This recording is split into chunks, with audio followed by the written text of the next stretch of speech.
It's a very precarious spot to be sitting in. You just have your laptop right in front of you.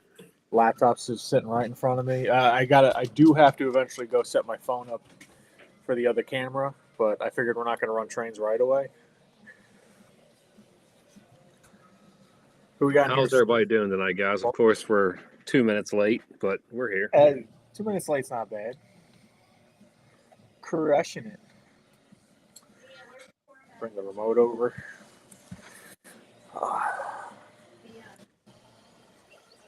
We got 7-Eleven. Will's in here. Slag Cat. What's up, boys? I want to see some cheers emojis for a Thirsty Thursday. We got James, Captain Andy.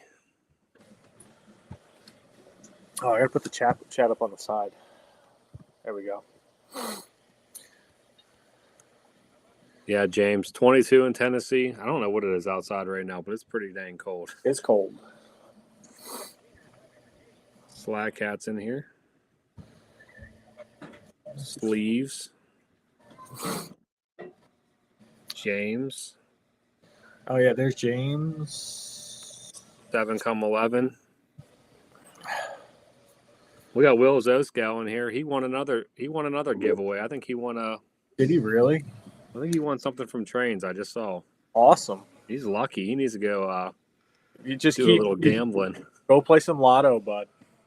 I mean, he's 14, so his dad will have to buy the ticket. But he should. I don't think he's old enough, but he definitely needs to go buy some lottery. He should pick the numbers, and his dad should buy some. What's up, Newt? Doc is backstage at a concert right now. Wow. Don. Oh, he did a cheers or do a cheers. You don't have a drink, do you? Unbelievable. I got it. Oh, come on now. You got. You have the remainder of a drink. Let's see who else. Jeff. John. PRR Sean. We actually have a special guest coming on tonight. Any guesses on who it is?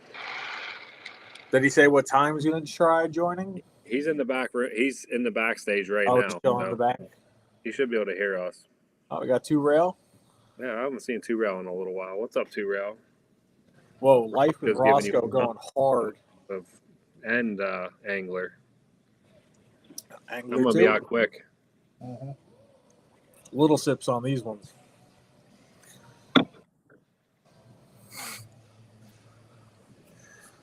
I might do. Captain Andy. What do you say? Oh, yeah. Jeez. I wasn't going to bring it up, but I did think about bringing it up. Will said Mecca put up the B&P 250 engine, and he is excited. That's what I will do. PRR says his guess is salty.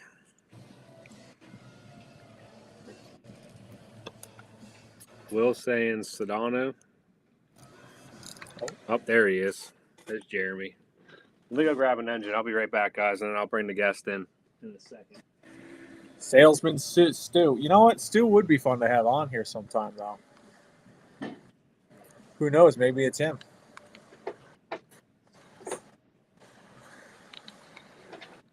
Dang, good for you, John. Oh, see, I already almost spilled my beer onto a train. Put that there. I want a train emoji for sitting in the train layout, boys.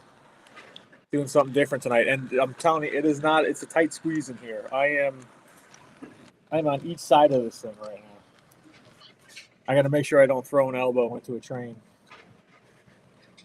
Try to remind, if you see the train coming, you got to say something like, Tom, watch out.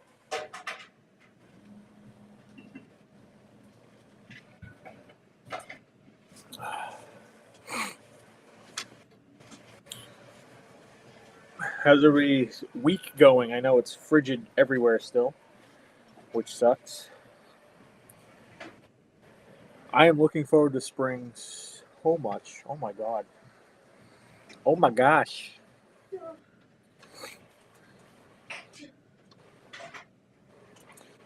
I got a bottle underneath here. Should have brought a bucket too, but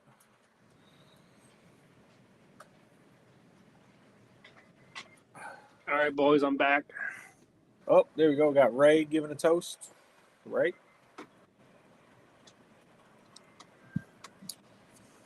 Tonight at this moment is brought to you by Polaner's Heffenweisen for the best of times. Soon to be followed up by Harp. I think I'm assuming Mike is drinking Jack and Coke. Newt says if the guest is right, he's leaving. All right, what did I miss? Captain Andy said hit the like button. I appreciate that. Yeah, hit the like button. Thank you. Definitely appreciate it, guys. Maddie C's in here says, what's up? Maddie, I hope you're having a beverage. Sleeves is thinking it's tattooed Mike. Not a bad guess. John said he's already had his beers. He's on to bourbon now. Yeah, Maddie agrees. I'm wedged myself in here. The train's finally going to go by. Let's see if I can get out of the way. I don't know which way this should go. Does this have to go this way? Maddie C, what's up? There we go. All right, guys.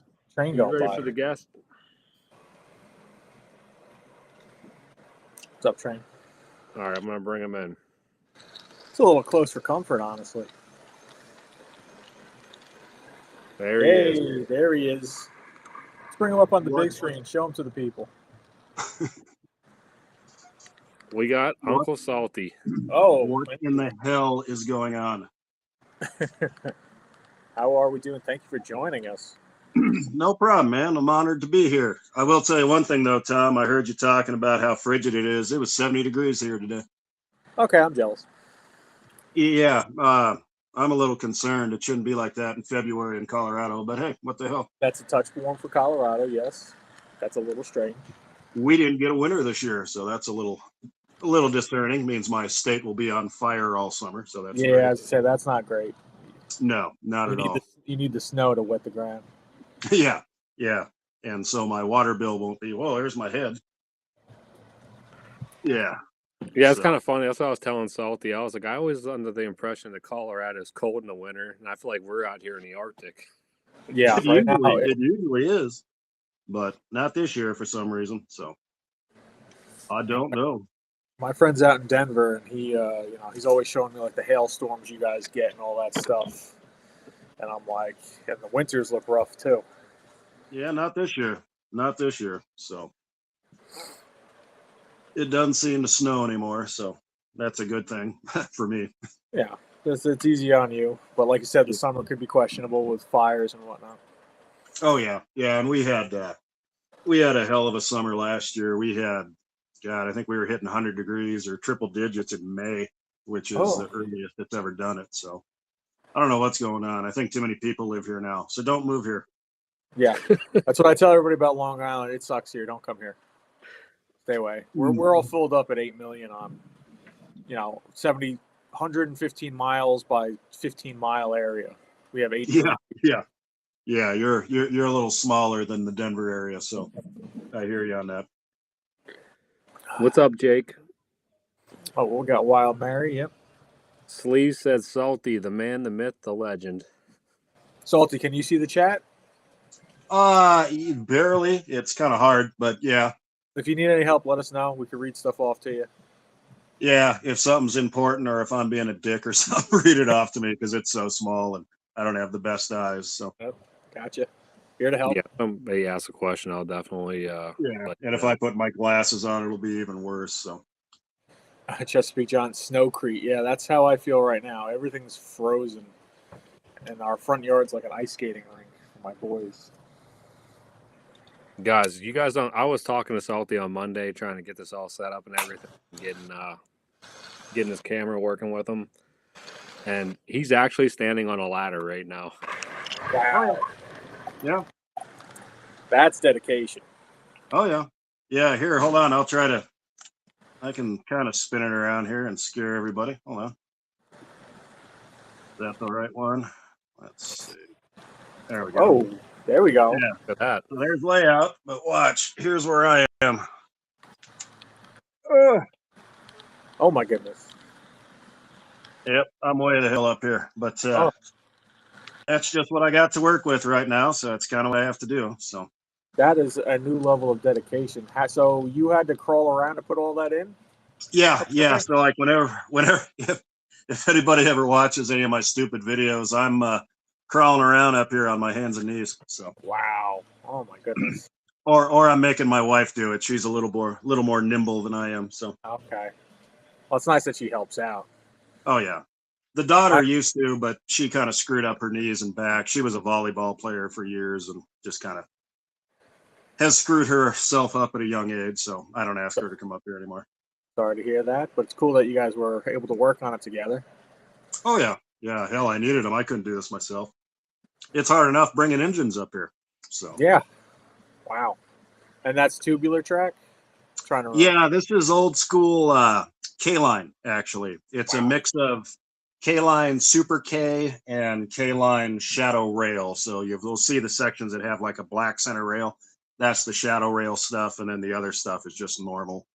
Yeah. And then on my inner loop there, that 072 is actually Menards crap because I couldn't find any K-line stuff to make a second 072 loop, but I recently did, so I've got more K-line track coming in. So Gotcha. Are you actually are you sitting on one of the rungs? Or are you actually standing on the ladder? I'm standing right now. When I turn the camera around, I'll sit down. But You're an yeah. animal. You're an absolute animal. I love That's it. what I said. I'm like, I told Lauren, I'm like, I hope Salty don't fall off the damn ladder. I know. Dream or something. I won't. I have passed out up here. I did tell Mike that before, and I've had to have my wife come get me before, but we'll be good tonight. I got to work tomorrow, so I can't go too nuts. Tom must have hit something on accident. Didn't touch anything Oh. actually. There I am. Hey, oh. I'm I'm kind back. of there. So Big Rich said, "What up, Salty?" What up, Big Rich? Big Rich got something cool today. Holy shit! Ray's Train said, "I've never seen Salty." Nobody has. I've never What- seen Salty. I've talked to him plenty of times. Woodnot said, "Uncle Salty in the flesh." No, the only time I was telling Mike this on Monday when we were talking, the only time I was ever in one of my videos is like the first or second one I ever did. And I was nervous. I was nervous as hell, so I overdrank myself. If you watch that's closely, never happened to any of us. no. But if you look closely, you can see me walking, my drunk ass walking around the garage with my shirt off, trying to turn lights on and off. So, but I didn't even realize it till the video was up like for 3 months or whatever. It was a request video for I don't even remember who it was, but yeah, that was about the only time I was ever on camera. Yeah, our first probably year of doing lives were definitely questionable. The amount of alcohol we were both probably drinking to Oh, it happened. deal with the anxiety of it. Yeah. Now, yeah, I'll tell you what though, it's pretty amazing how quickly you get used to it. Though it's not too bad. You just gotta do it. That's what it is. Yeah, it doesn't bother me at all. I'm fine with it. I'm fine with it. I'm just another crusty old guy. No big deal. We all are. We're all crusty yeah. old guys. Even the young kids who are into this, I call them crusty old guys anyway because they're going to be there soon enough. Well, we got a crusty old hobby, so that's okay. What it is. But I got everybody beat, man. Me and Rich are in our 50s. We're getting up there, so. Oh, I mean, we're right behind you. Yeah, and it'll come sooner or later, bud. Yeah. Not before you know it, you're gonna be like, "What the hell? How am I 50?" Will's O Scale said he just subbed to you, Salty. There we go. Mike's cool. American Flyer said, "Great to meet you virtually." Well, it's nice to meet everybody finally. James says, "I bet it gets hot in that summer in the attic." It does. We are trying to figure out climate control up here. I'm going to try to air condition it. I won't do like a swamp cooler or anything up here just because I don't want the moisture. So I got to find some kind of dry thing to do up here. But definitely in the summertime, you're only up here at night. So that's one nice thing about Colorado. You can have, 105-degree day or whatever, and it'll get down to 65 or 70 at night. So that's kind of nice. But yeah, I'm not spending a whole lot of time up here in the summer. Wintertime's fine. So. Well, especially whenever your wintertime 70 degrees. Oh yeah. I mean, I do have the heat lamps on tonight, but that's okay. Mike thought that was funny, Tom. My lamps up here are huge ass, super powerful heat lamps, like from Burger King. And that's how I keep it warm up there. I mean, you gotta do what you gotta do. Oh yeah. That's what it is. It's just you gotta figure out a way to make it work. Well, I wasn't planning on having trains up in here. This place used to actually be really clean up in here, but when you have a daughter move back in her 20s, you kind of lose some of your space. Yep. So Oh, I know. I mean, just I'm having stuck kids. up here. I used to have an office, a beer pong room. No joke. When we bought this house for the first year, we had a beer pong room. Just had parties, had people over. I was 30, so we had 2 extra rooms that were empty. So Oh yeah. we just did what we wanted, and it's amazing how quickly you get relegated to the basement if you're Oh lucky yeah. enough to No, have one. I know. I mean, I don't have a basement, but I do have this garage, which is absolutely huge. This attic's above my garage, by the way, if anybody's wondering. But yeah, it's I am banished to the attic quite a bit in my life, so it's fine. I don't complain. Yeah. Dathan said, "Good evening, boys," and he said, "Finally putting a voice to a face. Welcome to the live." Yeah. James That's is big, recommending a Joe. split unit. Yeah, I did see that. He said about putting a split unit in up there. Yeah, I got to figure something out. My the guy that lives my garage. We live in an alley neighborhood, which is kind of what I wanted. The dude behind me is a journeyman HVAC guy, so Oh yeah, he's gonna help me figure something he'll out. hook you up right. Oh yeah. I mean, we have heat is not a problem. I was showing Mike on Monday. I've got a 280,000 BTU heater sitting in my hanging off my ceiling here, so you can make it pretty warm in the garage if you Good have lord. to. Yeah, it's moisture. Moisture is the biggest thing, and then just cooling it in the summer, like you said. Yeah, that's my thing because I do obviously I do a lot of car work and stuff too, and I do body work and things like that. So Yeah. I can't have moisture in here. I don't need raw metal rusting or anything in here, so it's got to be dry. Jeff said that he used to live in Denver area at Laurie Air Force Base. Oh yeah, I know where Lowry is. That is a hell of a big neighborhood now. I'm so old. I remember when that was just a base. Flycat said, "Hello, Uncle Salty." Dawn said, "Good evening." What up, Slag Cat? What up, everybody? Sam Jeremy said he's surprised you can drink banquets and go down the ladder. Yeah, dude, I am a nimble son of a bitch, especially for my age. So. Honestly, I move better when I've had a few drinks because if I don't have alcohol in me, I'm stiff as hell. I probably would fall down. I'd fall down a ladder without drinks in me. Yeah, it hurts less when you have beer in you, so or any kind of alcohol. Sam said, "I couldn't afford the hospital bills. I'd forget I'm on a ladder." No, right. I'm pretty good. So, no, it works. It works. So how do you run the trains? You just transformer? You got command control? Yeah. Here, I'll spin you around here, and I'll full size you so you can explain, Salty. Oh, hold on, camera. There we go. So yeah, you see where I'm standing here, and then if you just pan back a little bit, we got a Z4000 sitting right next to me. We got my father's old ZW, which I rebuilt years ago, and that's got fast acting breakers and everything inside. And then over there is the 990 base, and there we go. That's all I need. There you go. That's it. So how long is that? Up here, if you look all the way to the other end there, that is 34 feet. Whew. The garage total is 36 by 40, I believe, total. So I've got plenty of room. The only problem is, I kind of have a shop in here. So hold on, I'm sorry, everybody was looking at the layout. I'm pretty much an active shop with cars and stuff. So I need my garage to be a garage. So yeah. But do you have other spots where you can go up, or is that your only access point? This is my only access point right here. There used to be one at the other end of the garage, but I actually removed that and drywalled over the ceiling back there. That was back in the day. I used to have an 80-gallon air compressor up here, and I had run a series of airlines and drops so you could have air anywhere within my garage. Oh, so you had like a legitimate shop going. Like, Yeah, but as our cars got nicer, I kind of got away from air hoses and stuff because you can scratch, and I kind of went with corded tools because they're so much easier. So yep.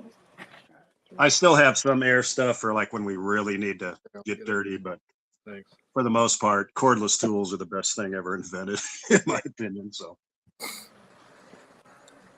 Salty, did you tell them that you just got a?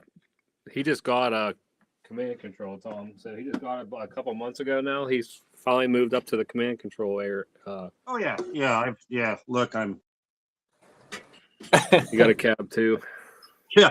I was conventional up until last November, and then I found a hell of a deal on this 990 system, and I had to jump on it. So it was at a local train store I have out here in Denver. So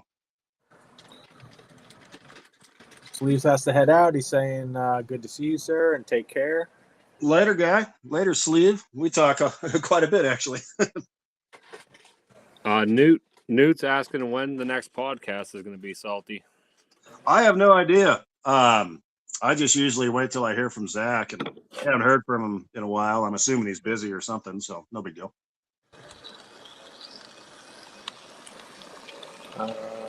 B&O I scale. will Yes. let you know. Thank you for that. All right, Salty. So what do you got on the layout tonight, locomotive wise? Oh, typical, just Rio Grande brass. We got that's the white whale guy right there. That's the M64. And then behind that's one I haven't shown off a whole lot. I used it for the what do you call it? The Woodside Reefer Challenge. That is a third rail Rio Grande M69 water buffalo. So Very nice. yeah, that's a pretty cool engine. I was impressed. I have to be mean. I didn't have super high hopes because it was a third rail. I've had third rails in the past, but this one actually runs really good. I was amazed. So Yeah, you got to talk to Jeremy about his trials and tribulations. I was trying to help him a little bit. I mean, they're just touchy things. I've just had so many of them, but I was telling Mike, it's funny, the Weaver one right in front of me here, this M64, this thing runs like shit, but it's very early TMCC, and I kind of think that's what's doing it. But I don't know. They're hit and miss. You know, I've got some brass stuff that runs as good as anything, and then you just get some that just are not happy. So, but M64 is interesting. This is the only, I can see my fingers down in here. This thing has 2 tethers, which is kind of weird. Yeah. Yeah, one's for the control and the other's for the chuff rate or something. So, That's really what I figured. Old school. Wow. Yeah. I had to reach out to Bernsey of all people because I know he's like the Weaver expert. I'm like, before I even fired it up, I'm like, what the hell is this? And he figured it out for me, luckily. But yeah, everyone's saying you're a brass man. Kind of. Dude's saying you're the brass king. I don't have a whole lot. It's just left over from when I was, when I was a young guy. Brass was like the top of the line stuff, whether it be Williams or Weaver or Right of Way or anything like that. Third rail wasn't even around. But and to me, some guys, post-war stuff is like the top to them or whatever. But to me, this always kind of was, because when I was a kid, this is what I looked up to. I grew up squarely in the MPC era. And then, when you see a brass scale locomotive for the first time, you're like, holy shit, you're kind of hooked. And that's just stuck with me my whole life. So some are nice and some aren't. That's all I can say. They are finicky, but I'll bring this M64 to York when I come out. The detail, I've never seen a locomotive as detailed as that thing. It's pretty interesting. But have you ever thought about upgrading it? Yeah. Seeing how I have, like we were just talking, how I have this, I would like to keep it Lionel based. Throw Legacy in there. Yeah, I'd like to do Legacy or even an ERR cruise upgrade or something. But because that's all it needs is cruise or something. But that's not one I would do a Blue Nami with. I mean, I'm not much of a phone operator anyway, so I wouldn't want to do that. Yeah, I agree with you on that. Have you talked to Sid, or I don't know if you know who Brooke is? Who's Brooke? So BRUK, he does custom engines upgrades, usually legacy, but like he can do legacy and then like add smoke effects if you want, as long as it can fit. Like, so him and Sid do the same stuff. They talk to each other, but like anytime someone wants upgrades like that, I recommend either Sid or Brooke. Yeah, I've talked to Brooke's info if you want. Yeah, send it to me. I think I friended you in the server or whatever, or you could just get my number from Mike. I don't have any of the social media crap, so yep. My wife wisely doesn't let me do that stuff. So, Mike, do you know Brooke? I know who. I mean, I've never met him, but I know who you're talking about. B&W, I think O Scale or whatever. If you want to just send him his info. Yeah, I can. Because that'd be a great engine for doing that upgrade, and with one of those guys. Oh yeah, and you got so much room in the boilers of these things because all the electronics are in the tenders, so you could fit all sorts of stuff. All right, Salty, I got some questions for you. Okay, go ahead. PRR Sean wants to know if that's from Rocky Mountain Train Supply.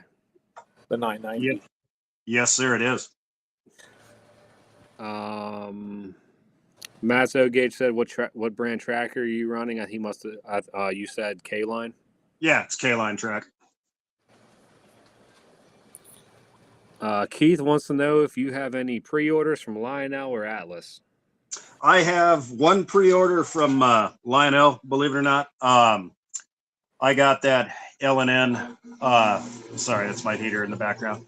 I got that L&N nuclear combine car just because I really enjoy the history behind that. Mike and I know the true story behind that, and I just thought that was really cool, and I had to have it. So yeah, I think I'm definitely gonna get that one too. Oh yeah, and I ordered it from Charlie Rowe. I mean, I got a hell of a price on it. I think $260 or something like that. That's nothing. That's the way to go. Nothing. You know. They'll probably charge you like maybe $10 shipping for that, maybe $15. Yeah. And no tax. I'll be right back. I'm gonna go shut this fucking heater off. Sorry, I can't hear anything.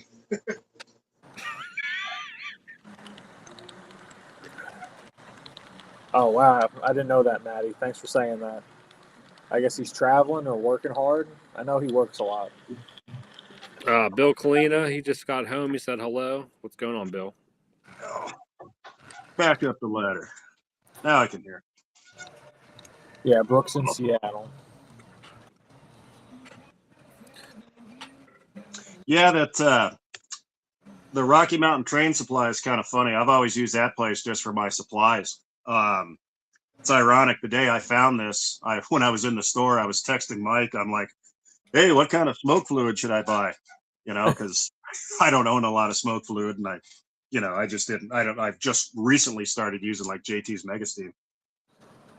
And he was giving me suggestions, and I'm looking around and I see that thing, and I'm texting him right away. I'm like, "Is this a good deal?"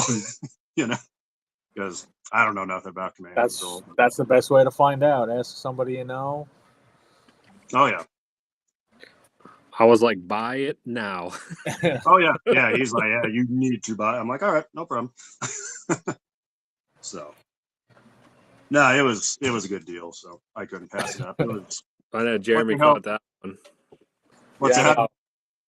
Jeremy said Lauren's working hard while Mike is drinking beer. Mike gets to sit and drink and do lives while Lauren's working on the layout. It's absurd. Yeah, I see her moving around back there. That's pretty funny, actually. And then he's going to get all the credit, put it on the socials. Newt said most people exit left or right. Salty descends down. Oh yeah. Well, that's my life. My whole, it's a downward spiral ever since I was born. So what the hell? I get to do that tonight too. Look, I get to go down and in. Yeah. No, I used to have a layout in the house. It's just I had to take everything down when the daughter moved back in. I lost that back bedroom, so no big deal. And I don't have a basement, so. Do you have a lot of space on your land, your property? Oh yeah. This is a separate building. This garage actually. That's what I figured. Yeah. Yeah, and I still have a decent sized yard too. You'd And always there's do also a train shed. go Could always ahead. do a train shed. Well, I'm thinking about expanding back into the house because I have 2 other attics in the house. So Ah, I okay. have one over the master bedroom, then I have another one over the main section of the house. So there's plenty of room. I just can't tell the wife I go up there. So take it over her house now. Better to ask for forgiveness, right? Just do it. Oh yeah, I'll just wait till Yeah. she's gone and do it. She'll never know. It'll be fine. It'll be fine. So, oh, Oh, that's good. I didn't know Big Rich has an AC6. That's cool. Like, I'm assuming that's MTH or maybe. yep, Yeah. yep. They, He they sent make me a picture of that today. Oh my God, that is deal of the century. That's that older style cab forward, Tom. Yeah, I like those. Yeah, A that lot vintage of looking one. detail. Yeah, it's a neat model. It's a real neat model. Hey, Tom, Oh, no way. What are the odds of that? Lauren was running out. She's like, "You want me to grab you any beer?" I'm like, "Yeah, grab me the." You got you the 4-pack? Yeah, Nice. They get it too. yeah, he got it too. Yeah, so that's my new. I'm getting 4 packs of this, and I get an 8-pack of Harp for like 8-pack $20. of what? 8-pack of Harp. Oh, I know what harp is, but what are you guys drinking? What I can't see that. So this is. Go ahead, Mike. Polaner's said- Hefeweizen. Oh, Tom knows yeah, how I know to what Blonner I is. Okay. Oh yeah, Mike can't pronounce Hefeweizen. I don't say it properly, so I found out because my good friend's grandfather, he's a 94-year-old German guy. I was drinking with him a few years ago. I'm like, oh, I like Poloners. He's like, you mean Polaners? I'm like, oh, sorry. He's like, yeah, Polaner. I'm like, okay, Oh, all yeah. right. People get anal about that stuff, but Mhm. no, years ago when I used to work, I worked for Budweiser for a good chunk of my life. Oh but wow. we used to carry Widmer, and they had the original Hefeweizen, as you probably Yep. know. Yep. That was a good beer. We did them. We did Red Hook. We did all sorts of good microbrews back then. But Are you getting what- the 150th anniversary scale Budweiser car? oh hell no, hell no. The one thing I learned about working at Budweiser all those years Is that is you hate them? no, drink Coors. Drink That's what I Coors. learned. So no, it's a shit company with shit products. Sorry. I don't really drink Budweiser anymore, but I grew up drinking it. So it's one of those things where to add to my beer train, I feel like you kind of have to get at least one of them. And it's fine if you like the tastes of their stuff or whatever. I know there's a lot of Busch Light fans, but no, I got tired of it when we got bought in 2008 by a foreign company. Yeah, InBev or whatever. Yeah, InBev. InBev. They rejected my combo name. I wanted our name to be InBush, but nobody wanted it. So, but no, the company really went to shit. I mean, at the time when that happened, I was actually the ops manager for our big plant out here. And within the first 8 hours of them taking over, I got a phone call telling me to turn up my cooler by 20 degrees. No bullshit. So I went from 39 to 59 degrees on our package beer. They can't, they couldn't turn up the keg room because keg beer isn't pasteurized, so that has to be kept at like 35 degrees. So, but Penny pinching. oh yeah, they penny pinched a lot. Oh my god, they took away all the salesman company cars and all sorts of shit. Yep, But that's what happened. that's all right, no big deal. No, Yeah, I mean, that's why I just drink German stuff for the most part, or stuff from Europe. It just has usually better quality to it now. My wife's, and I'll bring some of it when I come out in spring or whatever, or April. My wife drinks a local microbrew here. It's called Dry Dock. It's in Aurora, Colorado. Okay. And the one she drinks is apricot blonde. It's not that bad, actually. Sounds good. Yeah, for me, blonde ales are good. it took a while for me to get used to the fruit beers or whatever, but it's really good on like a super hot day, you know. Yep. You're sitting sweating your ass off at a car show. It's a pretty good beer to cool down with. Mike, so. you should try this. So the Polleners, the Hefeweizen, they make a grapefruit one. Oh, really? I almost grabbed it today. I haven't tried it yet, but I've heard it's really good. So same kind of thing. Like they add like a little fruit flavor to it. Like you're saying though, it's better for warm weather stuff. Hanging out in the Tom, summer. have you ever had that? And we got it when InBev bought us. It's a Dutch beer, Leffe. That sounds so familiar. I probably have. Tastes like friggin' banana peels, but it's supposed to be a Hefeweizen as well. Some Hefeweizens are not good. Yeah, this one's definitely within that category. They overdo the fruitiness. Like they put too much. Like Blue Moon is like where I kind of start pushing the limits. Like there's too much of the orange flavor to it. So that's technically a Hefeweizen style beer. Yeah. Any wheat beer, really like a Belgian wheat, is a Hefeweizen. So they get a little too much of the fruit flavor in there. Like even the Polliners, Mike. If you have like a lemon wedge, put a lemon wedge in this. It's even better. It's kind of like the summer ale. Because Blue Moon got bought by Coors, so there's a lot of it out here. But I think I offended somebody in Ray's live stream last week because he was talking about Blue Moon, and I said that shit tastes like potpourri. It used to not be that bad, and then they're like, let's just put more orange in it. It tastes like you're sucking on a tangerine now. Oh yeah, and it's like, what the hell? There's a spice, coriander, I think is the spice that's in it, and I'm just like, Jesus, dude. It tastes like going to Bath and Body Works or something. Yeah, it's like Sam Adams. Their cherry wheat used to just be like a hint of cherry. Now it's cherry. Now it's full cherry. Yeah, now it's full cherry. So I'm like, I used to like it, now I can't do it anymore. But Woodnot says Coors Banquet can't beat it. Salty. I like Coors Banquet's good. I can't drink Coors Light though. That's water. Yeah, I don't drink Coors Light, but now when it comes to a swilling beer, I mean, there's, I call it cheap shit swilling beers, but you can't beat Coors Banquet. It's really good. Yep. Doc said give him a Rolling Rock or a Yingling. Yingling is good. Well, I had that when I was on vacation a few weeks ago in Florida. I never minded Rolling Rock. That was a good beer. I always got hangovers from it though. I think it's got a lot of sugar or something in it. One that most people never had, like you've all had it probably, but you probably haven't bought it in at least 15 years, is Killian's Irish Red. Oh yeah, that's a Coors product too. Exactly. I was almost bought it tonight, but I just want to stick to my normals. But I saw it, I'm like, ooh, I haven't had an Irish Red in a while. It's really good stuff. So if you want to go into nerd beer trivia, do you remember what Anheuser-Busch's answer was to Killian's Red? They brought out a competing brand that went away very fast. I have a T-shirt of it. I'll wear it one night. You should. It was called Killarney's. We'll put that out to the whole chat. We'll give them a couple minutes, see if anyone comes. Oh, okay. Never mind what I just said. We'll put it out to the chat. But I've got an old T-shirt for it, so because we were still selling it when I started there in the late '90s or whatever. Slycat said whiskey is always better.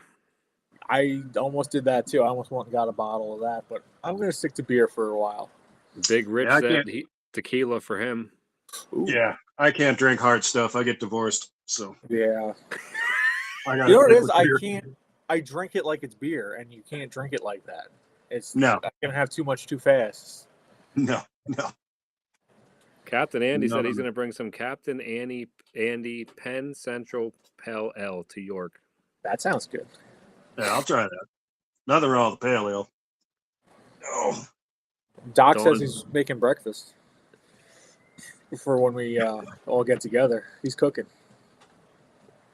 Dawn said Yingling Flights is what he's drinking now. I never had Yingling. Yingling is good. But that's local to. That's America's Is that like East Coast? Because I don't remember seeing that one. That's America's first brewery. I think it's made up by. It's Pennsylvania, isn't it? Eastern Pennsylvania, yeah. Yeah, it's Pennsylvania. I think when I come in, I think I drive by the brewery. That and the Sam Adams one. I think I drive by. I think it's pretty close to where the Reading and Northern is, honestly. Actually. I have no idea where any of that stuff is, but that's cool. Ray says have an old fashioned for 7 hours. Someone said, what did they say? The chat's going pretty quick now.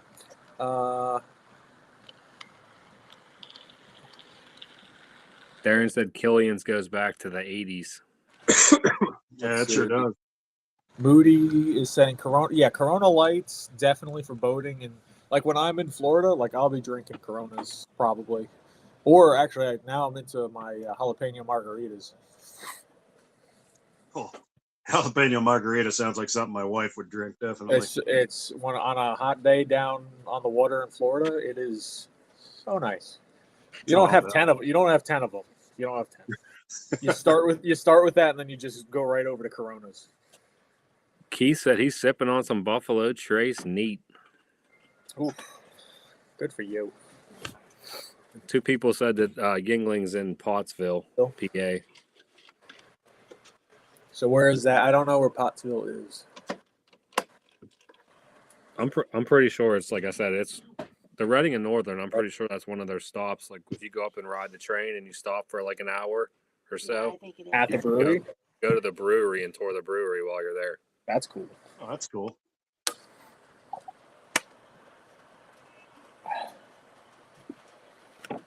Captain Andy said he's bringing a grill with him, so he'll be grilling out. Well, he stays on the grounds, right? Yeah, I think he stays on in his RV. Great. That's all I need. Now I'm gonna friggin' wake up hungover in a parking lot. There are worse things that could happen. Yeah. I'm waiting to eventually hear a story from York of people who just didn't go to bed. Just stayed up all night and went right to the show. I don't think that's happened yet. I don't think I could do that anymore. Yeah, I don't think I could do it. I'm just waiting to hear of someone doing it. Captain Andy might be able to do it. Lauren was just like, that would be you, Mike. He almost did the last one because he didn't sleep too good with in Jeremy's room. No, I got like 3 hours of sleep, if that. That's awesome.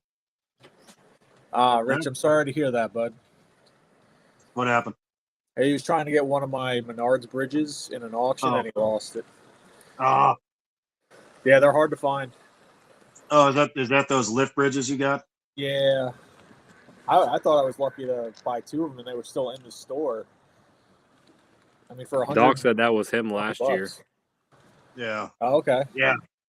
I remember seeing those. I got a Menards not too far from here, but it's up in Cheyenne. But I remember seeing those bridges in there. So I wonder if you could like search all the individual stores somehow because they definitely don't do the best job of inventory control with Menards because I feel like people walk into a Menards and there's definitely stuff there that's not on the website. Yeah, it's definitely, how can I say this nicely? Their website is definitely Midwest 90s. It's a little old school. Yeah. But it's not bad. It's actually a pretty cool store.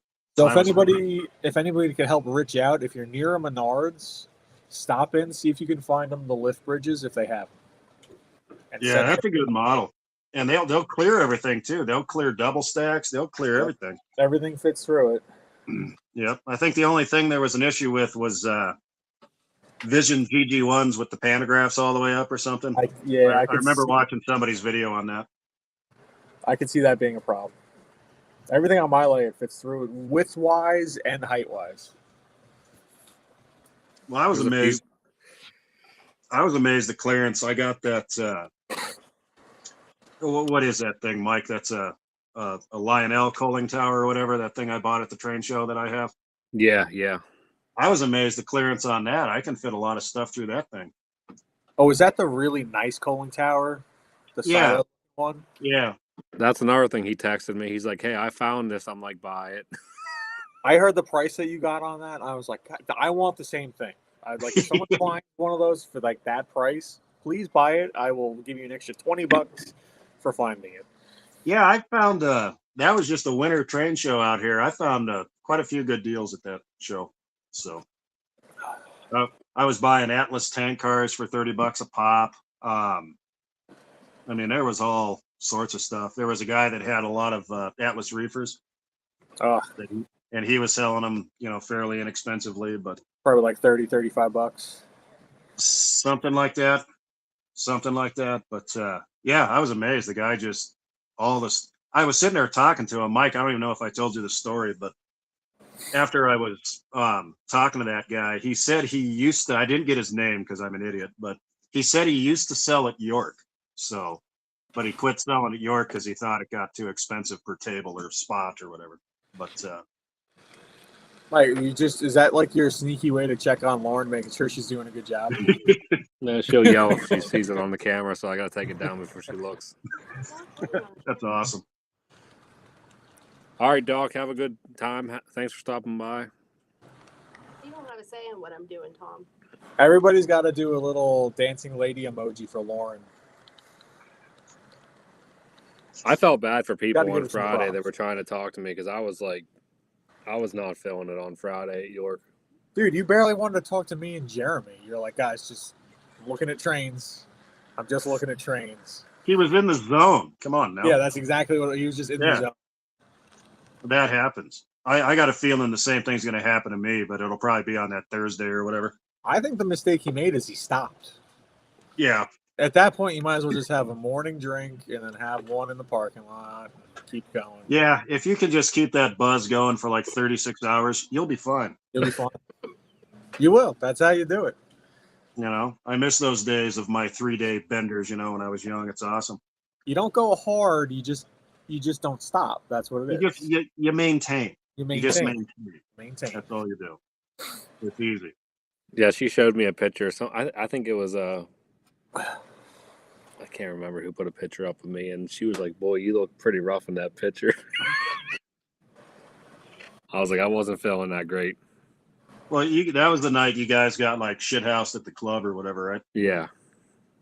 I can see that. I wasn't that bad. See, I was smart. The next day, I started up again. Well, it's really sad. You guys are going to think I'm a friggin' alcoholic. I'm used to drinking at 6,000 feet. When I come down to sea level, I can drink a suitcase to myself and drive home. Yeah. I mean, it's bad. We double up. Yeah. Yeah. Nucha said watching Lauren work on the layout is like watching Mike pound drinks. They are both experts. I don't know. I got to question Mike's abilities after York last time. I mean, he did the first Thursday night. He did a great job at the club. I mean, fantastic work. But the next day, apparently, took its toll. I think the sleep. It was the sleep. It was yeah. When you don't sleep after that, it's rough. Especially because you walk around a lot. I think I did like something like 25,000, 30,000 steps. I don't know. I did not sleep good at all.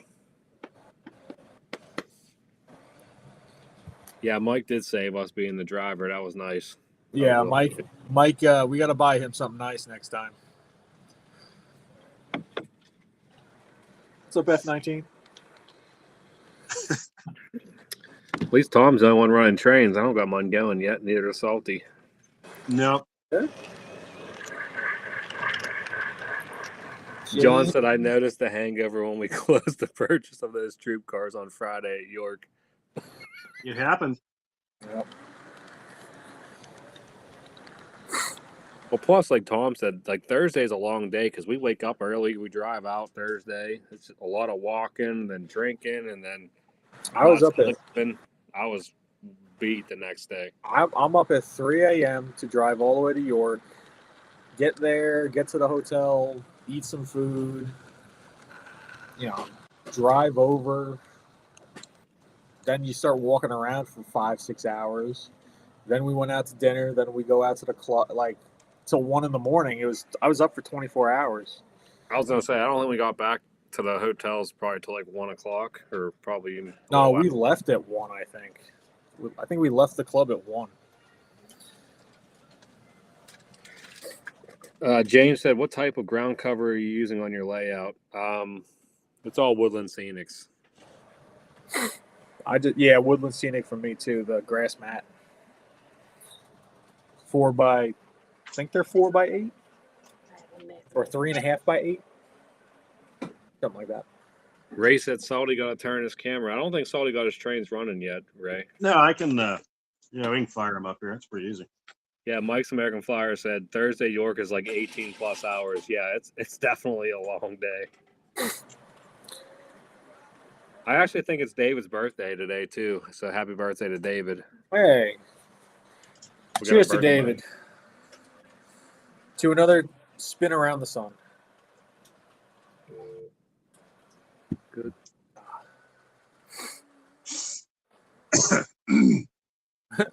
John.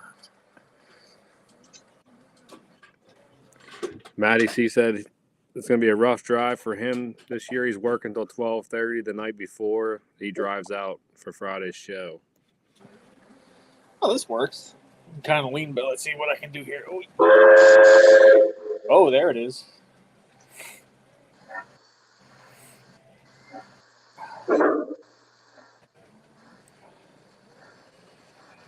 Whoa.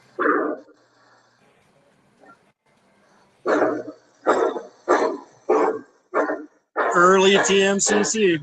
Yeah. Very early.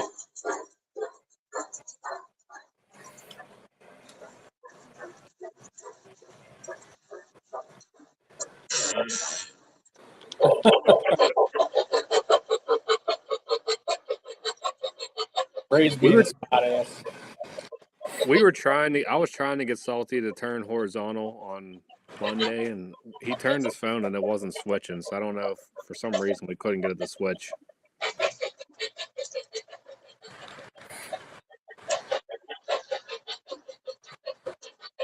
B&O wants to know what day everyone is getting to York. Put it up in the chat, guys. What days are you guys going to get to York this year?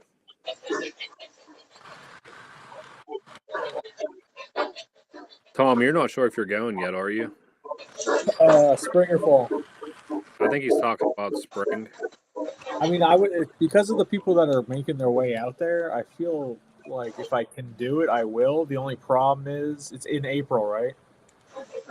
I'll be right back. Beer run. Hold on. Yeah, I gotta do that when I get back. It's April. April 22nd, I believe. So Meg potentially has a surgery. Actually, hold on. 21st, 22nd. I got the sheet right here. It's right in front of me. My bad. 23rd to the 25th. Yeah, Meg potentially has a surgery where I'd have to be here. So that'll probably throw a wrench in any of the plans like that. Andy said he thinks Salty has a flip phone. I mean, he's not on any socials. He's running Weaver and Sunset Third Rail with DMCC. He might have a flip phone. Good old clamshell. Dawn only got a 15-minute drive to York. Wow, that's kind of dangerous, actually. Wildcat said he got 22 and a half hours. You know what I'd like someone to do? Like, I probably won't be able to be there in the spring, but someone should let me FaceTime in or something. You got to stream me into it. All right, Moody's signing off. We could do that, Tom. Moody's signing off for the night. Salty's Has a BlackBerry. He's back. Salty has a BlackBerry. All right, I'm gonna try to go do my beer run. Oh my god. Looks like Salty still got his wood sides out.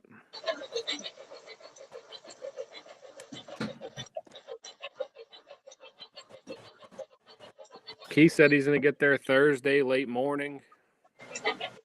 John's getting there Tuesday, Wednesday at the latest. Newt's Thursday. Bill's saying Friday. Ray's on Thursday. Captain Andy's going to be there Monday.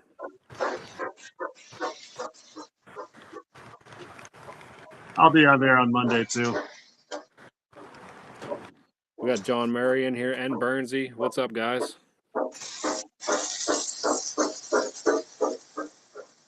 Salty, you're going to get there on Monday. Yep.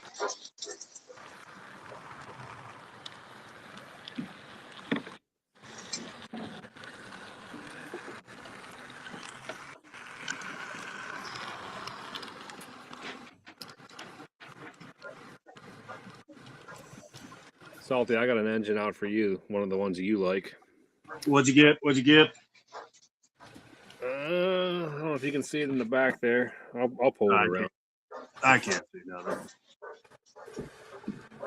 The one you always tell me you like watching.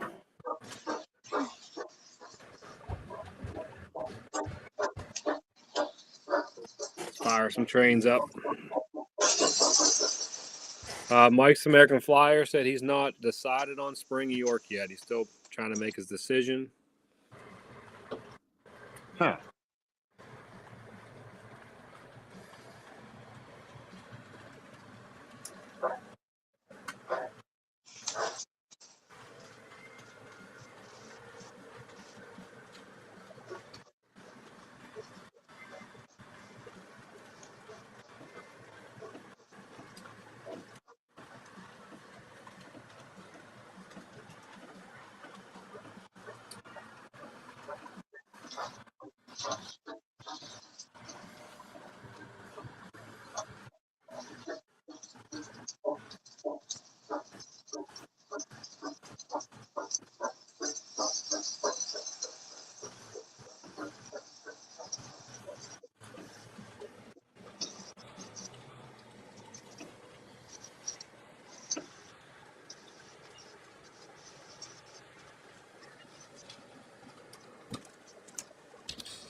Uh-oh, did we lose Mike?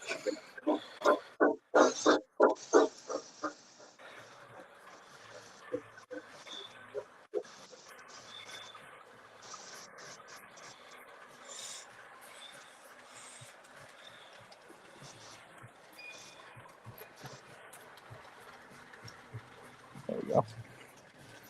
Oh, there we go. Extra camera. I think Jeremy took my internet out. What Damn it, happened? Jeremy. Oh, we're trying to bring Jeremy in? No, I'm saying Jeremy always has internet issues. I think he took my internet down. Can't bring him anywhere. So what Right. did I miss? Do you see my extra camera?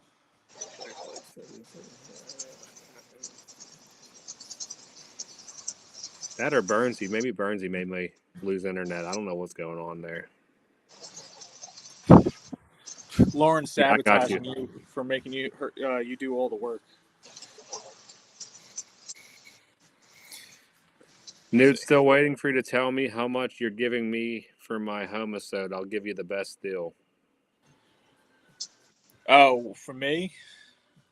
I just don't know what the logistics of getting it here is going to be. Oh.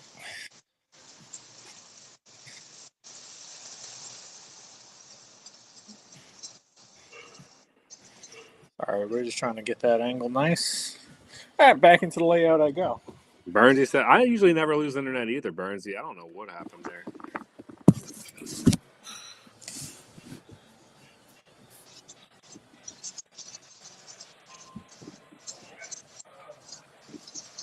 I'm too old for this.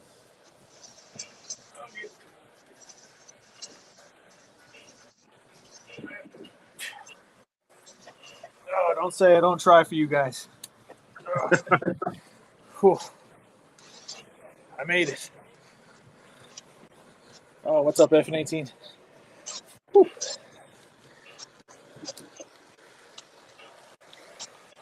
Cinnamon roll still pumping out good there. All right, let's do some cameras on the layouts. Let's see what Tom's running here tonight, guys. Oh yeah, I got to throw the big boy on. See what he got going on. That's cool. You guys get to see me 2 different ways. So I'll probably switch out the F19 for the EM1.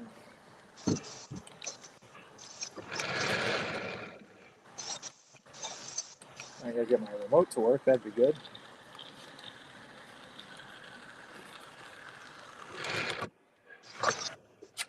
There we go.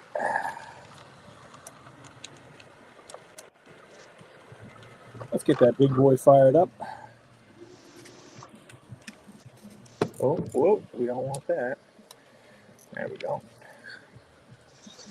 right, that'll be by in a second.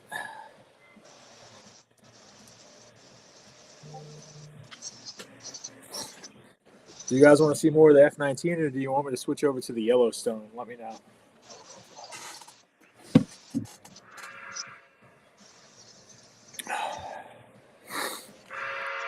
Yeah, Jeremy knows. This layout ain't shizzle. Oh, why did I slow down? Oh, God.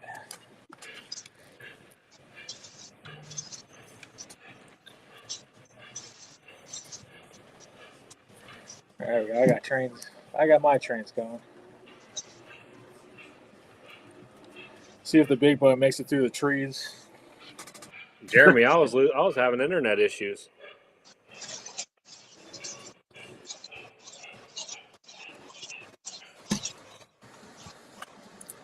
You guys can see me 2 times. Wow, when you see someone in a layout like this, it's really interesting.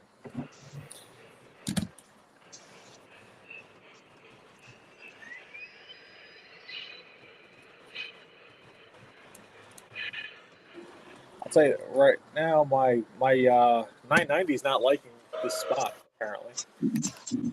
Not liking the spot. Yeah, like I don't know, it's acting just a little funny right now.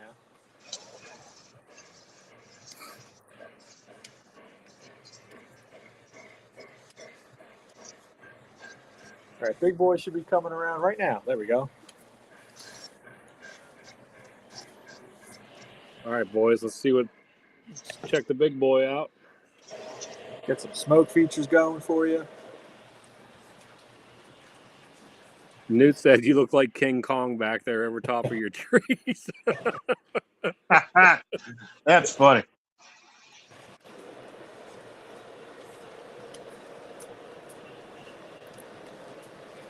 I say what though, the big boy actually looks pretty big as it goes by. If you got me in the background.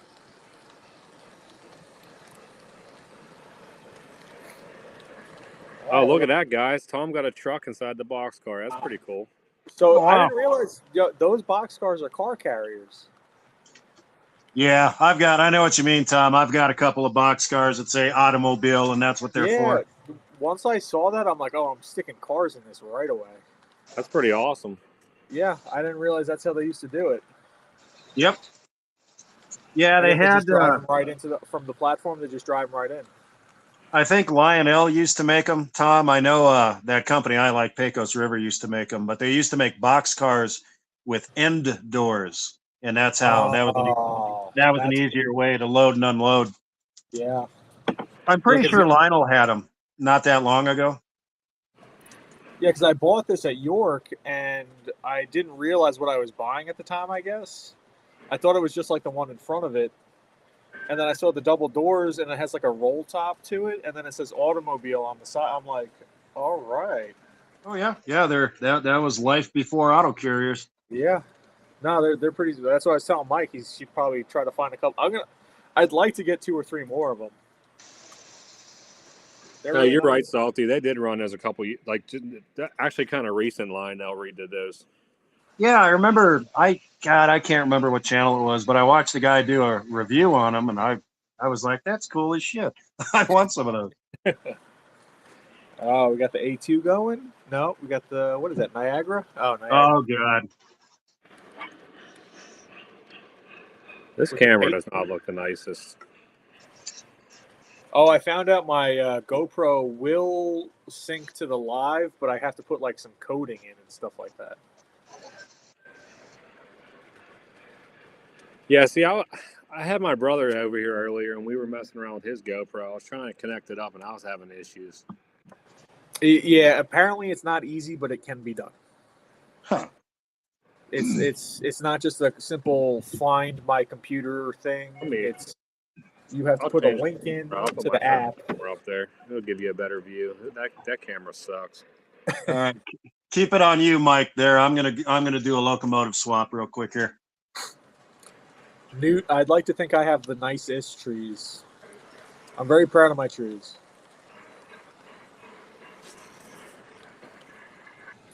All right, so I'll be switching over to harp. If you don't know, this is harp. I know what harp is, but I'm a nerd, so. So I forgot about this, and my friend gave me a case about a month ago for helping him move, and now I'm addicted to them again. Yeah, it's really not a bad beer. It's really good, and the fact that it says "Product of Ireland" on it is a big selling point. Well, if it comes from Ireland, you know it's fine. It's made by Guinness, essentially. That's actually, I think, what it says. You know, it's kind of funny. You can kind of watch me here. So remember we were talking about, I think it was the last stream, on how some brass stuff's real hard to handle or whatever. So this super detailed one I have here, this guy's real easy to pick up, but that third rail one, you got to pick it up with two hands because of all the parts and everything, and it weighs so much. But like this Weaver one, it's simple. Away it goes. Huh. Yeah, I'm Yeah. still afraid to pick up most of my hinges with one hand. I do it, but I shouldn't. Well, I'll tell you, the one that threw me off is, I know you've got one or two of them, but I've got that TMCC AC9. Oh yeah, that thing is unnecessarily heavy. You could kill someone with it. I mean, when I have to bring that thing up here, it kills me. So yeah, they are. I think they're same thing with the Allegheny. They're reaching like 20 pounds. Yeah, it's nuts. It's nuts. So, all right, give me a few minutes here. We're gonna do a quick swap for something a little quieter because I can't hear you guys. So Keith, so for the trees, I get them off of AliExpress. So if you type in model O scale 148 scale trees or model scenery, eventually you'll find them. They are 30 centimeter trees. I get them for I think $9 each, which for a tree that big is a really good price. Jimbo says, "Good evening, guys." Jeremy says, "Oh, look, Mike has a Ray shirt, and I still don't have one." Oh, snap. The Rose Joel said, "Hi, fellow train drivers. What's up, buddy?" There we go. That camera looks a little better. I'm going to make custom pocket knives for everybody. That'd be awesome. Mike from Secondhand Overhand has the same idea I did, where it's just like everybody does stickers, so he did patches. I'm actually probably going to do pins. Like I like hat pins and stuff like that. So you just your favorite hat, stick a pin in there. So I was going to do nylon pins, but I want to do bottle openers, and I would like to do something weird, like I said, like a pocket knife. Thanks, B&O. He said he just started working on his upper loop. That's cool. Yeah, I want to do that so bad. I got a new box. I got a new flat that I got to get out that would match this train I'm running. I got to go grab it. Look at all that smoke on that big boy.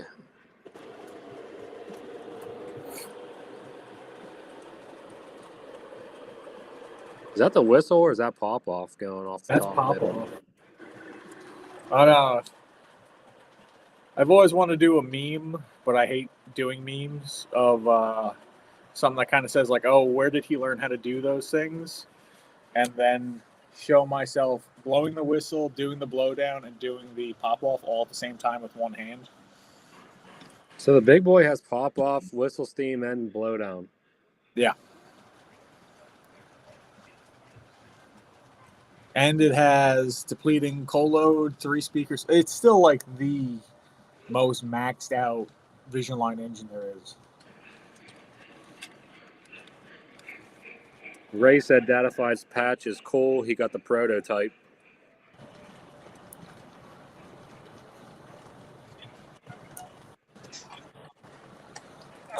Church keys, is that what we're calling them now? I've never heard of it referenced that way. Yeah, I was thinking about the metal pins. The only problem, I would prefer a metal pin, but they're like $7 a pin. So to buy 100 of them, no, they were more than that. They were $10 a pin. The nylon ones were like $5. So I was thinking about doing nylon ones, and not like you just pin it on your hat brim or like a shirt or whatever. Just something different. I've never been one to care about merch. The fact that you guys are buying like Mike's and our shirts is pretty cool, but I never thought that would be something people would ever actually want. Hell, I'm wearing your shirt right now. I know. It's honestly, I'm honored. Thank you. I mean, it's crazy. When Mike said someone asked him for a shirt, I'm like, what? I thought it was a good shirt. I liked it. I actually think Two Rail Nation was the person that reached out to me and told me to do it. You gotta give him props, man. Oh. James is a Coke and Beam guy. Yeah, that's a good comment. I've always liked Jack and Gingers myself.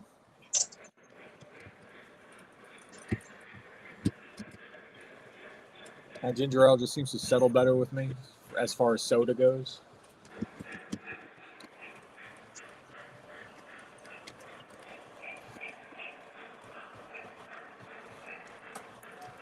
Ray should make pajamas. I mean, if he's going to do streams for 7 hours till 5 o'clock in the morning.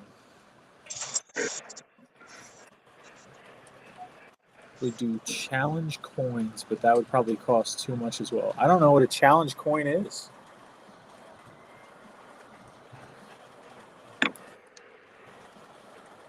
James, I would prefer not to drink beer. It's just beer is very manageable compared to the other options nowadays. Like I can put down 2 bottles of wine a little too easily. As we have seen on these streams, and most people stop at about half a bottle of wine. To get rid of this. Well, we can see it, Tom. See, John knows exactly. Bourbon should only be with ice. I like my bourbon on the rocks. I don't know how people drink it neat and still taste flavor. I just taste burning. What's up, F19? How we doing? What's up, cutie? How we doing?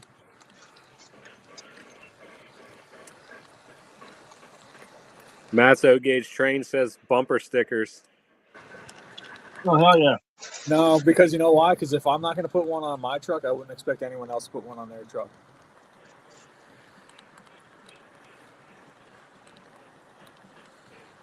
I was thinking also keychains, but I don't think anyone would do that. I got crappy cars. I'll put bumper stickers on them. It's fine.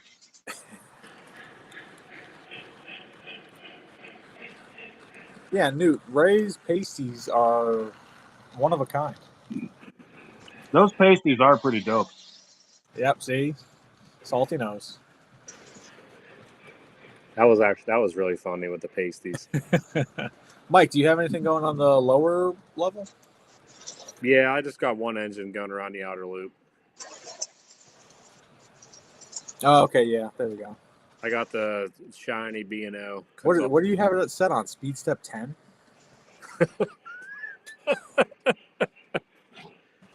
I'm probably not too far off. I got that on. Let me see. Be honest. Upper loop. No, the lower one. Upper loop's on 35. Lower loop is on 29. Wow. That's 29, huh? All right. I like the B&O. That's looking sharp.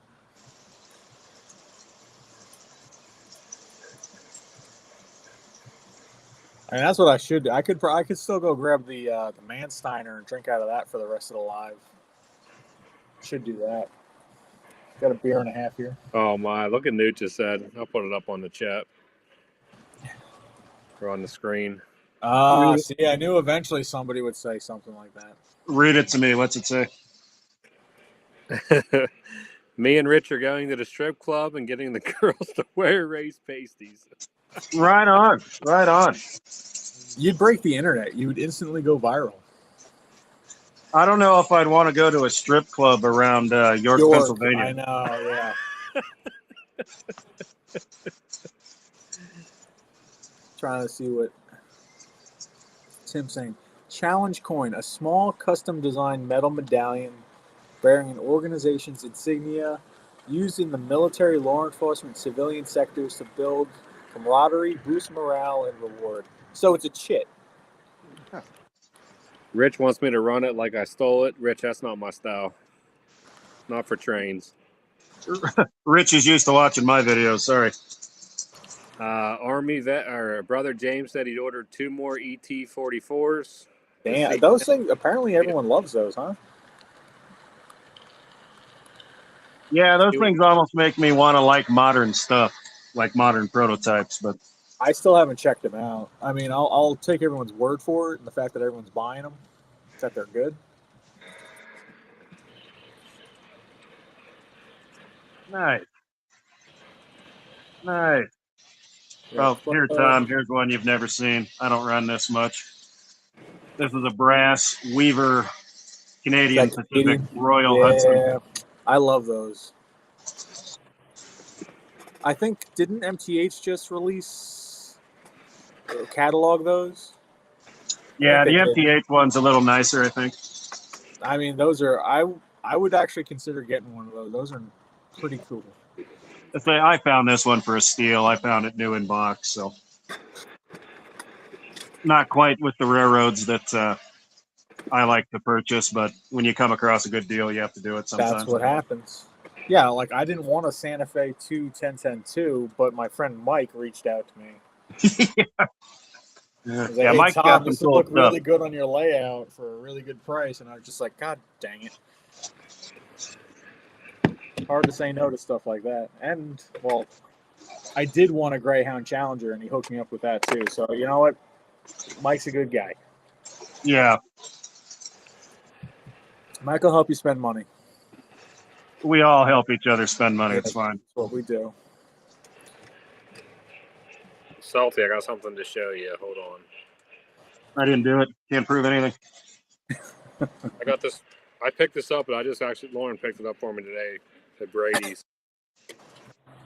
I ordered it. Oh, yeah. Oh, nice. I can see it. Another one of the Weaver ones.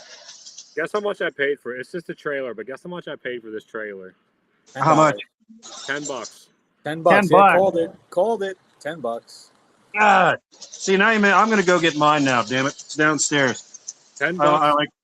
I like my one Weaver. I got to go get it. I'm going to put it on my reefer train and look like an idiot. Hold on. Now, Mike, do you have a tractor to pull something like that? I have a tractor. Yeah, I'm gonna put that over in my power plant area. Gotcha. I don't know if you've seen. Did you see the one I bought at the show? I don't know if you I saw. did, dude. What'd you pay for that thing? I paid $20 for that truck. Oh, I walked That's a in, I saw that deal. within like a minute. I'm like, I'm buying this instantly. wow, that thing's sweet. It's funny because I put that up on there, and then I think Sam went on and bought something on eBay. He bought one similar to that. Yeah.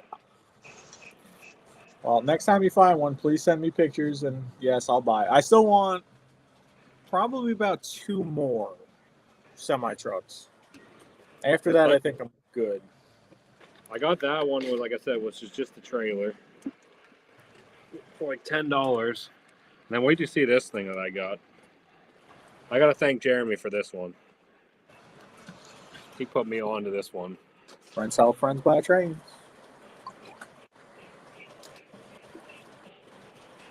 Bino, thanks for hanging out. Cold day on the water tomorrow. Good luck. George is here. What's up, George? This is a brand new. I just opened it for the first time. It looks like it's brand new, never opened. Weaver. What is it? What is it? Weaver. This is a New York Central. Oh, full one. Is that rounded front? Oh, nice.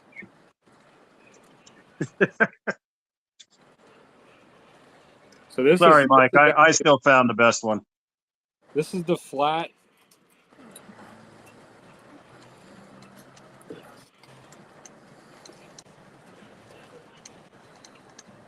I need to This see. is the trailer in the flat. I got it for like $25.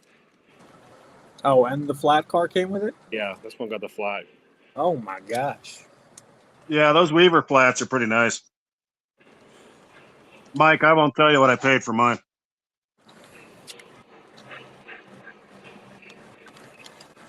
This thing was definitely never used. Yeah, Ray went to a bait and tackle train store today. I'm pretty jealous. That's awesome. What was it? It's a train store that also sells bait and tackle. So like, it's pretty smart actually. Hell yeah.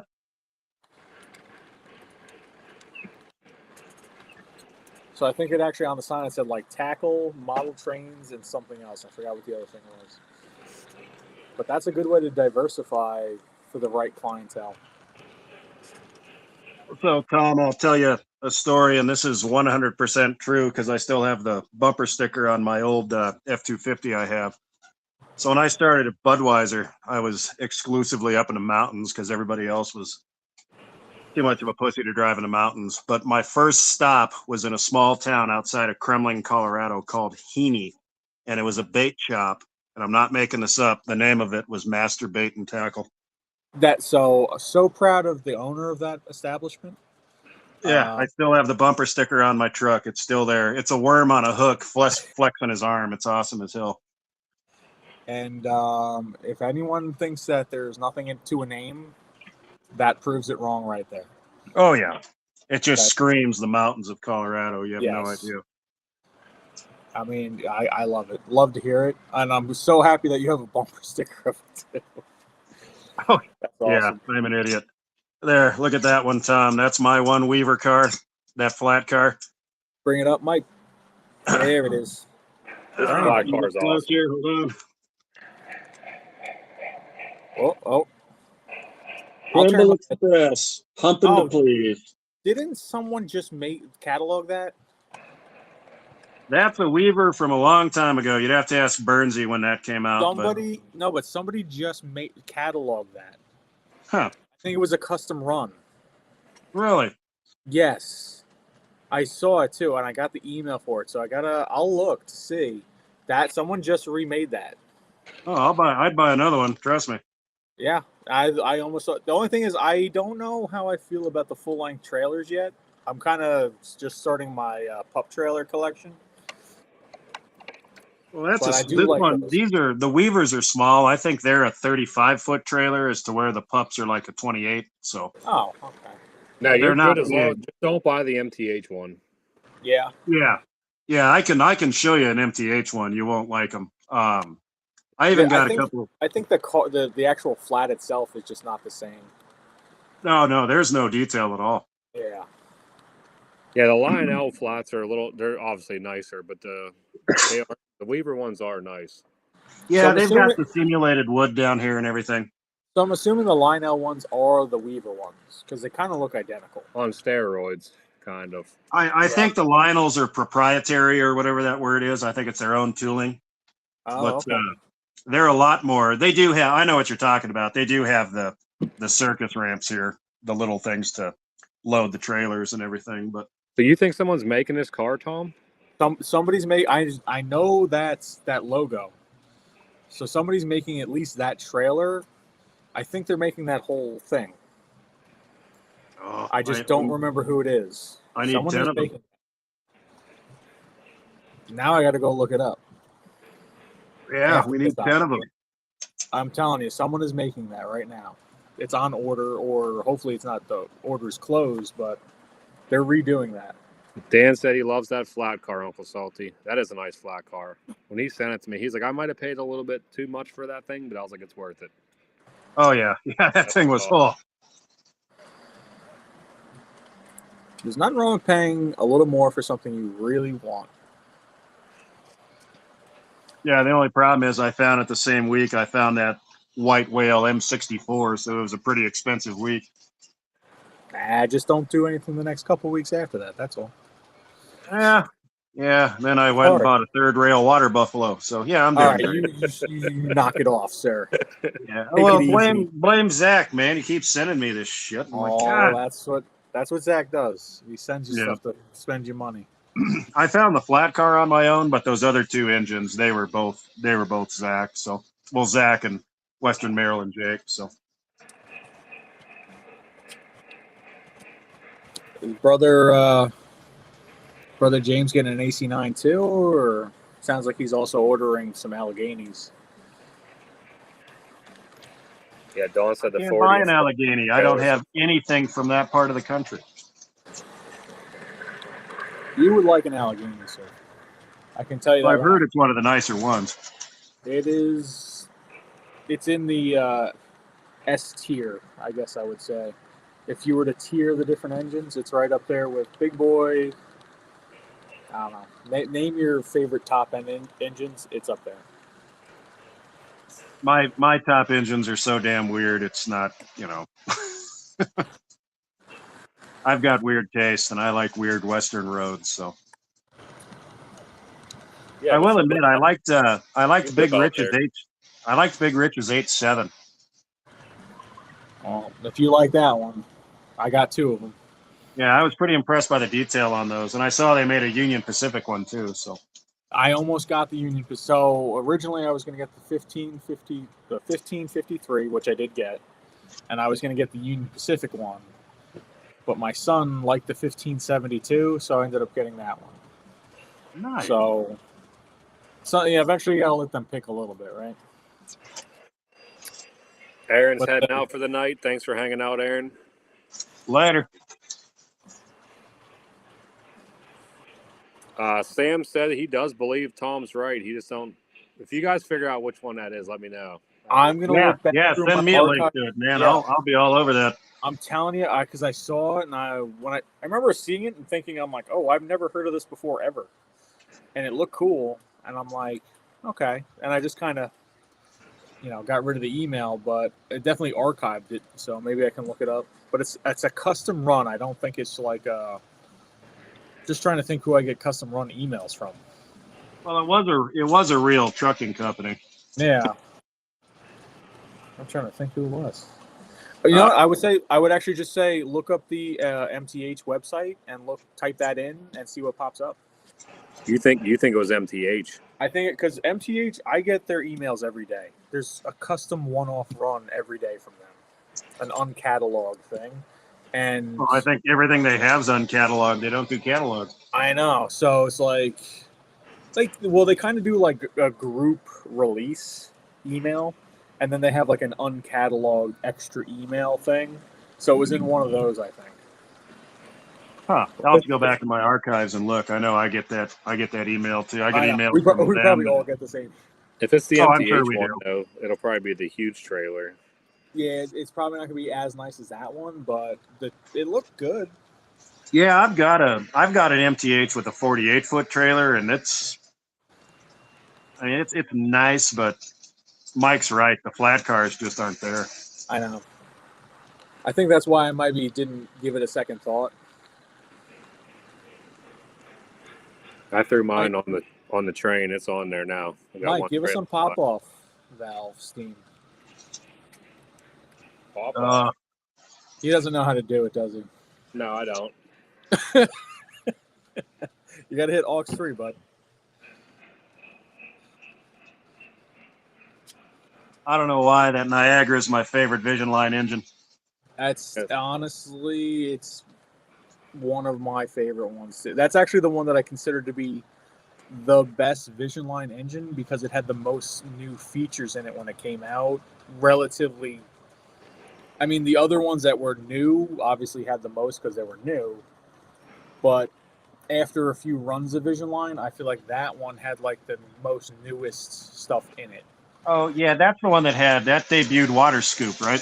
It debuted 3 different things. Yep.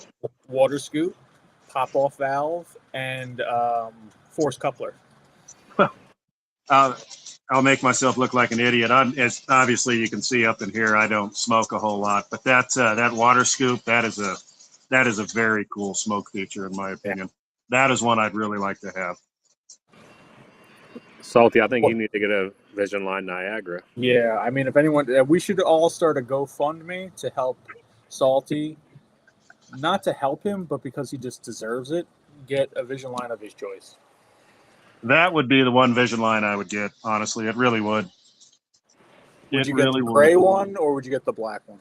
I like the gray one. I know that's not a fantasy. I know it's a fantasy scheme or whatever, but it just looks so damn nice. I wouldn't mind. You know. I mean, there's a reason why it goes for 3,000 on trains and the black one goes for 1,800. There you go, Tom. There it is. Oh. Look at it. Now hit the water scoop. Do it. It's the water wheel, Mike. The water wheel. There it is. Oh, you got to hold it. Hold it. There it is. Love it. There you go, guys. No, that paint scheme just fits that locomotive. They did a very good job on it. I think it looks better. I think it looks better than the prototypical one. I like it because you get to see more of the details. I think that probably. I would agree with Tom. That probably, and you got. It's one of the nicest Vision Line engines. I think it is. That's because it is a Vision Line engine. You know, it debuted, cutting edge features, and it is smoking the basement up right now, guys. It's not like the Commodore Vision Line, which was essentially, in my mind, a dud of a Vision Line. Yeah, I haven't seen one up close, but I've heard a lot of people aren't real happy with that thing. Nah, I mean the engine. If it was Legacy, at Legacy pricing, it'd be a great engine. But well, what I don't understand, I'm not a Lionel expert by any means, but it seems to me that new Legacy Allegheny has a lot more features than that Commodore did. Why is the Commodore Vision Line? Yeah, you're right on the nose with that one. Precisely. I've heard the 3-speaker engines. I've seen them at train shows and stuff. That shit's amazing. Yeah. I know you got a couple, Tom. I don't, but the closest I've got one that has 2 Fat Boy speakers, and that thing will blow me out of this attic. Well, it's funny you say that. My Niagara is on the lowest volume it is right now, and it's loud. Like, it's on the lowest setting I can get it on before it goes silent. Well, Mike, have you... I couldn't even hear you guys through my phone. I had to put on conventional shit with no sound. Have you tuned it yet, the sound, Mike? I've never really messed with the sound. I just left it where it is. You should. I would recommend you turn up the engine manually, and then in the tender, turn it down a little bit. Maybe put it on, like, medium.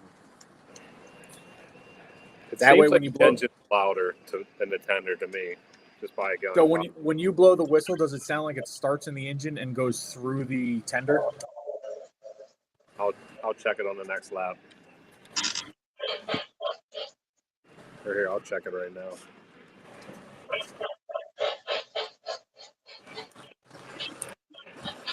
Slagcat, thank you for the F-19 approval.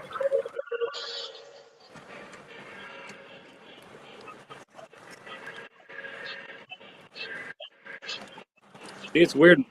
I would say the whistle sounds a little lower than the chuffing. The chuffing sounds loud. So that means what I would recommend on the engine, manually on the dial, turn up the front engine, hit aux 1 and hit sound down twice. That'll turn the chuff down. It'll balance out. It'll bring the whistle up and the chuff down in the engine overall. And it'll sound perfect.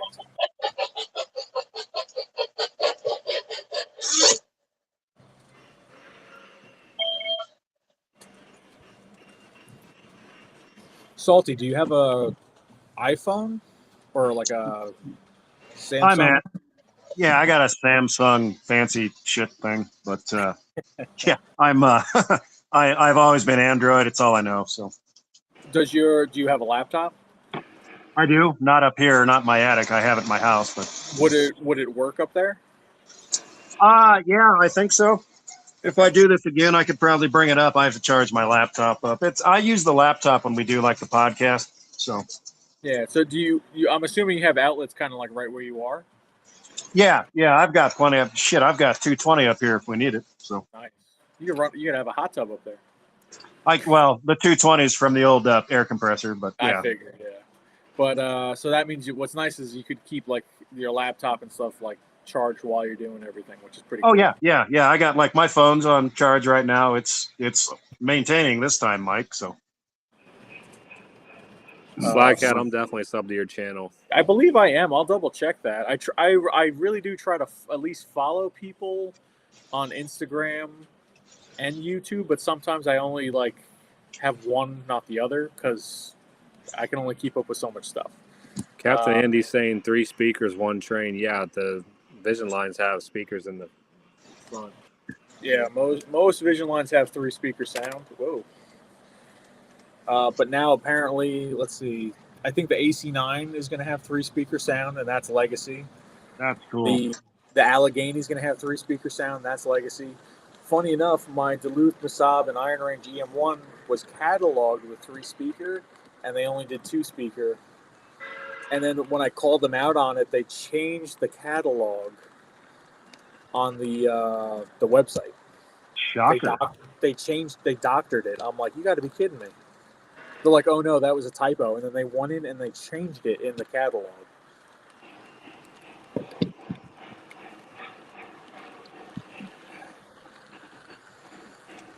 Man, everyone's really feeling the F-19. I think you got to get one. F-19 is a nice model. I like that one.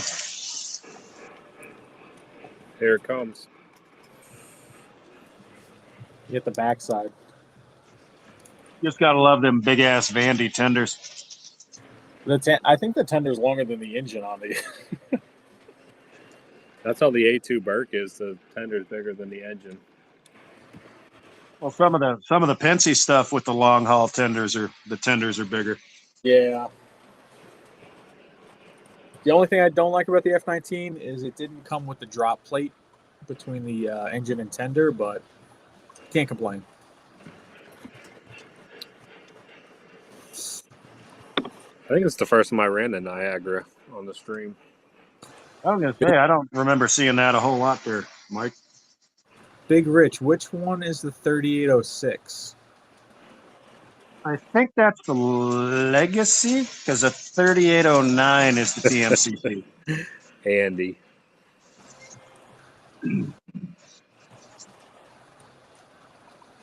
Honestly, I can see why my kids sit here all the time. Good spot. There's a good spot. Like, I can turn the crane on right now and it can tickle me. Ready? Let's see. Oh, wow. This remote. You're more comfortable than I am there, Tom. Come on. At least I got a chair. Yeah. When I went down to get my beer, I also went inside and got my knee brace. So. Can you guys hear the horn of the crane if I blow it? Go. Let me hear. I hear chuffing. Oh, wow. All right. I guess you can't hear it. All right. Whoa. Hey, F-19. All right. That was close. Salty, I think you should go up and sit down instead of standing on the ladder. Oh, I'm fine. I'll just grab another beer. I'll be fine.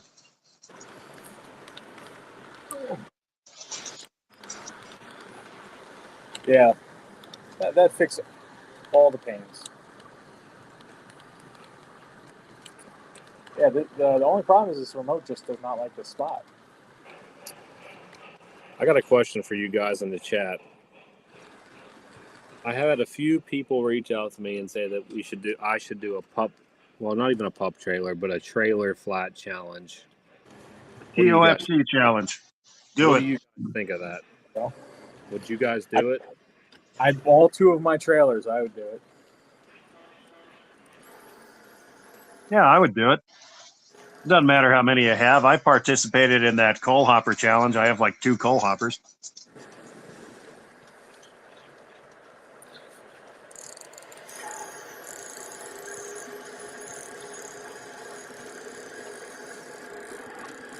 Oh, yeah, Jimmy. Well,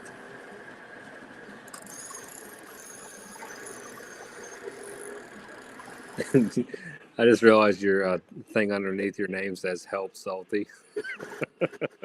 Well, I think that's what I was trying to do the last time we were trying to hook up. Yeah, it is.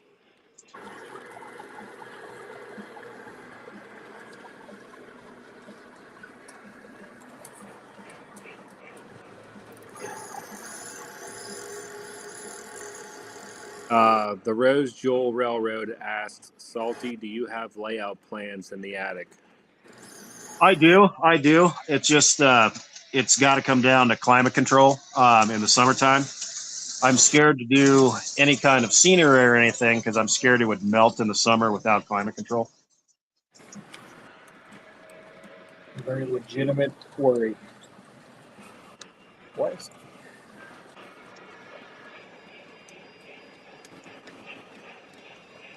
okay. This remote is thoroughly confused. Does not like this spot. But it would also take a lot of scenery products up here because once I clean the other end of that attic down there where some of my train boxes had to go because of the daughter, I would have about 36 feet by 11 up here would be my measurement. So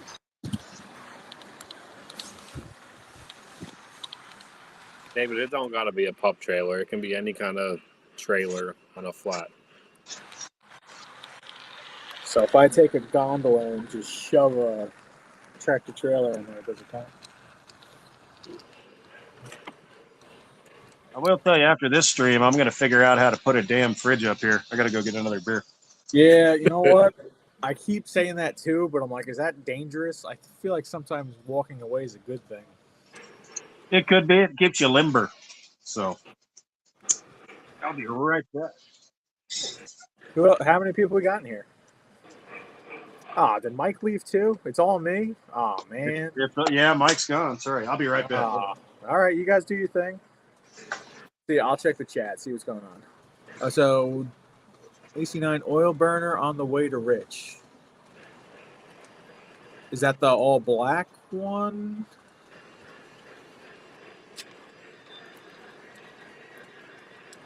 The AC9, I'm really proud of Lionel. They had a lot of good offerings for that. Very tempted to get one, but probably getting 2 Alleghenies. Slackcat, thanks for stopping by. Later, Slackcat.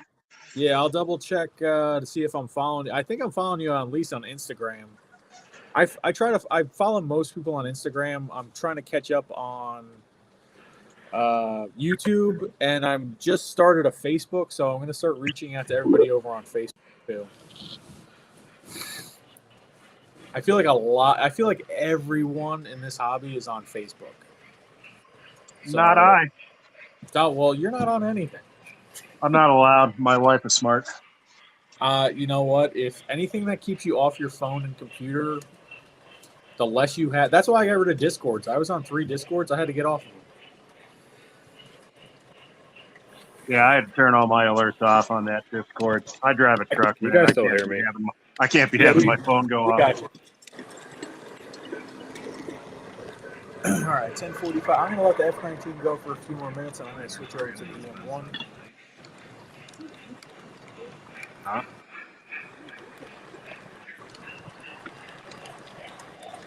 I can't hear Tom anymore. Oh, no. You can't hear me? I can hear It's him. me or if it's him. Everyone hears me but you, Mike. What'd you do?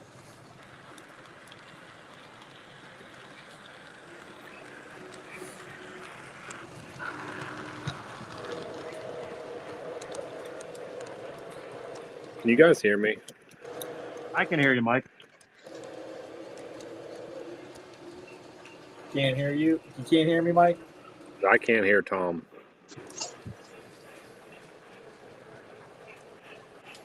Epic fail. Is it Jeremy again? Is he playing with the Wi-Fi or something? This is when I was on Ray's stream last week. What's happening? Do you want? Can you kick me out and Can bring you me hear back in? I Tom guess. too? Yeah, I can hear Tom.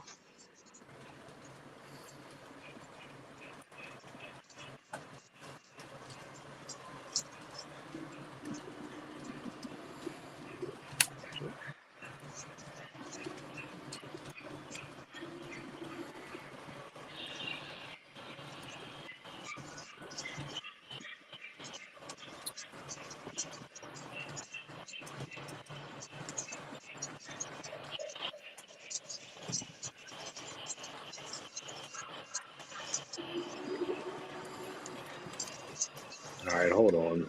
Jam can hear everyone. That's weird. Yeah, it's just you, Mike. I don't know what's going on. Oh, he's gonna go out and come back in. Yep, it's the curse of Sedano. All right, I'm good. You hear me now?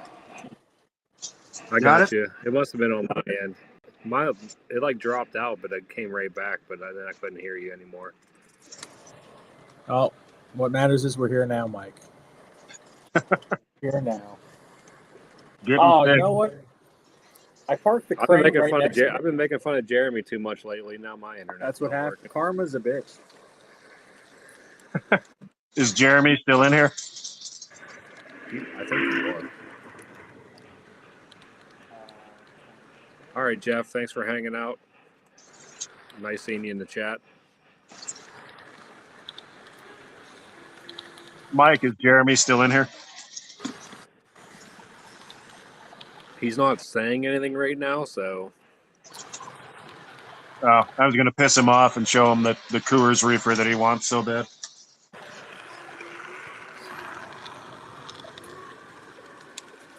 the last time I did a live, I think he said he fell asleep with his phone.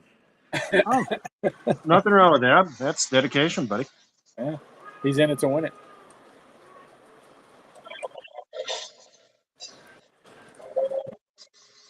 I know he's going. I'm pretty sure he'll probably do a live tomorrow again. Hopefully his internet works fine. Nice. I thought he does them on Does he do Saturday or Friday? He does I think Friday. Ray is Saturday Oh, now. he Isn't does he? Friday. Oh yeah, Ray does Saturday. That's what it is. Yeah, Jeremy because last week I confused the shit out of myself by watching two. I was watching Ray because he was on first, and then I was trying to watch Train Board as well. That's too much for an old. That's too much for an old guy. I think that's the thing. That's the only problem I see is now that lives are becoming super popular. I can't watch them all and then do my own. It's my wife will divorce me. Well, we kind of need the lives. I mean, I lot of the- like. If I could watch them, I would. There's just too many of them. it's hard. I know what you mean. It's hard to keep up, but no, it seems like a lot of our bigger channels aren't making videos anymore. So that's why I kind of tune into all the lives because it's interaction and people are actually doing stuff. So, Well, that and I've come to notice that a lot of people watch the lives instead of like watching TV now, so they enjoy watching. Dude, I don't even have TV service. I got rid of my cable. We got rid of everything. I figured out it's a lot cheaper to have you to pay for YouTube Premium than it is to pay for a cable deal. Now, what does YouTube Premium get you, Salty? I don't know. I make my wife pay it, so I would never give YouTube money. I just make my wife do it. So No, I'm saying like what addition, like what does it get you having YouTube? absolutely no commercials at all. And it's a couple of other things too. Like not that I, am super jazzed about my channel or whatever, but little perks on like my my analytics and things like that.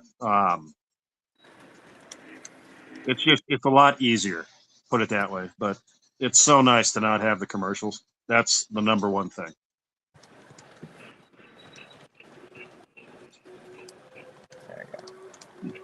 I've been watching a CC2 on eBay lately, guys, but Boy, I think they're gonna do it again. I think he wants too much for it.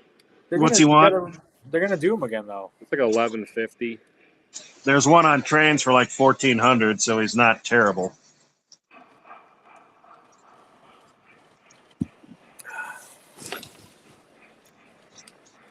If I put my laptop this far away, you guys hear me good? Yeah, I can hear you fine. Yeah. Okay. Oh, I gotta get this crane out of my way.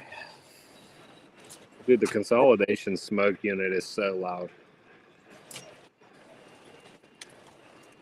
Mike, my Lionel consolidation is so old, it's got a puffer unit in it. And it's got smoke fluid all over it, which drives me freaking crazy. Oh, it spits too. Yeah. And it's on a shiny engine, so that's just great. Oh yeah, that's kind of why I don't run smoke on the brass stuff. Drives me nuts. All the brass ones have the Sooth style unit, and they're just poppers and spitters. Burnsy told me that if you get the needle tip and put it down in there, that it will help with spitting like that. So Needle tip's pretty easy. You can just make your own. I take my old, like my old bottles from like LaBelle, and I just wash the hell out of them and put smoke in them. that's exactly what he told me to do. Here, right here. Here's one. Yeah, you don't throw those bottles out. Yeah, Repurpose. I just got it wrapped in black electrical tape, so I know that this is MTH fluid versus my, what do you call it, JD's Mega Steam stuff. Tons of people are saying live streams are better than TV. Oh yeah, you can make fun of us. That's the best part. It's the real reality TV now.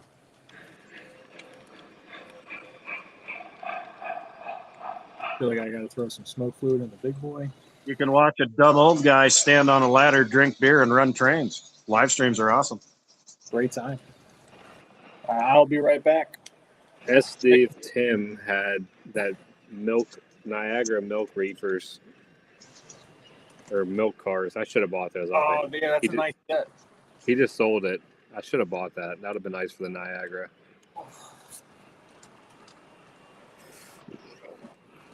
I got a New York Central Woodside reefer on this one, on the outside loop train here.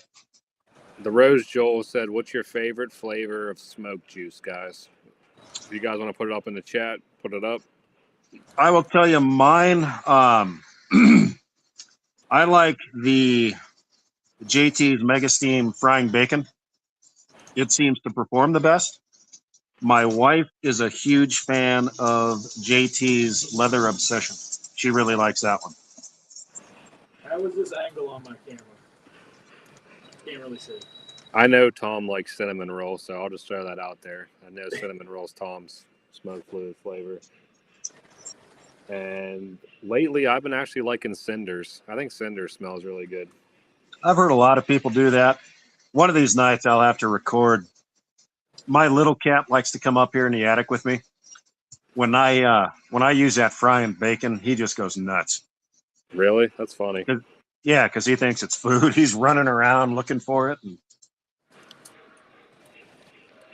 But I think I have, because like in Christmas time, we do, hold on, let me turn around here. This is what I use for the tree.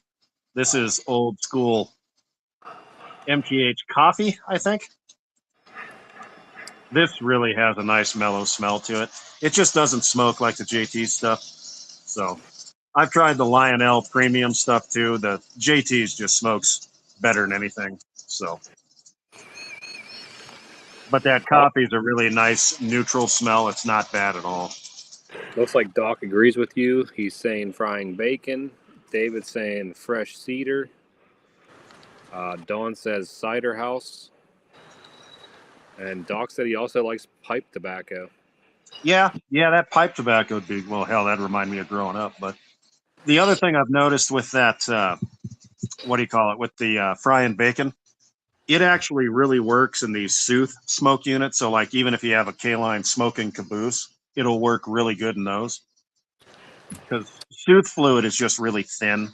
That's the difference with them. So I actually have the frying bacon smell. My daughter wanted it. yeah, it's really not. I mean, after a while, it starts to smell. I'd call it electrical fire, but it's okay.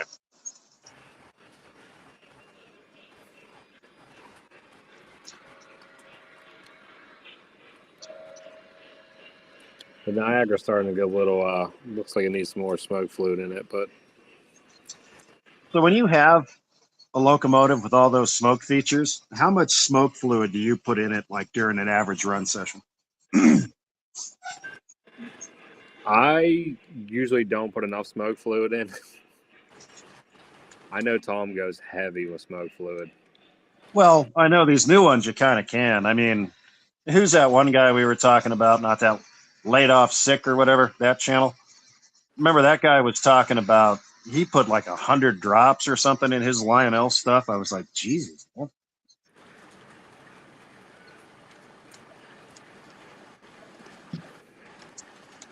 Yeah, Tom puts almost like a full, like dropper in his. But Like out another of the thing, Mega Steam, like that dropper. That. yeah, like a, Oh, okay. I almost don't like use those, so I don't know how much that is actually. he does like a 75% on that, which I think that's a lot. I do like maybe a quarter of that whenever I put it in mine. I know when I'm using my like that little needle thing I showed you, I do about 20 drops, but those drops are a lot smaller because of that needle tip.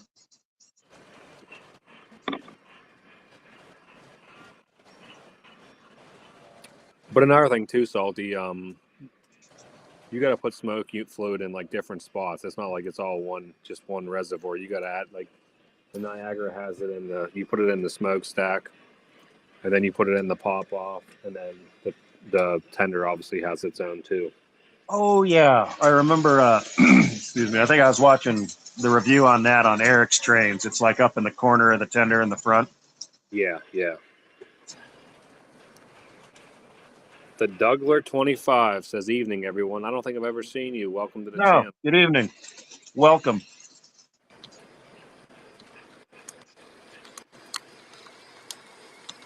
Rose Joel said his ABA Lionel E units drink a lot. I mean, some engines do go through fluid a lot. Dude, those ones that Ken has, Rose Jewel there, those Milwaukee roads. Oh my God, those are gorgeous. Have you seen those? They're like I'm orange and gray. Oh my God, those are nice.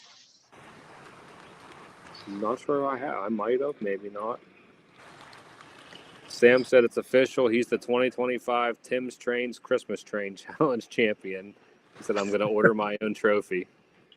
Nice. Tim said he uses Mega Steam with gingerbread and hot chocolate. That'd be pretty good. But he used to use, now he said he's back to using Lionel and MTH fluid. Oh, Yeah, he's I don't new. remember. Thanks for joining in. We like having you there. Yeah, I don't remember what flavor of Lionel I had. But it was the premium stuff, like in that white bottle with the eyedropper. But I've just had good luck with this. What do you call it? This JT's Mega Steam. I can't find the other stuff anymore. I know you guys have all talked about it, but that Super Smoke, the stuff that was made by Bart's Pneumatics, I can't find that anymore. I used to get it through Dali Electronics, but they don't have it anymore. They're out of it.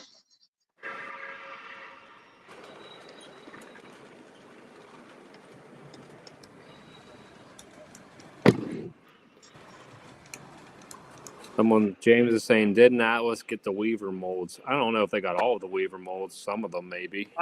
I think how that went. I think when Weaver was selling stuff, Lionel got the USA tooling, and Atlas got the Chinese tooling. And then I also know that MTH got a few of the diesel toolings. They got, oh, shit, I'm looking at it right now. I can't even think of what it is. The Alco Centuries, the 628s and the 630s, all of those Rail King scales, those are old Weaver. And there's another, God, we were talking about this the other day. Well, not you and me, one of my other train buddies. One of the other Rail King scale is an old Weaver tooling. God, what was that? I don't know. I'll think of it. Yeah, Bill. Lion scale definitely is Weaver tolling. Oh, I got it, Mike. The Rail King RS3s, those are old Weaver. Oh, gotcha. Not the RS1, that's proprietary, but no, the RS3s, I'm pretty sure were the old Weaver. Somebody told me that. If Burnsy's in here, he would know that.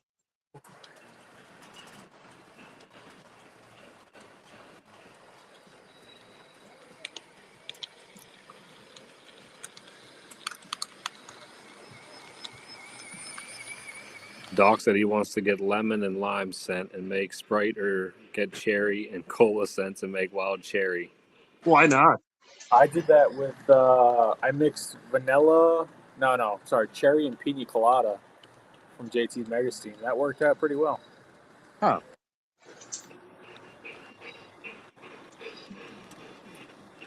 But cinnamon roll's the way to go. Well, actually, I like lumber mill too. That one's going. Lumber mill? Is that what you said? Yeah, lumber mill. Yeah. Yeah, I'll bet you that would smell good. It basically just smells like cedar, pretty much, which I like.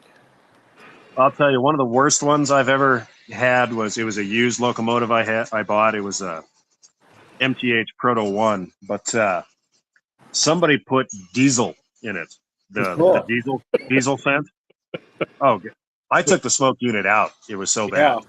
I mean, it was horrible. So I bought my ESC Hudson from York, the first one I went to, and the guy. So it was his kids, and unfortunately, the father passed away. But he worked at Lionel as a repair guy, and I don't know what he did to this Hudson, but I think it's like some sort of baby oil, but it smells so good. And I've put JT's scents in it. I've put other scents in it, and the old scent that used to be in there keeps winning. It overpowers it, and it smells so good. And I kind of want to reach like next York when I'm there because I think they go every year. I'm gonna ask them, be like, "Hey, what did your dad What put is in this?" this thing?" Because it hasn't gone away, and I've run that thing for hours. Yeah, they were definitely there. I remember when you bought that engine. They were definitely there. So they're by the guy. I think that's a Silver Hole, and they're right next to a guy who makes all these custom buildings in like the back. We're so lucky. I got to buy some of those guys' custom buildings next time I'm there too. We're so lucky they brought out flavors and scents of this smoke fluid. I mean, the old school stuff was so bad. Yeah, I don't think I would actually be able to run smoke if it wasn't scented. I mean, like the original MTH stuff, their original proto smoke or whatever the hell they call it. Isn't that what it says on my bottle? Yeah. That wasn't too bad, but like the stuff that, like I said, I'm old, but like the smoke fluid that used to come with like my old MPC steam engines and stuff, that stuff was horrible. I mean, it was like pungent, real pungent. Douglas said he had a buddy that would use vape juice for his smoke fluid. Yeah, I've heard somebody talk about that, but I don't know if I'd want to put glycol down my smokestack because I think that's all vape juice is. What it is. So like I was trying to figure. So basically, what smoke fluid is it is baby oil essentially. It's mineral oil. Yeah, it's mineral oil. And I was trying to figure out how to flavor it, and from what I understand, how they flavor. That's why I think JT's Megasteam calls them flavors and not scents. Mm-hmm. Is the stuff that they put in the vape juice to give it the flavors and the scents. So I think you're right, Tom. I think one of those other Nick's Crossing. I think he said that it's actually JT's is like vape juice. Yeah, so I'm trying to figure out how to buy it. Because a 14-ounce bottle of baby oil is $2. Yeah. Yeah. And I'm like, if I can just figure out how to get this, and it burns. The only thing it doesn't do well, it doesn't dissipate. So I'll smoke this room out in 10 minutes, and it just doesn't go anywhere. So you have to have ventilation, but it smokes way better. But it doesn't smell. It doesn't smell bad, but it doesn't smell as good as JT's. So I'm almost there. I got to figure out how to get just the scent part of the vape juice, and that'll be. You'll see Gold Standard branded smoke fluid. I was going to say, you were experimenting there for a while. I still am. That's pretty cool. I'm trying to figure it out. And I'm not a chemist. So it's a lot of trial and error. Don't be a chemist. You can hurt yourself. Exactly. I know.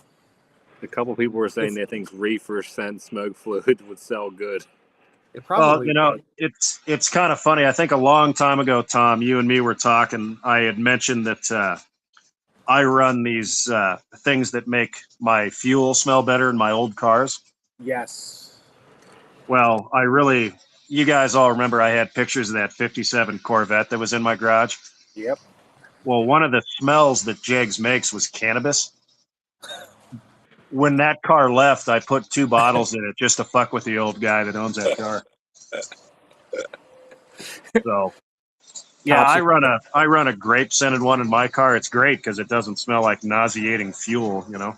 You know what? So honestly, I should probably do that myself for my Galaxy because it can, after a while, it gets kind of noxious.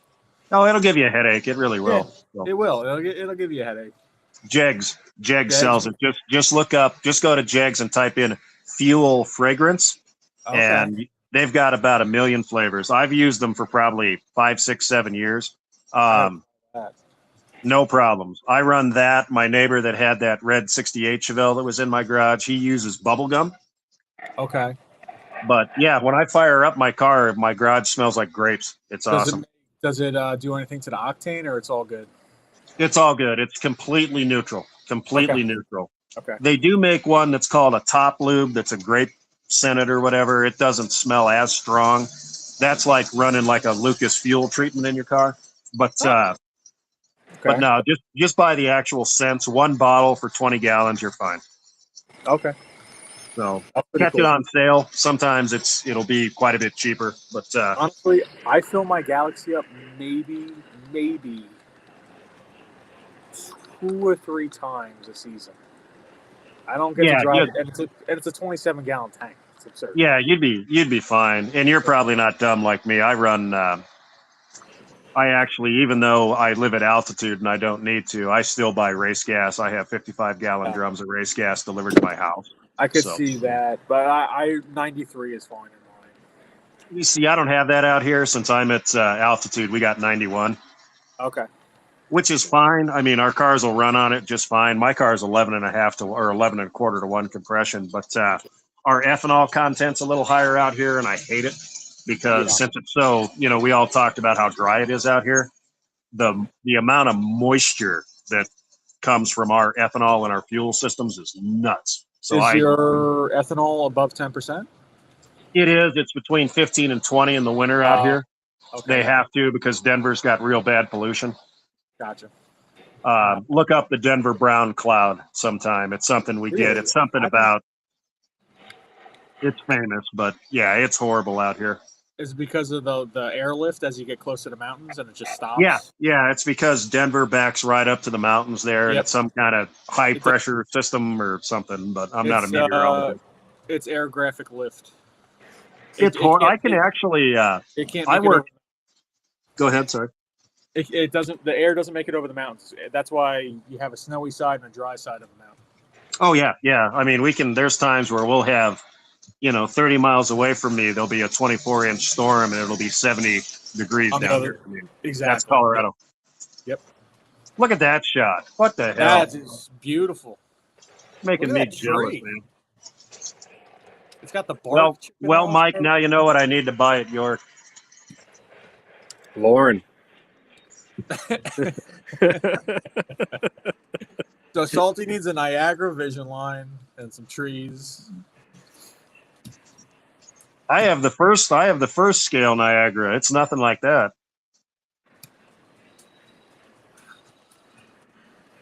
This is the new section. I figured I'd give you guys a little bit of a sneak peek. It ain't done. That's awesome. Wow. I need a proper New York Central caboose like that one that just went by too. I need a wife that works on my layout. No shit. Yeah, talk about it. Jeez. Although she offered to help me get this chair into this spot tonight. She's just like, I'll go into the layout and help you get it there. So I'm going through some stuff with physically. Like I had to get hand x-rays and knee x-rays today. So I think she felt bad. She was just like, let me help you get that under there. But it was nice of her to at least offer. I'm like, no. This is my silly hobby. You go about your life. Are you getting arthritis or carpal tunnel or something?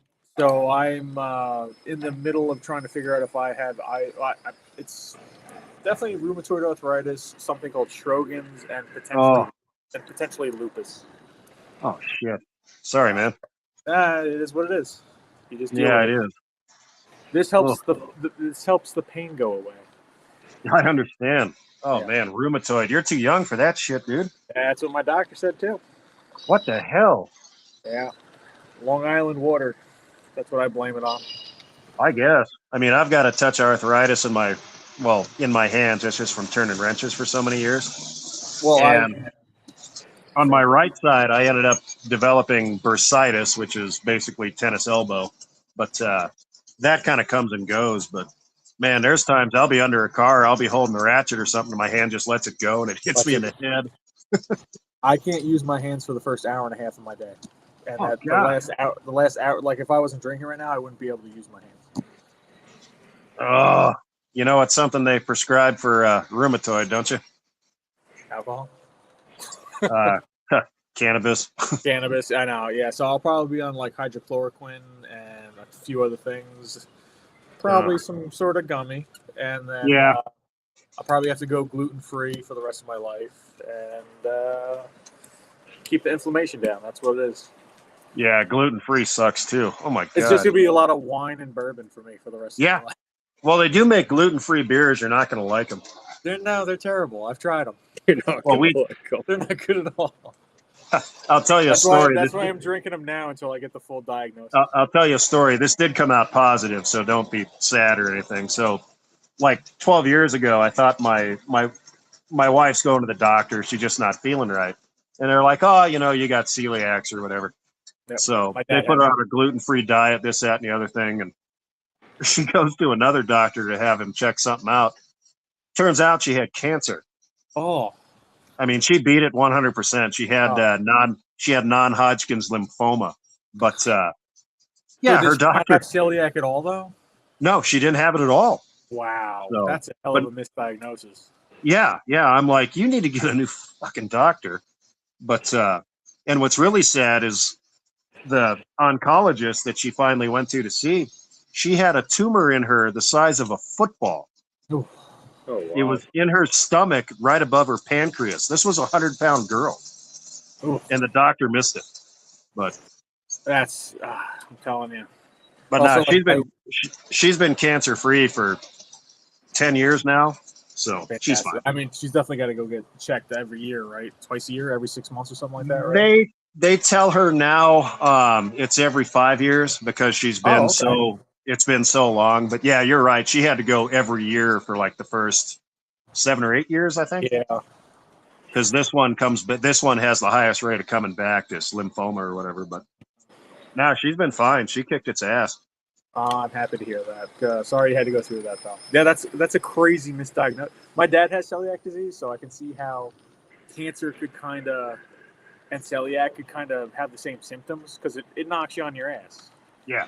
Completely weakens you. Your stomach hurts. You can't function right.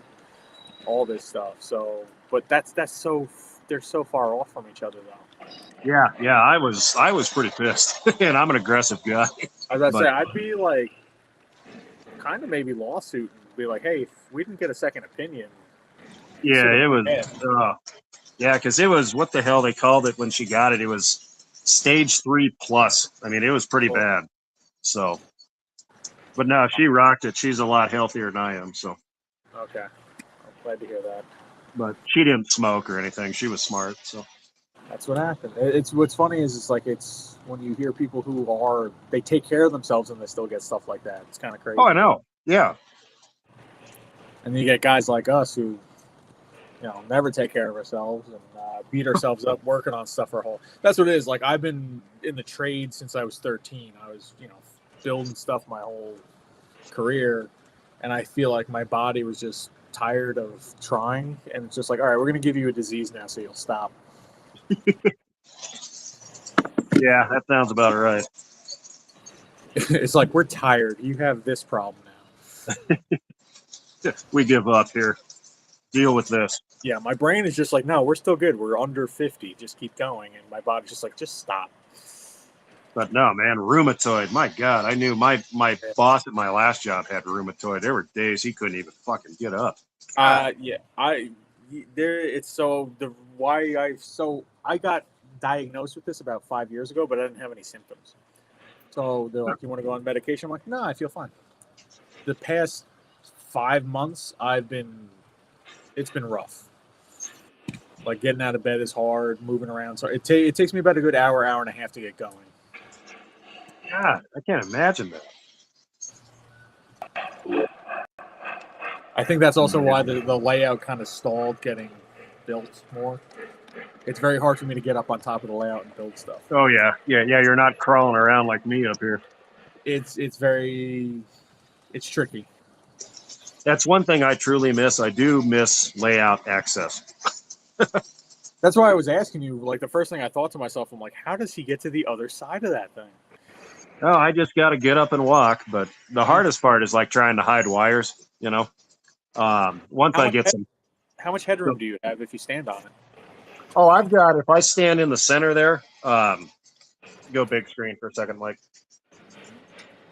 It looks like you could stand kind of straight up. Right where the top of the A-frame there is actually 8 feet. Oh wow! But it just comes down on both sides. But no, you could. I mean, I clear the lamps and everything by a long shot, and those lamps are on a 1 foot drop, so I can get them away from the socket because they're heat lamps. So. Got it. So like I can't stand on my land. I have to crawl around. Yeah. That's a nice advantage that you can stand at least. Yeah, and it's funny. The guy, I was telling Mike, I kind of built this garage with my neighbor.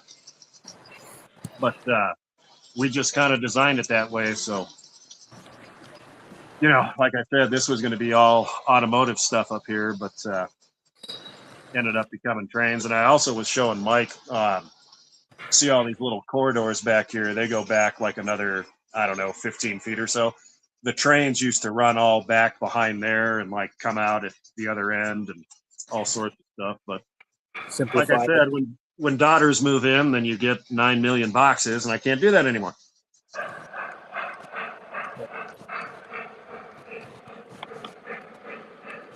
I'm rooting for you, Chooch.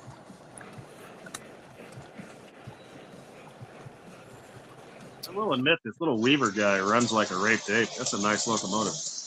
I haven't run it that much.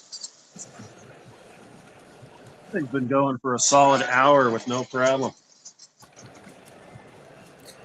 Yeah, you don't realize how much you run an engine until you get on the live stream. Then they'll run for hours. Yeah. Oh yeah, I can hear all my Atlas reefers are starting to squeak and stuff, but that engine's fine.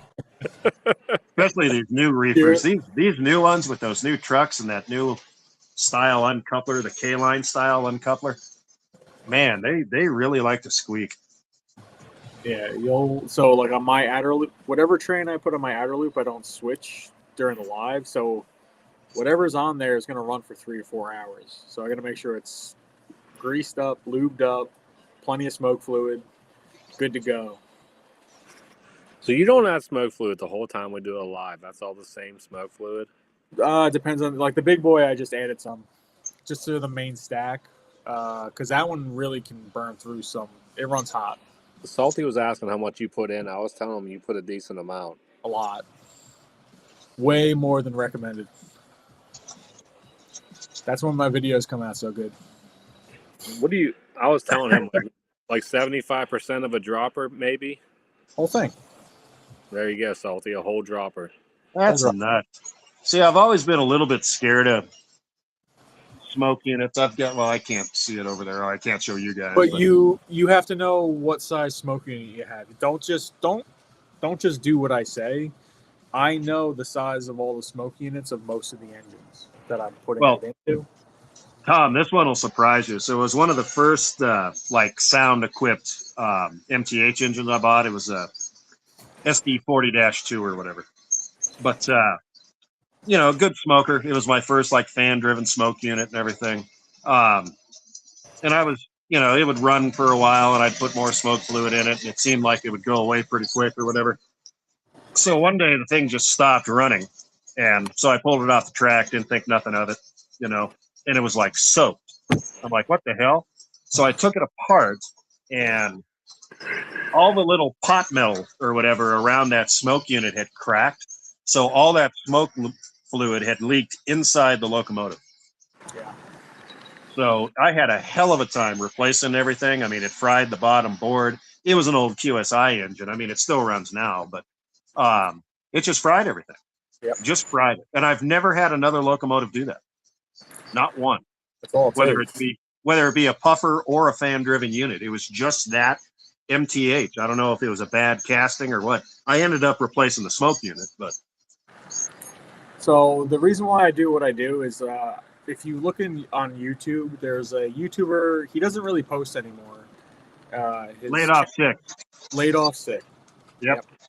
He puts 120 drops into a Lionel cab forward dual smoke unit, and Really? there's room for more. 120 drops is 2 eyedroppers. That's nuts. It'll soak it up. I know the old MTHs used to tell you like 20 to 40. That's what they and the new Lionel units run pretty hot. So like my Mohawk, the whistle steam looks so good, but I've already had to replace the batting on it, and it charred. Really? I had to clean everything out, and I put what I thought was a good amount of smoke fluid in it. They run so hot to make Yeah, that. if you go by the directions, it only tells you like 20 drops. 20 drops, like 15 after. And I'll put a whole dropper in it, and I still burnt out the wick. I'll be right back. Break time. Yep. So like what I tell people is learn to know what good smoke looks like versus. So like when smoke comes out and it's nice and white and it smells good, like I'm always walking around smelling the smoke, making sure it doesn't smell like it's on fire. And if it starts turning like a bluish color, that's not good either. So it's kind of an art form. It really is. Mike's still afraid to put a whole dropper in. I could tell. I don't even put close to a full dropper in. I've already turned my smoke fluids, my smoke units off. So like I run mine on low now. So like I never put them on high. I'm always on low also. Yeah, I don't put them on high.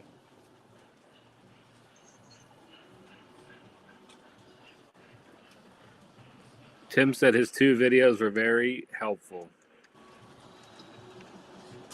Yeah, the laid off sick.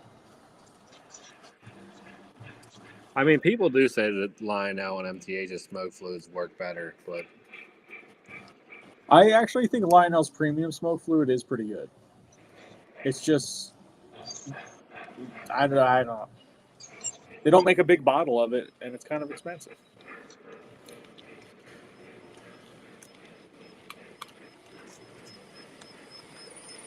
David said he runs it on high. I'll run it on high when I make a video.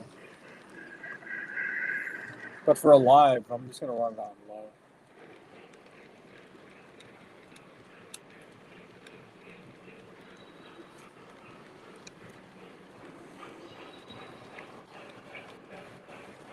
That's a nice little train up there on the top loop. I'm liking it. Tim said those 2 videos that he did caused a holy war on OGR at one point. I mean, I think you did good empirical, like... You know, now that I'm old, I really wish I would have installed a bathroom in this damn garage. Well, when I built this basement, I was like, I don't need a bathroom down here. Same sentiment. Probably should have. It's nuts.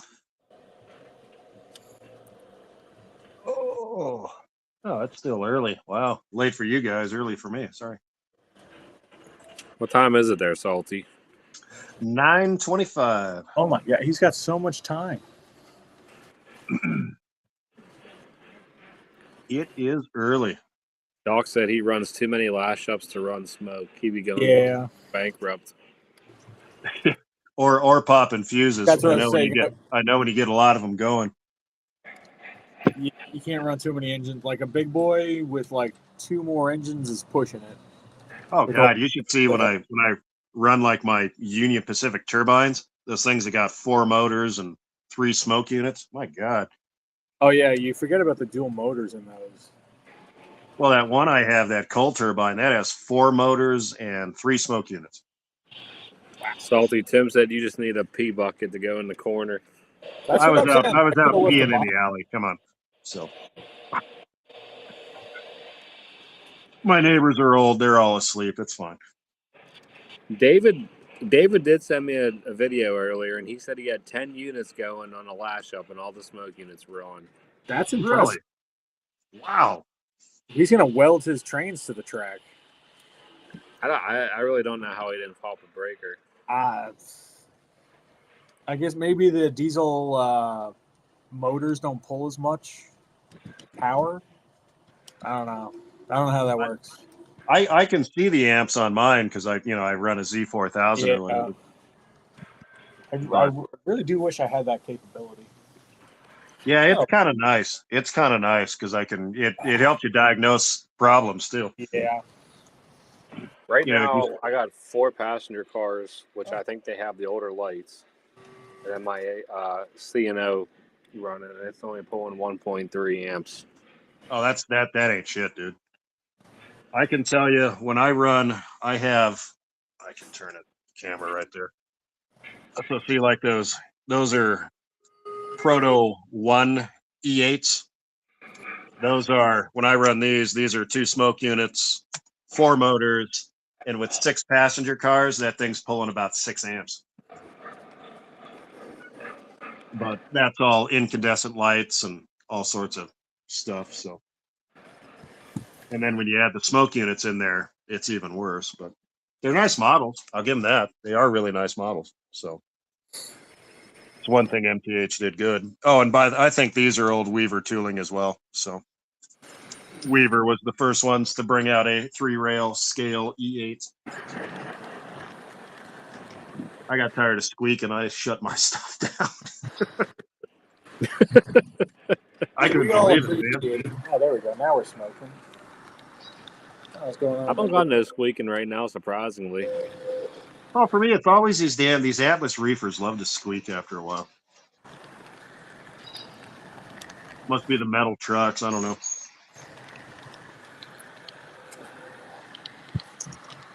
Tell you what, I think sitting in the layout's a fun way to do this. Oh yeah, you got a bird's eye view almost. Are you in a different spot now, Tom? Because I don't see you in the original spot. What do you mean? No, I'm still in the middle. You're still. I have. Oh no! You're talking about the track side. I moved. Oh, you moved the track camera. Yeah, I moved the trackside camera. I moved it. Who makes the FP overnight cars there, Tom? That is Lionel. Are those the PS1s? PS1 box cars? Yes. Yeah, wait, I like their. Are you talking about the silver ones or the black ones? Both. I like the silvers and the blacks. So the silver and one black is Lionel. Okay. The other black one is MTH. Honestly, the MTH and the Lionel are like identical. Huh. Yeah, I felt bad the other night when Mike and I were talking. Mike, I actually went through my whole scale collection up here. I have 2 Lionel freight cars. 2. Everything else is Atlas, K-Line, and MTH, and then my oddball brands like Pecos River, Crown Model Products, and Weaver. I mean, they're all good products. I got a lot of Lionel engines, just I don't know why I never bought. I don't even own any Lionel passenger cars. Well, one good one I would tell you to get would be get the pub flat. The Lionel pub flats you were good. That whatever. 2. What did I send you? Northern Pacific or whatever? I did buy that. Oh, you got them? Nice. Oh yeah. Yeah, you'll like those. I think you're really gonna like it. Yeah, Northern Pacific's close enough to what I run. I figured I could have that. So. Oh. I do like these Atlas Express reefers too. That Rio Grande one I was sending you the pictures of, those real big reefers. Those are cool. I still want to get. I think MTH makes good ones too. The MTH what? I'm sorry. MTH makes the express reefers like Lionel does, and they're I don't have any yet, but those are on my bucket list. Yeah, these Atlas ones, the same thing. This Western Maryland Jake found it for me, but it's 53. Well, when the train comes around, I'll get a picture of it here. 53'6". It's like a big woodside reefer. Yeah. I like how they have it has a rounded top roof. Kinda. As soon as hold on, I'll speed it up here. It's semi-rounded. But the what do you call it? the detail on it, you know, typical Atlas, all the doors open. Here, I'll stop here. Just gonna give a shout out to August for joining in. This thing right here. Yeah, those are so nice. Yeah, those are like the R50Bs that MTH makes. Yeah, I was really impressed. I mean, it's got, I'll try here. Hold on. I mean, it's got the sprung trucks actually sprung, which is rare for a Atlas. So it's got suspension, and I was quite impressed by that. I think who was it? I think Train World just did a custom run last year of the MTH version of those, and I'm kind of upset I didn't grab them. Yeah, I'll have to try an MTH. Unfortunately, I've been buying a lot of Atlas, and that's not unfortunate. It's not unfortunate for the wallet. Oh yeah. Which one did MTH run that was a custom run that you were interested in, Tom?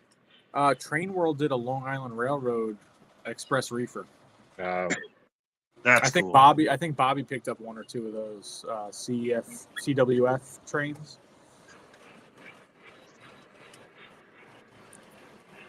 They're nice cars. I have a couple of the MTH ones in the PRR. They are nice. I don't mind MTH stuff. I've got one of their 36-foot reefers. That's actually a really nice car. Yeah. You know, I don't have any Atlas 36-footers, but I was quite impressed by that MTH. Because I always pictured MTH Premier as kind of middle of the road or whatever, but no, it's actually a nice car. I don't think the paint's correct on it, but. Well, you've seen my Woodside Reefer video, Salty, and all the ones on my upper loop are all MTH ones. Which I think MTH makes nice Woodside Reefers. Yeah, they do. I don't own any. The one brand I don't have any product from is RMT. I was about to say I'm playing with the RMT reefers next to me, and the brake wheels actually turn. Really? And the Atlas ones don't. Huh. I mean, I'll have to try one of my K lines. I'll bet you they spin on the K line. I am really like these RMT reefers. I really enjoy. Yeah, one of my other train buddies, Bob over there at Rab's Trains, he told me to definitely check out. He's got a lot of RMT, and he was quite impressed. He's got Atlas and all sorts of stuff, but for $30, they are a steal. That's the biggest thing, the $30 price point. I mean, I don't want to. All right, cut the recording, but I mean, I'd spend probably 50 on them, 55. They're good. They're still cheaper than Atlas. Yeah, Atlas you can find deals if you go used, but that's about it. Yeah. Oh no, well, like Steam Era Classics, like when I'm at York, that's what I'm usually looking for. Yeah, I need a lot more of the Steam Era Classic stuff. I just recently discovered like their tank cars. My God, are those nice? Those are very nice. Well, I think a lot of people. I hope Atlas brings back the Steam Era Classics. Yeah. They really need to. They should. Because I mean, they're really concentrating on the moderns, and I don't mind modern stuff. It's just I don't buy it. But you know, for years we didn't have any modern type prototypes in O-Gauge, but there's just say goodnight to go back to the old stuff a little bit. Matt's O-Gauge train is signing off. Have a good night, Matt. Later, Matt. Thanks for having me. Yeah, I hope they bring some more Steam Era Classic stuff back. I don't know if Restream's messing up tonight or what's going on here, but it's kind of irritating. Yeah, it kicked me out for a minute. That was weird. I don't know if it's Restream or what's going on. So, Tim, I kind of agree with you on that. I wish they wouldn't put the decal on the roof, but apparently that's actually something that certain companies did do. Some of their newer runs aren't doing that. So, decals on what roof? There, I'll show you. Like, this is one that I just got that's new. Hold on. That's RMT? All right, this is RMT. Yeah, I like that. See how it says that on the top? This apparently is something they actually would do. Yeah. Hold on. Mike, go big screen on me. I'll show you. I've got a couple of Metka custom run Atlases here. Same thing. Do they have the writing on top? Well, it's got small writing on it. Here, Tom, take a look at this. Oh. Oh yeah, on the doors, right? Yeah, on the flappers there. Sorry about the shadow. See how it says ATSF or whatever? Yep. I've never had one that had that, but yeah, these are these Union beers here. This was a custom run from Metka. TCA decided to come out to my Rocky Mountain Train Show last year, and I saw these, and I was like, I need to buy those. I'd never seen a white and blue reefer. So. And if you want to just bring me back up, Mike. So these are the new ones from Yeah, New York Electric Trains. This is a custom run, Long Island. Doesn't have that. I love the paint scheme on that. That's awesome. Yeah. Doesn't have anything on top. So I feel like the ones that have the writing on the top are usually the beer companies. Huh. Because all the ones that I have that are ale or beer have the writing on top, and the ones that don't, that like this is just farms, nothing on top. Which is interesting. Yeah, that's cool. Yeah, the only beer ones I have with writing on top are those Metka ones, because actually this train I'm running here in the front is almost all beer reefers. But so with the RMT, the only thing is the wheels are shiny. Oh, that's fine. The couplers couple closer than anyone else's. So these couplers are actually really short, which I like. Yeah, those look familiar. And these do not open on top. Oh, who cares? Yeah, exactly. But the side doors do open. Nice. Yeah, I really got to try. I never see them for sale out here, but I'll just have to order some. Or I was gonna say, just order online. Try to get a place with free shipping or low shipping, and no tax. Yeah, and trust me, I know what shipping costs, so I know where to go. I will say the RMT PS1 boxcars are really nice, salty. Yeah, I really like, because remember, Mike, I was showing you pictures of the funky Weaver PS1s with the large doors. Remember that? We were talking about the difference in the size of the doors. The Weavers have the 8-foot door, where the Lionels have the 6-foot door. Yeah. Hey, Mike, you'll like this. This custom run car. It actually says up in the corner.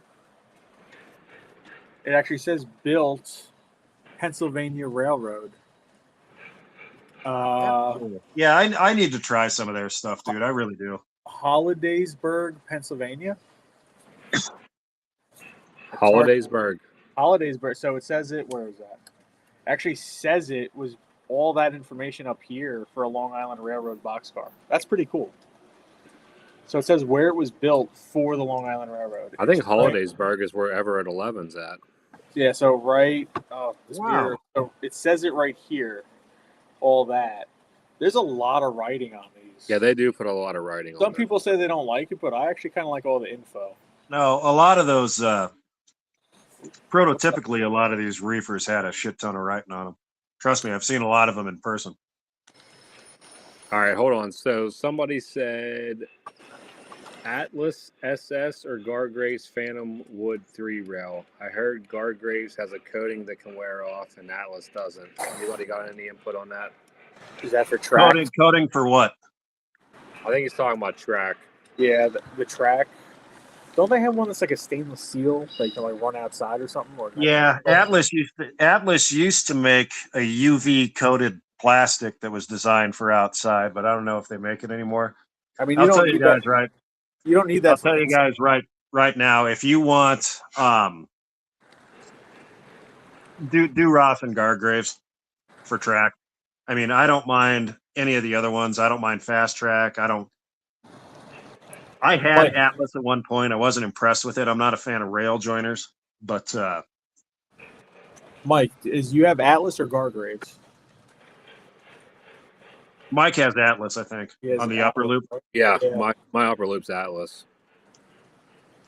Did she integrate a wall into your staircase coming down the steps? That's my staircase coming down the steps. Is that like carpeting? That is carpeting is on the Oh, side. it's like blurry That's right now. I realistic thought as that was shit. wall. I thought Yeah. that was wall, like some sort of like canyon wall. Yeah, either that or it could be Oh, a there we go. building. Oh yeah, okay, there you go. Okay, that makes sense. Yeah, I'm hoping to put a backdrop up here, guys, at some point. You mean you're hoping Lauren puts a backdrop up? ooh, shot. I gotta find the backdrop to buy, and then we're gonna put a backdrop up over there. I don't like. Now If you guys I'll put notice my in. videos, like I don't like seeing any of this shit in my videos at all. Like, Yeah. I try to keep anything out of my room that I can at all costs. Well, that blends in. That looked realistic. That actually did look like it fooled me for the second one. It was like a touch blurry. Now the one thing I will where I'll plug Ross and Gargraves though, you can. It's so much easier to just make your own track sections. You know, if you've got a fancy chop saw or something, you can definitely do stuff with Atlas or, even Fast Track. But I mean, you can. It's so much easier to customize with like Gargraves and Ross. I mean, my dad's layout was all Gargraves track, and I think let my old mind think here. It wasn't Ross switches; it was somebody else. Curtis High Rail Products. They used to make Gargraves compatible switches, but yeah, my dad was 100% Flex Track Gargraves. So, and that stuff lasted forever. It really did. And that was in California, and California is very humid. We lived right off. We were very close to the ocean, so. And like you said, I mean, people just got to be. Like I had to cut a lot of my track. I cut some of my Fast Track and I cut some of my Atlas track. You just got. I mean, if you have to cut it, you got to cut it. I mean, some people. Yeah, don't like you gotta. it. I mean, if you can go down, I think it was Tom that was talking. You can go down to Harbor Freight and buy one of those chop saws. That'll do it. Yep. Yeah.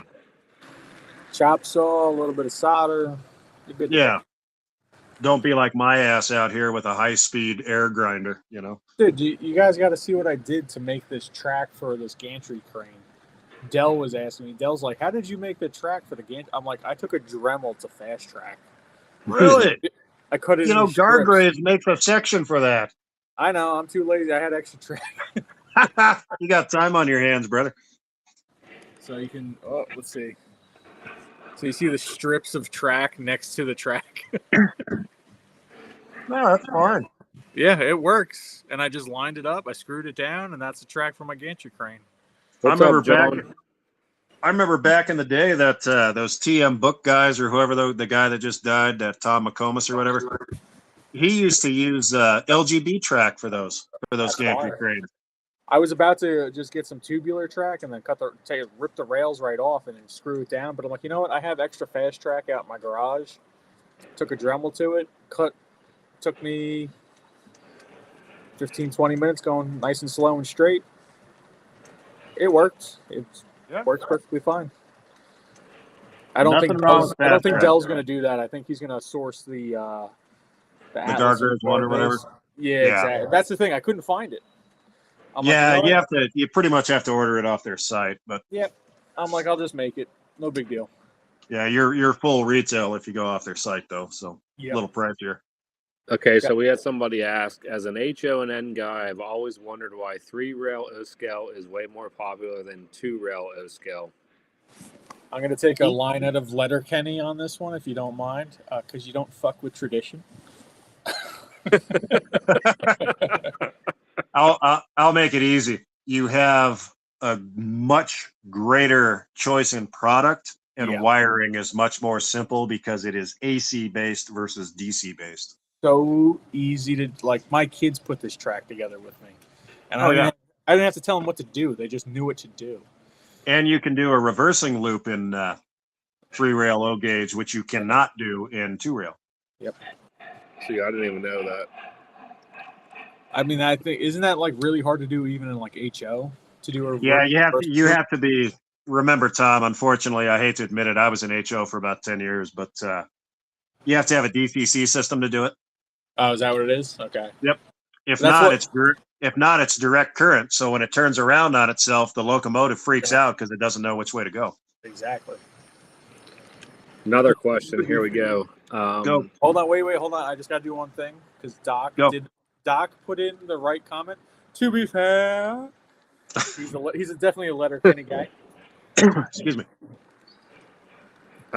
David said, "Do y'all care about the wheels bearings on your cars? Do you sort by roller bearings and friction bearing, or is that detail that doesn't matter much?" Doesn't I matter. don't. For me, it doesn't matter. It's cool if it's there, but you can't see, like, who sees that on HO? I can't even imagine how you guys see that. That's true, because I actually have some HO stuff that has like rotating bearing caps. I got to put my glasses. I mean, not that I run. I mean, there's a reason I don't run my HO stuff anymore. It's because I can't see it. But Yeah.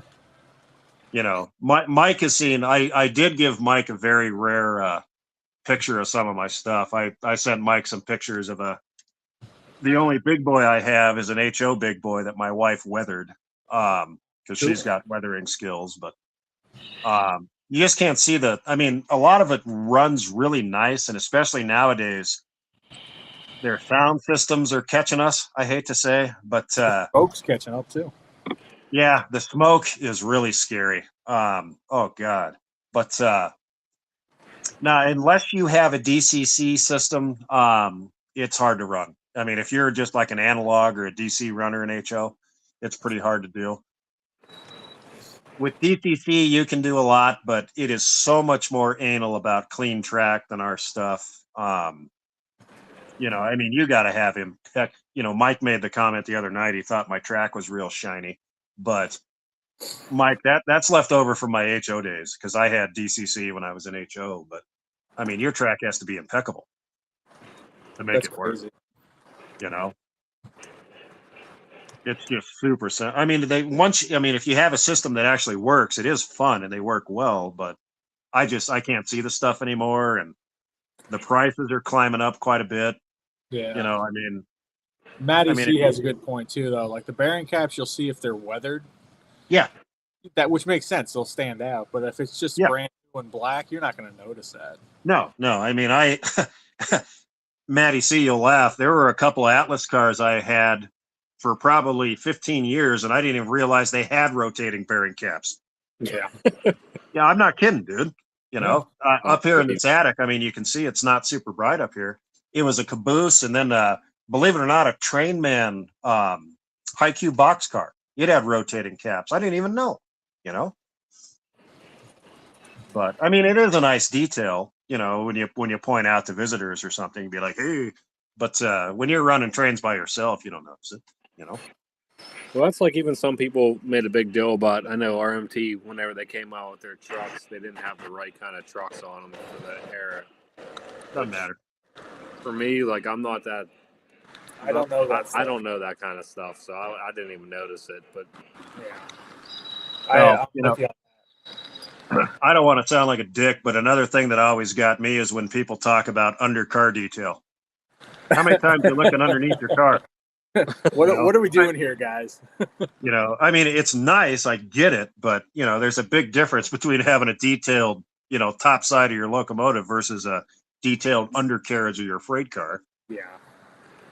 I mean, the only way you could tell for that would be for me, because I'm sitting at eye level, so I can kind of see underneath my cars. But other than that, you're never going to notice that on a layout.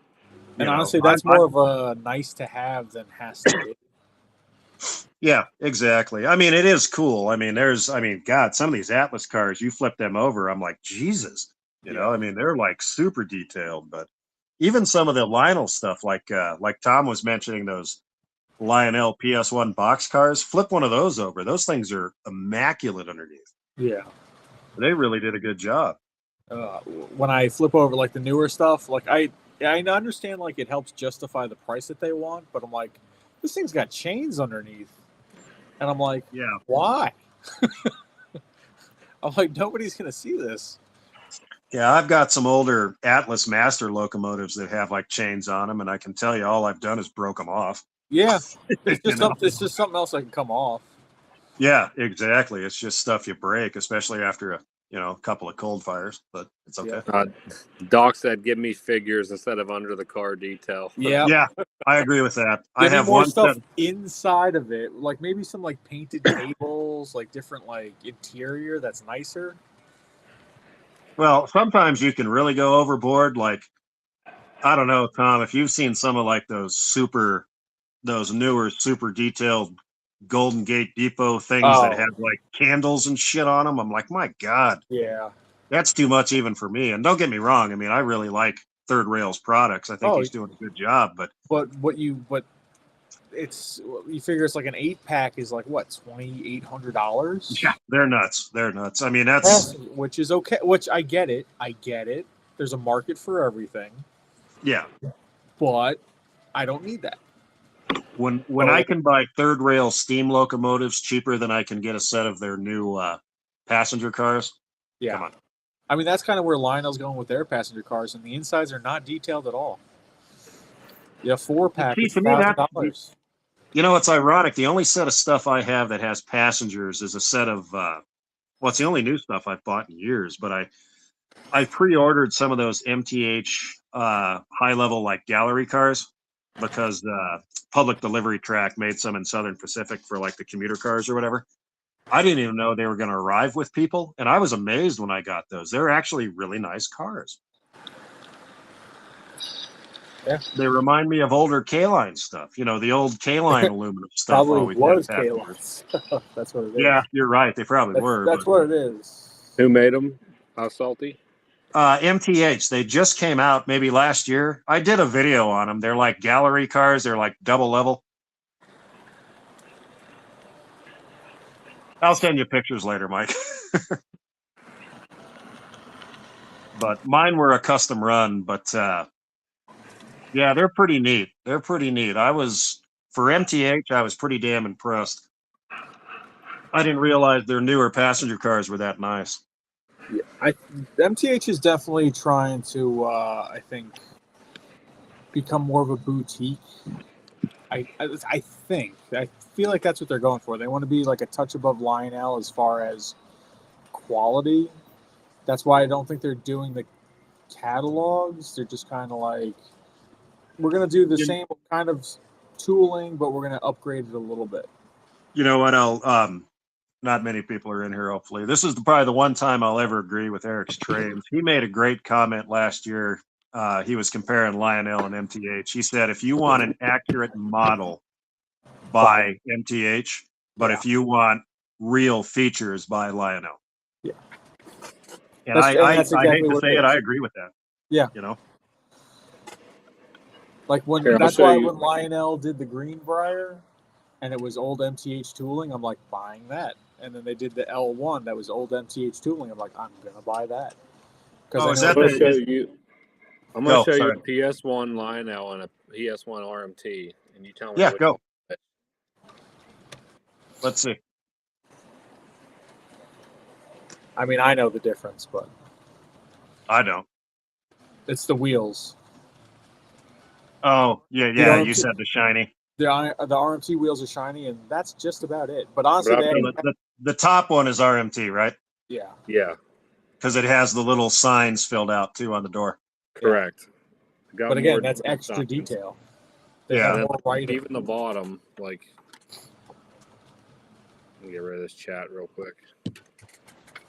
The bottom, and then the thing about it is, this is like the Lionel's like $100 car. The RMT is like a $30 car. $30 car. Yeah. So like, I can't show you as much, but the detailing on the bottom on both of these cars is almost damn near the same. Yeah. I feel like RMT like literally just was like bought a Lionel car and like let's just make In the this front. plan. Well, Tom, you're right. They probably could have bought the old tooling. They are like. But I mean, they're extremely nice for $30 or whatever they are. And the doors open and they have loads or something in them too. Yep. Hold on. Yeah, they got loads in them. Yeah, I need to buy some of those. Yeah. And does Lionel have loads? Nope. Yeah. Like that's. Well, I Like have, Tom said. you know, it's Mike ironic. One of the two Lionel cars I have, I've got a ATSF double door box car that has a car frame load in it. That's pretty cool. That's a Lionel. That's really cool. But I think it's pretty old. I think that might be from like 04. And like I remember Tom said, buying it. I was so impressed when I saw the damn thing. I'm like, that's the coolest thing ever. The RMTs actually couple closer than the Lionels do. Yep. And they have air hoses. David was mentioning. I forgot about that. Oh, really? Yeah, Huh. they have the air hose, and the couplers are like recessed in a little bit. So if you had a whole Yeah. train of them, they look really good. It's like I think Katie. the first thing I ever saw with an air hose was Atlas when they came out, and then K-Line got them in their later years, like on their K-Line reefers and everything. Yeah, MTH eventually did it too. Yeah, you're right. Because that Lionel 36 never foot did it reefer- though. Lionel doesn't use air hoses? No, they don't have air hoses. Huh. They never have. That's sad. You know, Yeah. I've got a couple of Menards cars, but I don't have any RMT. That's pretty sad. Definitely check out RMT. Yeah, if you can pick them up for a good price, they're definitely worth checking out. Yeah. Well, I don't even see them like at our train shows out here.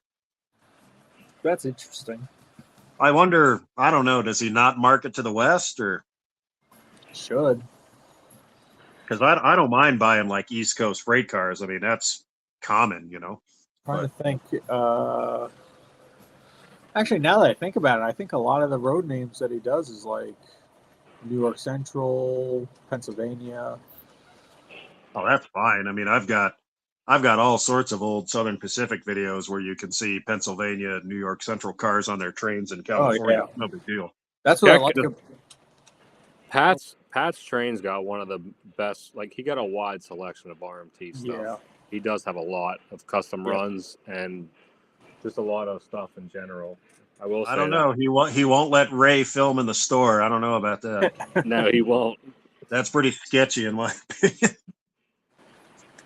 I told Jeremy if we take that trip to T&K Hobby, I'm going to pass, and I'm definitely trying to get him to let me film just so I can mess with Ray and say, hey, he let me film in here. Yeah, maybe you didn't like Ray. I don't know, but Ray's it seems to me Ray's a pretty positive guy in this hobby. I don't see why anybody would dislike him. You know, You just didn't like the look of him, I guess. I don't know. Is he a big intimidating guy? I haven't met him, so. But it's funny. I told Intimidating now. told Jeremy, I'm like, I got to try to get him to let me film just so I can mess with Ray. That's awesome. That's the whole point. Oh, hell yeah. Hell yeah. I was like, You guys will have fun if you get to go to that T&K. That looks like a pretty cool, some good deals. Well, I think Newt was asking if anybody knows when they're actually closing, which February something, right? I thought it was something in February. Huh. Well, just wait. Maybe you'll get like 30-40% off. Well, that's what Jeremy wants to do. He wants to wait till then and see if we can go down there and get some more money off. Hell yeah, that'd be the way to do it. I sure was liking those Southern Pacific Lionel Alcos they had. Oh my God. I think they were 20% off with no tax. Yeah. Well, we get nailed in tax in Colorado anyway. They'll just send me a statement at the end of the year. Well, then I'll buy it for you, and then whenever you come out for York, I'll give them to you. Yeah, that'd be the way to do it because, yeah, we get nailed on taxes out here.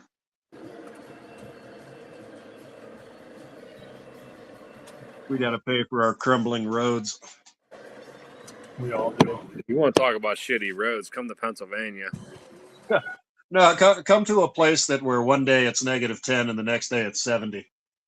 You get some road wear. Our roads suck. Even Everything on Long Island's built on sand. Yeah. Yeah, you probably got some dips. You want to see some holes. And then everything's blacktop. Nothing's made out of concrete anymore. Yeah, my sister-in-law lives on Long Island. I don't know where, Tom, but she's out there somewhere. I appreciate that you said on Long Island. Yeah, well, it is an island, right? See, exactly. You live on an island. You don't live in an Well, island. if I screw that up, I'd get killed. Come on, man. I can name the 5 boroughs. My wife's from Brooklyn, so. Oh, she knows. Yeah, my ex-wife is from the Bronx. Suffolk or Nassau? She's from Bensonhurst. Oh, okay. She was downtown, buddy. Oh, so she's not out like in the sticks as people say I am. Oh no, I meant my wife being in Brooklyn. I'm sorry, but gotcha. no, I don't. I've never been to my sister-in-law's place. I don't know exactly where she's at. Okay. Gotcha. She lives real close. Maybe this will help. She lives really close to Train World or Train Land. So she's in Lynbrook. So yeah, that sounds right. Lynbrook. She's in Nassau County. Okay. South Shore. Yeah. Yeah, but she's obviously she grew up with my wife in Bensonhurst. Might out as there. well be a borough, just not as tall buildings. And it's probably nicer. I know they went out there because they saved quite a bit of money. Yeah, compared to the boroughs, yeah. Yeah, Brooklyn's a little pricey. Yeah. I know that because my I'd say- brother-in-law still lives in downtown Brooklyn. So, They but got he all designs gentrified. clothes. He's rich. Good for him. More power to you. Yeah, I don't think I could live out there. Too many people, man. I grew up in L.A. and That's oh, that's why I live where I live. It's not too bad. It's very quaint. yeah. Oof. Mary telling me stories of her growing up. I'm like, you're Jesus. I can't imagine being around that many people. If you live in a place where you can walk everywhere and you don't need a car, that's weird to me. Yeah, yeah. My wife didn't get a driver's license until she was 24. Exactly, because it wasn't necessary. Because you could Yeah. get around everywhere walking or taking the train. Dude, Tom, no bullshit. My mother-in-law has lived in Brooklyn her whole life. She had never been in a Bed Bath and Beyond until the year 2005. She about shit her pants. She'd never seen a store like that. It's everything's local convenience stores and Ma and Pa, all these bodegas and just yeah. You pop in, you pop out, and you walk down the street, and there's a store for everything as you're going to and from wherever you're going. Yeah, all they eat is Italian food. It's funnier than hell, I mean, some of the best food you can have, though. Ugh. Oh yeah, no, we eat Italian a lot in this house. Trust me, I've learned how to cook it, which is really fucked up. You got a Scottish guy cooking pasta. What the hell? Mike's no stranger to Italian. Nope, I know. Not at all. Yeah, All right, you guys will all get along with my wife. Trust me. I got a question for you. What? We got in the fashion of Letterkenny. What's your Bonnie McMurray / Holy Grail locomotive model? Whether you own it, want it, or want to get it, or it hasn't been made. All right, so I've got mine. So he's asking me. So if I see a train and I go, "Oh, Bonnie McMurray," and she's wearing a ridiculous librarian outfit, I probably already. I don't know. That's a good question. I probably already own it. I can't imagine anyone else making something that's above what I have. I think. I mean, the Vision Line Allegheny that I designed would be sweet. Yeah, with all those features. with everything I put in it, like if they made that would be it. But your price would be probably pretty spot on as well. I think so. I think I crushed that whole design and price point. I mean, what's that third rail Allegheny's $5,000? $5,000. Dude, that's more than both of my daily driven cars. No bullshit. For stack smoke. I love what Jay's doing, but and honestly, I believe that engine was cataloged before he took over. Yeah, because he didn't have enough orders until Jay took over. So it wasn't going to get made until Jay got in there. So I think Jay's actually kind of just like he actually made it where they could put Blue Nami in it, because I feel like he's even just like, we gotta kick this thing up a notch. I will admit, like, that functioning reverse gear is pretty neat, but you can get the older one like Norm's Train has does that. Yeah, for half the price. Yeah. And you can put Legacy in it. Yeah. Yeah, I mean, you could probably find that one for 25, if not less. And honestly, you could have Sid or Brooke put whistle steam and another smoke feature in it. Well, I'll tell you, I don't know what other channels you guys watch, but I know Mike knows who I'm talking about. That guy Brian from Knack Shack. Did you see? Figured out. He took an MTH GS4, and he's got the blowdown steam coming out of the cylinders. I saw that. Per the prototype, and he came up with that on his own. Yeah. There's another guy on Facebook who's been taking Blue Nami and just putting smoke features everywhere. Like he made like a custom like drag steam engine with like smokestacks coming out of the tender, like a drag car with smoke coming out of it. I gotta find this guy and share him with everybody. But Well, He's customizing stuff like crazy. we'll see. We'll see how much Blue Nami can do. That guy Brian. He's gonna put Blue Nami in that Royal Hudson I have. He wanted to try it. He reached out to me and asked if he could do it, and I was like, yeah, whatever. But I mean, go ahead, sorry. if Blue Nami allows you to continue to customize and add to it, I think it's great. Like, if you can buy a smoke unit, program it in, and then just drill a hole and put whistle steam in, cool.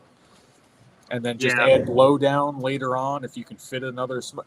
And here's the cool thing. What I'm wondering, because Blue Nami is just DCC, right? Basically, yeah. I'm wondering if you could take small HO smoke units and stick them in.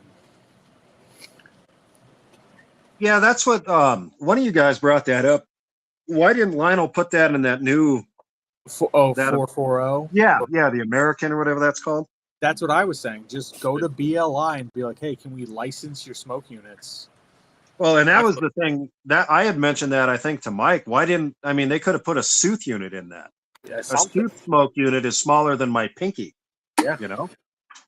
I feel like that's a big miss on those generals not having smoke. Yeah, because even when I buy steam locomotives, I make sure it's got smoke, and 99% of the ones I have, I buy sound with them just so, because a steam engine needs that. But yeah, like I can actually see getting away with a diesel with no smoke because honestly, you shouldn't be able to see the exhaust. Honestly, a good running diesel shouldn't smoke at all. You should, yeah, exactly. Like it should. Like when I got my E7 and then it was smoking like crazy, I'm like, this thing looks like it's running like shit. I know it's running like a 7.3 Power Stroke from '98. Exactly. I'm like, it actually, to be correct, should have no smoke coming out of it. But no, yes, Tom's right, dude. It's like, come on, you can get whistle steam in a Broadway Limited big boy. Yeah. Come on. I like, what are we doing here? And I'll admit, I saw one of those because Broadway Limited comes to that Rocky Mountain train show out here. I saw that, and they, believe it or not, they actually got, they didn't get sued by Lionel, but they got asked not to make something. They were going to bring that big boy out with the depleting coal load. Yeah. They had it functioning, but Lionel said, Yeah, which is ridiculous. It's like, come on. How would you see it? Lionel's just got to learn to be like, look, let people, they can do it their own way too. Like, it's like you've patented the whole idea of it. It's like, well, and what I don't even get is Lionel bought that technology from MTH. MTH used to have depleting coal loads in their hoppers. Yeah, I saw that. But the one thing I wish Lionel would not have patented, and because I think it's the best feature in our hobby right now, is the IR tether. That was the day we were just talking about that. They could have, they didn't patent smoke. They invented smoke. I don't know why they patented that. That would have just, because I know, it was Zach was complaining about it, Mike. That's what it was. But yeah, that PS3 wireless drawbar thing is garbage. No, it really sucks. It sucks. It really does. I hate to say that, but it sucks. But no, that wireless IR, I've only got a couple locomotives with it, but oh my God, what a good idea that is. It's like hooking up a post-war locomotive. Tab and hook. That's all it is. I got to do a shout out for Doc because he keeps running with the Letterkenny stuff. So you've never had tacos until you haven't had tacos in LA. So there you go. There's my LA for you. Nobody answered the question. What is the engine? Oh, mine's the M64, the Weaver. It was running earlier. Oh, okay.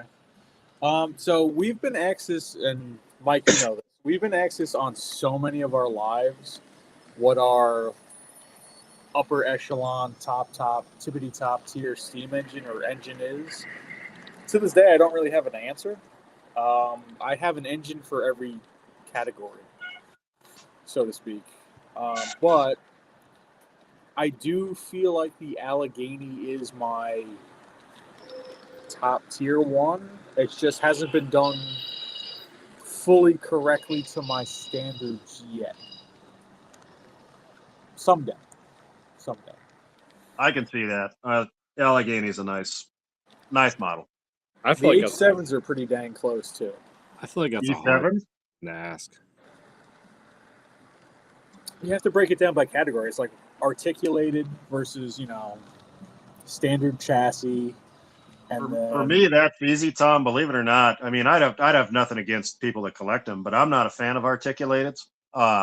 Most get of out my of town. no, I only have two. I only have two articulated. No, I've always been a fan of Northerns. I like 484s. It's just my favorite style. I try to collect as many of them as I can, but I have a few.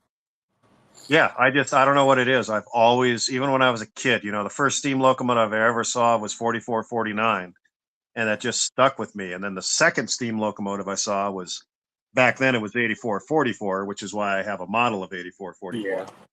But, and then the Niagara was my father's favorite because he got to ride on a train that was pulled by a Niagara in 1946. And that's why that stuck with him. I'm very surprised I don't have a FEF myself. Yeah, because you have a lot more UP than I do, dude. And I'm really surprised. Well, the only reason I don't have a 4449 is because I got the GS1. And well, that's a cool model too, though. And that's back when I actually had some self-control and I limited myself to one engine per catalog. In hindsight, I should have got the GS1 and the 4449 in the Vision line. I really wish I did that. Yeah. Yeah, the Vision GSs are very nice. They're fantastic. Nice. I think that's an engine that almost everybody should try to have at some point. Everybody needs to have a GS4 just in general, or any kind of GS. I fully agree. I mean, I have a Daylight AC9.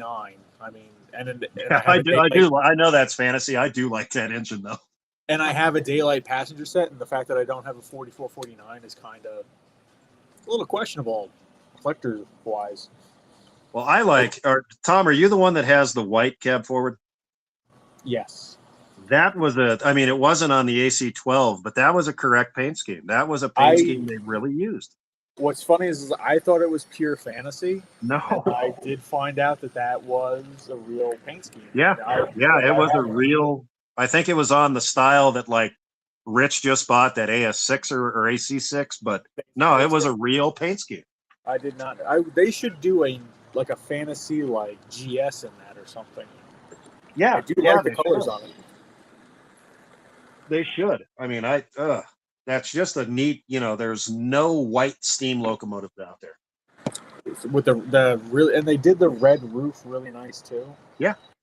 The only other railroad that did red roofs was Pennsylvania. So yeah, and they did the stars on the center pins of the drive wheels, which is really nice. Oh yeah. Did you watch my nerd video when I explained what the stars meant? What do the stars? I don't know. I didn't watch that video. What does that mean? All right. Well, they use different symbols on a bunch of the different locomotives. The symbols basically denote what type of bearings the locomotive uses. Huh. So the stars mean Southern Pacific's patented automatic spring type lubricators, meaning that it lubricated as it ran.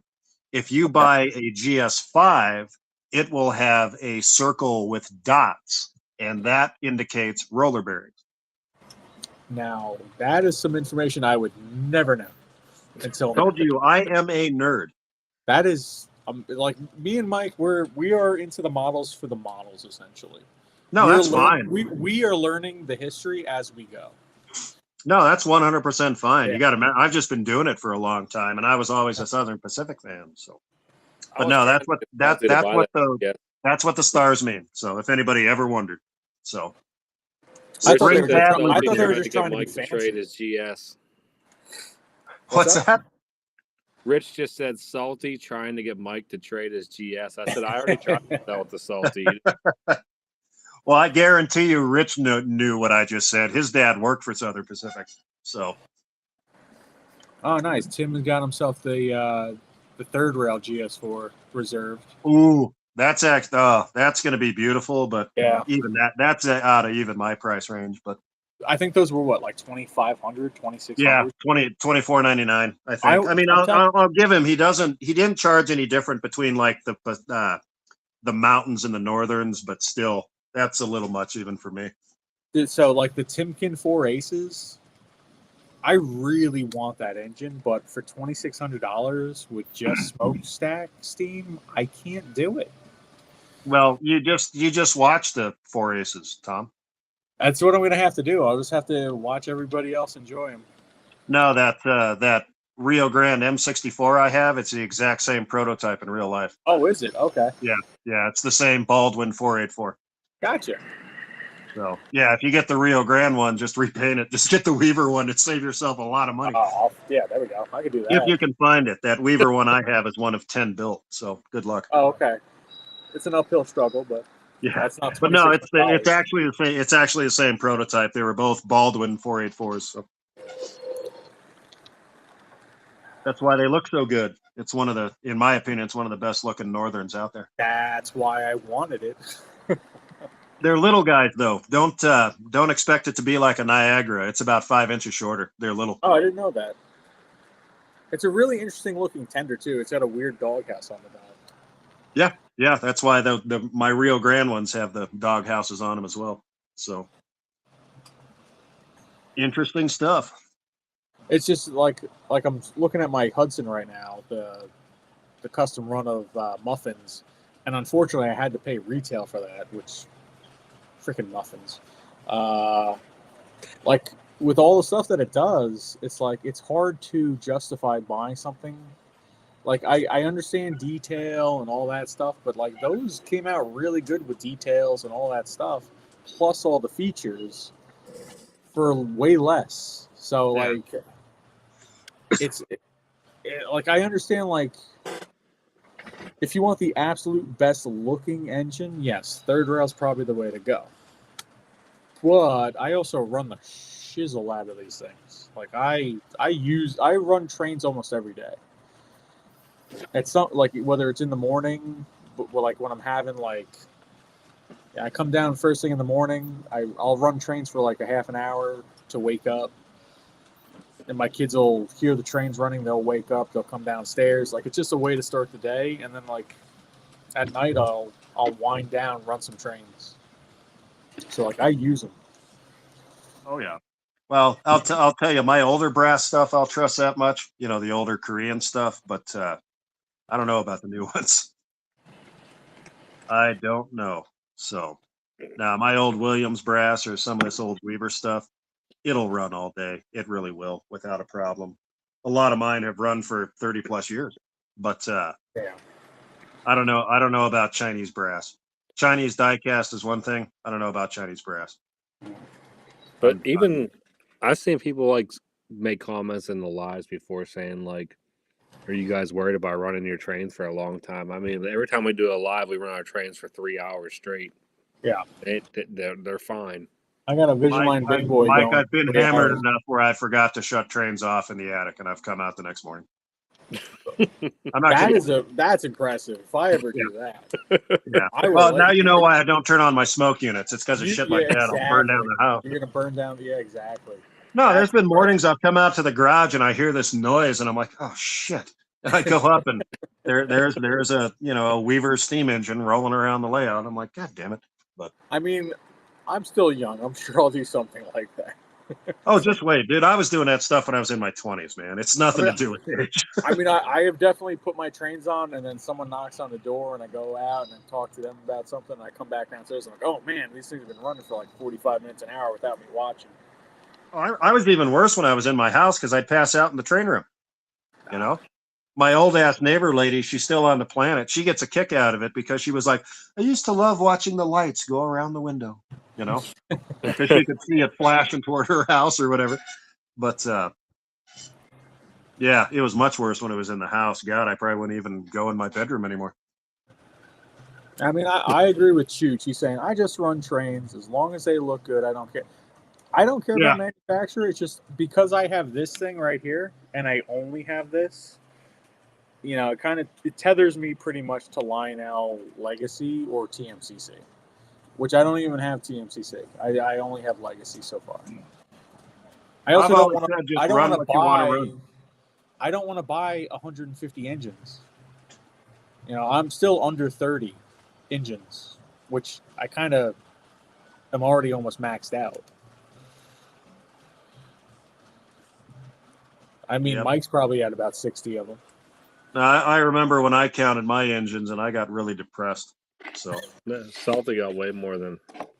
yeah, but I've been doing it a little bit longer. I've been buying them on my own since '91. So yeah, that's a stretch.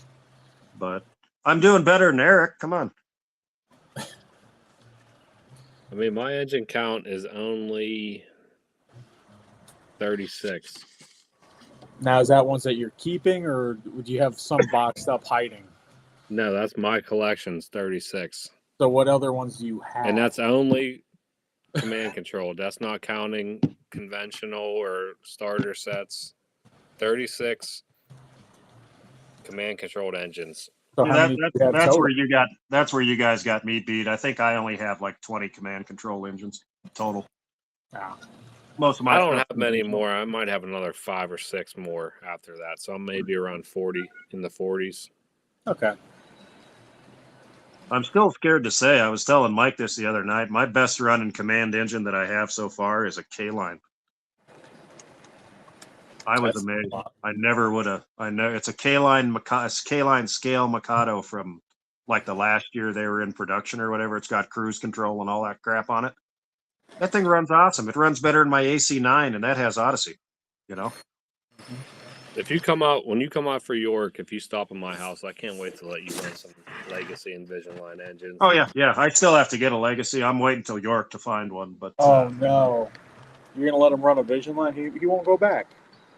I'm gonna let him run the Niagara. No, I'm pretty open minded. I kind of like everything. That's why I've kept this where I can just unplug and I can run 100%. Well, I was running one conventional and one command, an hour ago. So I would say like Vision Line.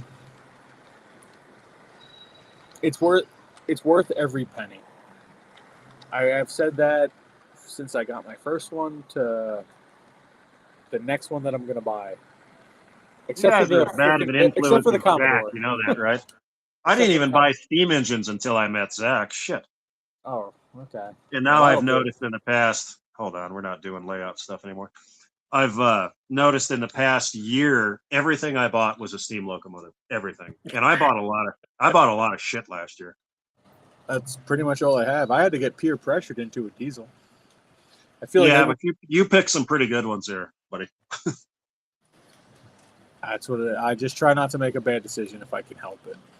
Nah, Vision Line Niagara is a perfect engine to start with. That is if you can have one Vision Line after hearing your backstory, that's the one to get. Oh yeah. You need that Niagara. We got to find Salty Niagara, boys. Yeah. I think there's a gray one on Trains. I think the problem is it's like $2,800. Yeah, that's no. Between that, I see that, and then I see that. Mike, remember what I told you? What my wife called the hot dog Challenger? Did I talk about that here, or did I talk about that in the podcast? I can't remember. You can talk about it again if you'd like. So I was showing her. We were looking at something. I can't remember what it was, and I grabbed her because I saw that hot dog Challenger come up for like $4,500 or whatever. Oof. And I showed her the picture, and she was kind of like, ugh. And I'm like, yeah, the nickname of that's the hot dog. And she, without missing a beat, remember Brooklyn, she's like, yeah, it looks like a hot dog with gonorrhea. I was like, I can kind of see that. But yeah, she wasn't too impressed by that paint scheme. I'm like, it's real collectible though. But I had one. I sold it. I did pretty well on that one. Oh, yeah. Well, it was a real paint scheme, just not on that locomotive. Not on that locomotive. I've never been a fan of the hot dog. No, that's just too many colors going on for me. That's just that. It's too many colors, and it's really interesting combination of colors. Yeah. No, I was talking on the podcast one time. My favorite type of steam engines are just black ones. Yeah. I like the down, dirty, business-like things. Yes. I have so I try to keep my collection at 50-50. Half just black business engines, and then the other ones are more fun, because if they were all black, my wife would be like, stop freaking buying black. She's like, because she doesn't notice the details. She doesn't. She's just like, they're all the same. I'm like, I get one with color. She's like, all right, that's cool. She's like, I get it.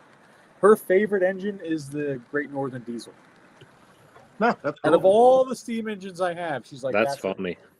She's like, I like that one. I'm like, of course you do. Of course you do. All the colors. It's all color. Excuse me. Oh, I gotta grab another beer. I'll be right back. Oh, There you go. oh. I think I have to go in the house, damn it. Salty's going down the ladder. Be careful. Yeah, take it easy. I didn't fall. Maddie C thinks that the Niagara prices is crazy, how much it's gone up. It doesn't surprise me, though. It's to this day. I mean, it's going to be funny once they redo them. I was going to say they're going to be rerunning it. I'm sure of that. It's coming up, and there's going to be a pacemaker. There's going to be probably a gray one again. I wonder if Muffins will do another PL&E. Ooh, maybe I get that one. I like the Actually, I would like a black one. Right here.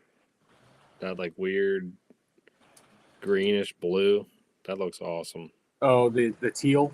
The mint. Yeah. Yeah, it's not. It's nice. I call it teal because it's not mint. It's interesting. I like that color. I do like that color.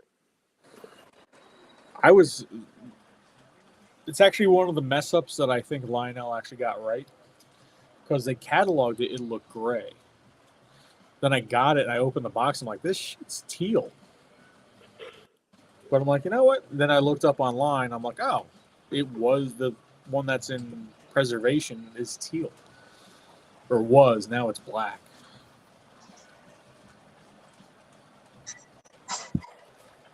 Rich said my wife likes the passenger cars and the lights off.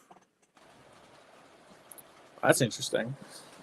Oh, I thought you meant the lights off on the passenger cars. No, turn the lights off in the room and the running passenger cars is a nice way to do it. Tim is saying, I think they need to rerun the CC2. I agree, but I feel like it'll probably be expensive as shit, unfortunately. I think I might get a centipede. If they do the centipede soon, I might do those again. Yeah, the centipedes are pretty. Even I like those. I would do. I love that speedboard paint scheme. Mike, you got the Pensy ones, right? The green ones. Did they make those in red? Huh? Did they make the centipedes in red? They only did them in green. And only in green. I bet they do them in red though next time. I know it's technically a fantasy, but I do like those Union Pacific ones that Zach has. I like the seaboard ones. The centipede was like a huge failure, I guess. Yeah. Well, that's how that's why the UP one isn't really a fantasy scheme. Union Pacific had actually ordered some, but then they canceled the order. Yeah, I guess they were like horrible. They like used them for switching in the yard. Most Baldwin stuff was pretty bad. So no compatibility. They couldn't hook it to other brands or something. I can't remember the story. Somebody in the comments will know. The S1 was a failure too, right? Yeah, I think the only one that was good, I have like 3 or 4 of them. It's the engine that Jeremy says is so ugly. It was the AS616. That was the only one they sold a bunch of. It looks like an RS3 kind of, just a 6-axle road switcher. I would like Lionel to do a proper Yellowstone. Yeah, because right now the third rail is one thing, but that's a fragile thing. Yeah, exactly. The MTH one was pretty nice too. Yeah, but they haven't run that in a long time either. I don't know if I was really hoping that Lionel bought that. No, I don't think they got that one either, unfortunately. I know. One can only dream. You know, a lot of people thought they got that A2 Berkshire, but according to Big Rich, he said Mr. Muffin said that's the next MTH coming out is the A2. See, that's another one that I wish they would have gotten, but yeah, I like that. That A2 is pretty cool. I know. That's pretty cool. That's a unique locomotive. That's an engine that looks like it, as it does. Like they basically took like 3 different engines and just welded different parts together. They took a Niagara front, put it with a Hudson. It looks like the Niagara's ugly sister. Yes. you know, and it looks pissed off. It looks pissed off to me. It looks mad that it was created. Mm-hmm. Look like it's ready for business or some shit, you know. Oh, Mike is gone. Let's see. Okay. This keeps happening to me. Let's see what's going on here. There we go. There we go. God, we've been talking for 3.5 hours. Holy shit. Honestly, this is one of those lives that feels like it's only been about an hour. Yeah, I didn't even realize. This one's been flying. The Didn't last even one me and realize. Mike did was 2.5 hours, and by 2.5 hour mark, we both looked at each other like it's time. Yeah. And we ended it there, but this one's been going good. It's because we have 3 real train nerds here. That's Yeah. I'm trying to make sure I'm paying attention to the chat, but this whole time I can't even see it. I'm relying on you guys. So anyone watching and hanging out with us still, thank you, but I'm trying to do the best I can. Tim's saying a Polar Express centipede, that would sell so well. It would. I mean, I've never seen that movie, but you know, I mean, I'm sure you guys all know the Polar Express is what saved Lionel. I didn't see that movie up until about 4 years ago. Yeah, I've never seen it. I mean, when it came out, I was 30. So yeah, when I don't have kids. Exactly, my kids are what I saw it with for the first time. I don't even want the Polar Express that I have. I bought it for my kids and because my dad likes the movie. Yeah, there's nothing wrong with them. I don't. Yeah, I'm like, you know what? I'm okay with that. And then in 20 years, if they ever get bored, 10 years when they're done with it, I'm happy to be my first sale. No, I don't mind getting rid of it. That saved Lionel. They were having some financial issues because of MTH suing them and shit, but yeah, that brought them back. So good for them. How many people we got in here, Mike? 23. Really? My God. I heard you guys talking about the A2 Burke, and I'm kind of sad that Lionel didn't get it. Yeah, that's kind of what we were getting at. I want one, but because MTH, I'll never have one. I have one, so there's no way in hell I'm buying a new one. There ain't no point. It's just the same. It ain't gonna be no different. No, it's not gonna be. Well, it might have whistle steam. Yeah, and it'll have that drawbar that I can't stand too. Dude, we obviously know people that can put whistle steam in it. Yeah, exactly. All right, just so you guys know, I have about 5% battery left. I will go as long as I can. Go. I figured this shit out. I got 100%. Wow. My phone's working this time. Now I just grabbed the proper charger. Doc said he got all kinds of shit done, and we were still on. I know. It's pathetic. Well, Mike, I mentioned when you were gone, we got 3 real train nerds here talking. That's why. That's what happened. And yeah, Bill's back. This one has definitely gone by quick. He said I nodded out. Dude, I just shut my friends down. I got tired this weekend. I guess we're not that interesting. I was watching Tattoo Mike's live last night, and I fell asleep on the couch. I was out. I was tired last night. Yeah, I worked till like 9:00 last night. I didn't get a chance to catch you. I can't be watching you guys when I'm driving a truck. So yeah. Well, no, I missed a lot of Zach's on Tuesday too because I was working. So, but luckily today nobody shipped anything, so I didn't have a whole lot of trips to make. So David said, "Tom, do you not have a 8 or 10 foot cable and a tripod for phone charging?" No, I'm not on my phone. I'm on my laptop. My phone is over there. And no, I don't know what my laptop would do. We'll figure out next time. So my office isn't down here anymore, so I don't have any of my charging cables down here. And my wife's asleep in the living room, and I'm not going in there right now. No, you're like me. I don't like going in the house. There's too many women in there. Nope. If I go in there and I wake her up, and she doesn't go back to sleep, I'm fucked. No, I got to be careful. Right. My daughter's got a real job. I got to be careful. So yeah, I mean, 1 o'clock is as long as I could go anyway. So it is what it is there. I'm off tomorrow, so for me it doesn't matter. I got work tomorrow, but it's only 10:30 here, so no big deal. Oh, Oh, I don't really? got to go in. I don't got to go in till 10. So Salty's like, oh man, I thought we were gonna do 5 more hours. Rich No, just said no. Rich just said I got 9 more hours to go. yeah. No, we can't go 5 more hours. I can't look at my ugly ass that long. Come on. It would, you know, it's funny. It would be nice if like we could display ourselves and not have to look at ourselves. Yeah, I know. Like the streaming service that finally does that's going to be the one that wins. I'm laughing at my hat hair there. It's pretty good. I mean, I don't even want to know. Tooch is bragging. He's saying he's off every day. I know he rubs that shit in all the I time. know. That Yeah, I retired. know. We get it. You're Quit retired. it out. I get What it. the You hell? worked hard your whole life. You saved up. You were an adult and you made it. We get Nah, it. he did work. He did work hard, man. That's a I- union gig. That's a Exactly. I get it. The first 10 years were hard, and then it got a little easier, and the last 5 were pretty easy. I don't think Ray's in here anymore, Bill. Oh, no, there wait, he is. there he I is. just lied. There he is. Ray's here. Wow. He's still here. I will say this: Ray is the master of consistency in his look. It doesn't change since I've been watching him. It's the same Ray every year. David, And I just don't- Nothing said, wrong with that. And same David just said haircut, that same everything. Salty has what I call Harley Davidson hair, swept back and cool. Way to do it. You got more No, hair. I you look got a like better hairline. I look like my dad. I look like a reject from a fucking Buddy Holly concert.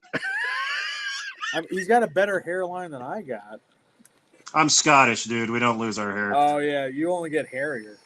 Yeah. No, I don't have body hair. I really do. I'm sure that's exactly what everybody wants to hear, but So you No, look right like here. you look like William Wallace, just hair everywhere, but just not on your body. well, what's really sad, thank God I'll never be able to show you guys pictures, but up until about 10 years ago, my hair made D.A. Griffin's look short.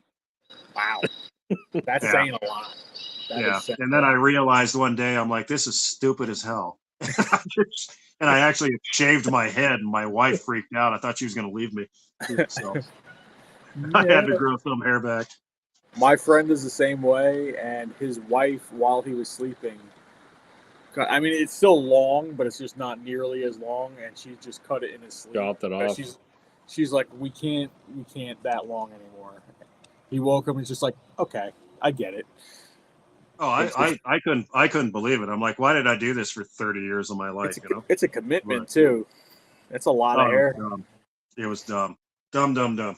What I don't It's get not- to is, and just like you, like he works with machinery where that shit can get caught in anything. Oh, what's really scary is Budweiser let me have long hair. I couldn't believe that. You know, we couldn't have tattoos, but I could have long hair. You could have So long hair. That's a big reason why I don't have any tattoos is because of working at Budweiser. We weren't allowed to have any at all. That's crazy. It's different now, but no, back then, nope, no visible tattoos. August just said you made his evening, Salty. I made him feel better about himself. Good. Take one look at me, that'll do it. Dave is saying, actually, if you know the captain of the Cornelius Marine from the Deadliest Catch crab fishing boat, that. I'm assuming that's some sort of. I haven't seen that show in a long time. He's saying that's what Salty looks like. Yeah. You know, it's ironic he says that. That was my first job I ever had. When I was Really? 16. Yeah, when I was 16 years old, I went up to Alaska and I worked on a halibut boat. All right, so For you got season? some more stories than we even touched on. So far. You don't want to, dude. I don't have enough most of these battery you don't want to power know. for this. No, We're gonna have to no. have you Actually, on I did that when I was 16. I made $15,000. That would have been 1990. Oh my god! So that's And- like 90 grand nowadays. Oh yeah. But no, it was great. That's how I bought my first like real car. You know, Yeah. I saved a lot of that money. It's how I ended up buying a house when I was 23 years old or whatever. But Crazy. that's what gave me my work ethic. So Yeah. that was fun. I learned a lot. How long did you do that for? It was a season, so it was a summer. You did Just one 3 season. months. Yep. You made your money. You're like never again.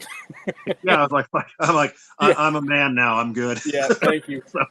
I don't want to work that hard maybe again. so I can go back to the dry land. Okay. No, you don't ever. Oh man, I mean that's some real work. I mean that's real work. I mean, and take it. I was a guy that delivered kegs for 20 years, you know. And it's But all day. yeah, I that was was like, real work. you don't sleep in that job. You're up all the No. time. No, and you better not be seasick either, Yeah. because there were a lot of guys on that boat that were. It was pretty sad actually. But so yeah, I can relate to Deadliest Catch. I really can. But no, that was fun. That was fun. My dad drove me up to Anchorage and dropped me off for a whole summer.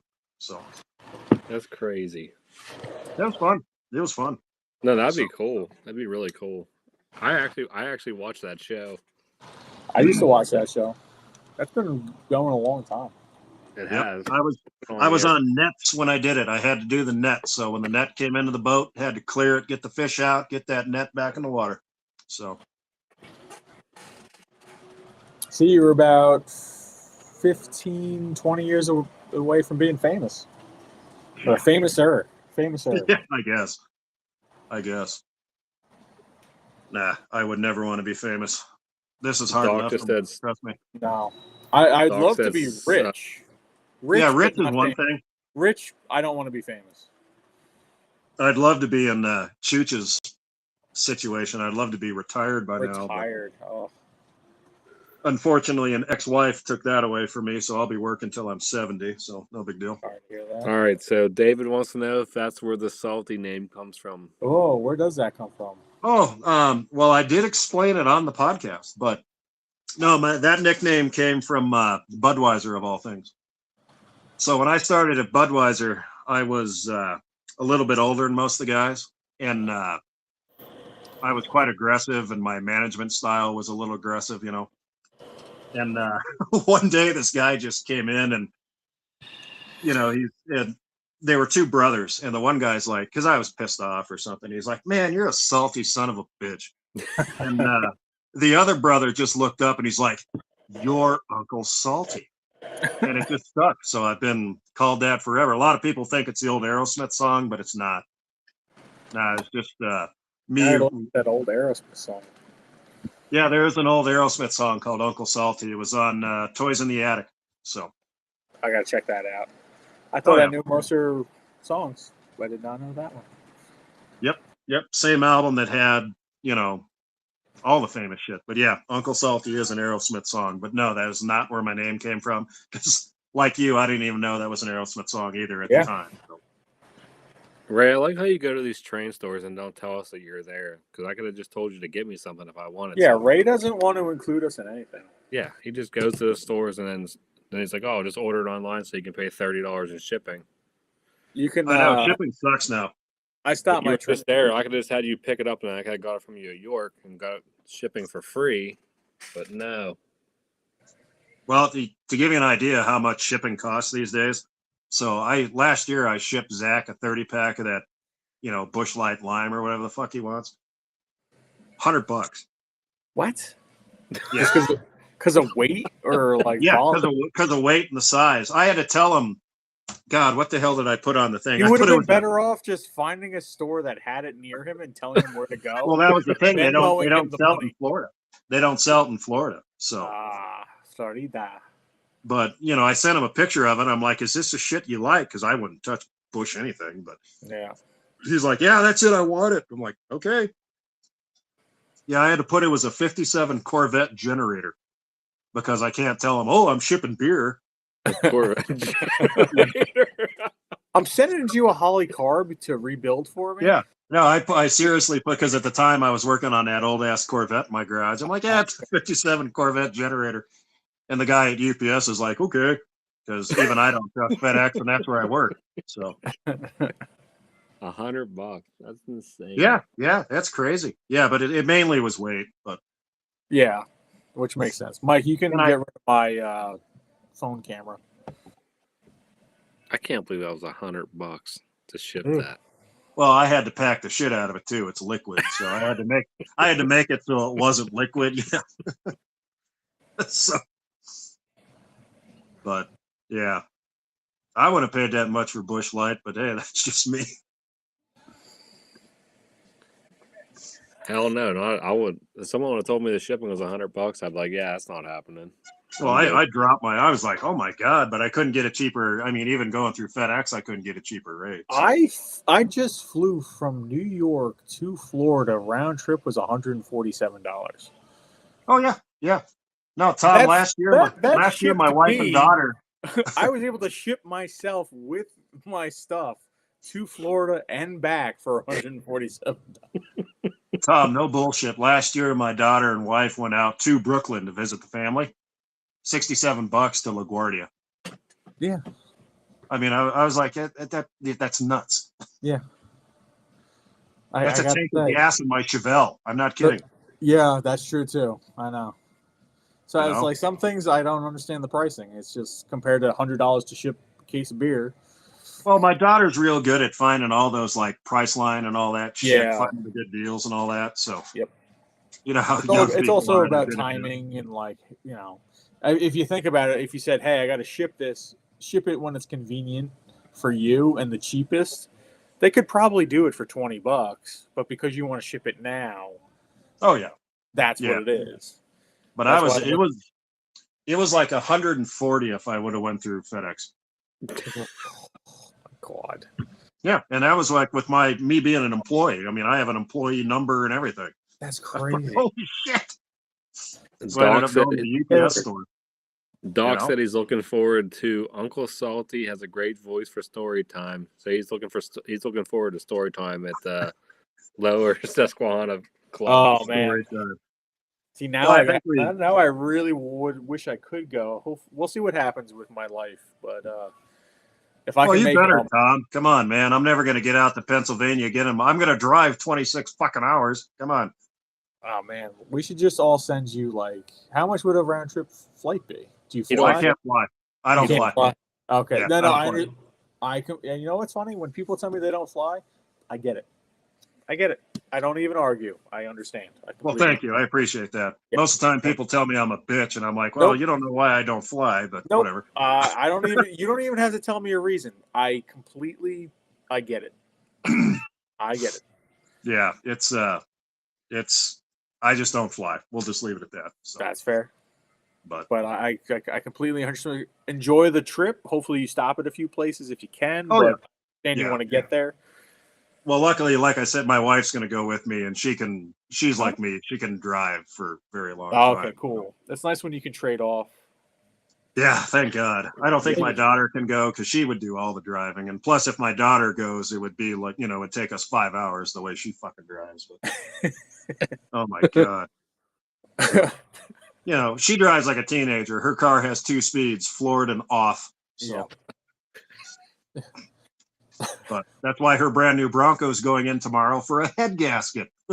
Exactly. So. The brakes are probably fine. The engine, on the other hand, questionable. Yeah. No, I think her Bronco has a lot of recalls or whatever. But when she told me it needed a head gasket, I'm like, you fucking moron. I'm like, Jesus, How did you manage that? Oh yeah. Well, it's like I said, everywhere she goes, she's going 100 miles an hour. I'm like, Jesus. But all right, gentlemen, I am on 2%, so I'm gonna say goodnight. Later, Tom. Salty, good talk. Hopefully, you can make it to York, Tom. Coming on, and yeah, it's not up to me really. Yeah, I know. Everything going on in my life. Salty, dude, join us again. Like if you want to come on, yeah, totally. And, no problem. No, that's fun. It was a lot. Good night, everybody. Hopefully, you guys keep going. I'll try to maybe join in the chat on my phone, but yeah. Adios. Later. Right, I'll talk to you later. Yep. Well, Mike, I don't know who made the comment about my voice, but I'll tell you something funny. One of the best comments I ever got was from one of my fellow workers at FedEx. She said I sounded like a combo of a 1950s game show host and Quagmire. Like, that's the best fucking compliment ever, man. Chooch said they only had a problem with valves in the early Broncos. No, this was hers is the Sport, so the little one. It's a 2024, but I don't know. It just that's crazy. At 2024, that's only 2 years old. I mean, well, the way we figured it. I mean, you guys all know I was a mechanic before I was a truck driver, but I was out there looking at it with her the other night, and she's like, "Yeah, I'm putting like 2 gallons of coolant in it a week," and I'm like, "There's no puddle in the driveway there, kiddo." So I pop the hood, I don't see anything, and I walk around to the back of the truck, and the tailpipe's just soaked. I'm like, there's your problem. So it's under warranty, so no I was big gonna say deal. warranty, so that's one good thing. Yeah, the truck's only got like 25,000 miles on it. That's So, insane. but it's weird because my 2 daily drivers are Fords, and they're reliable as shit. But this poor Bronco, I feel bad for it. But Older well. stuff was better. You said your cars are older. Older's probably better. Yeah, well, Chooch will know what my it's embarrassing. My daily driver is a 95 Mercury Grand Marquis. So I've become my grandfather.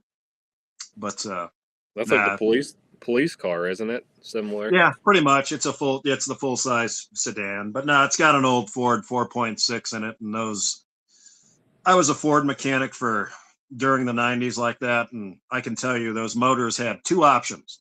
They would either lock up on the transport as we were unloading them, or they went 400,000 miles. There's no in between. So mine's going to go 400,000 miles. One or the other. Yeah. And then my other daily driver, is you'll really make fun of me, is a 2007 Ford Focus. I look real cool driving that. Every time I get in it, I feel like I got demoted. But it gets 45 miles a gallon, and I work in the hood. You can't take a nice car to where I work. So Chooch is saying all of his Fords have over 100,000 miles on them. oh yeah. My Grand Marquis just turned 150. My Focus has 130. They're fine. So no problem. Just this Bronco scares me a little bit. But I was trying to get her to get a brand new Ranger, the little pickup truck, but she thought it was too big, so she went with the Bronco. But it's fine. It was her. She bought it all on her own. I just had to co-sign. So No, it was fun. I'm glad we got this to work. I know the last time we had some issues, but we worked it out this time. Made it good. yeah, I just needed my wife because I'm a tech-tarded idiot. But luckily, my wife has a brain, so she's the one that figured it out. She's like, "You had your thing off," so. That's kind of what I figured was going on because you kept saying how it wasn't letting you have the camera. I figured there was something in your settings that was turned off. Yeah, no, you were right. It was in Chrome. Is where it was. So I'm a conspiracy theorist to an extent, so I always have everything shut off on my phone. No, I understand. So Chooch is saying his Explorer has 230,000 miles. is it a 5.0 or a 4.6 or what? Remember, I can't see the chat, so. He didn't put that up yet, but he just said.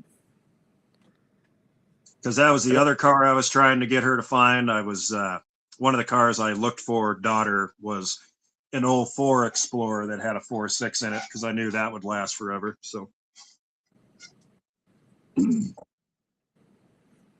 The car I had previous to the one I just bought now I had a Ford Fusion, and it still ran fine, but the body rusted out on it living here.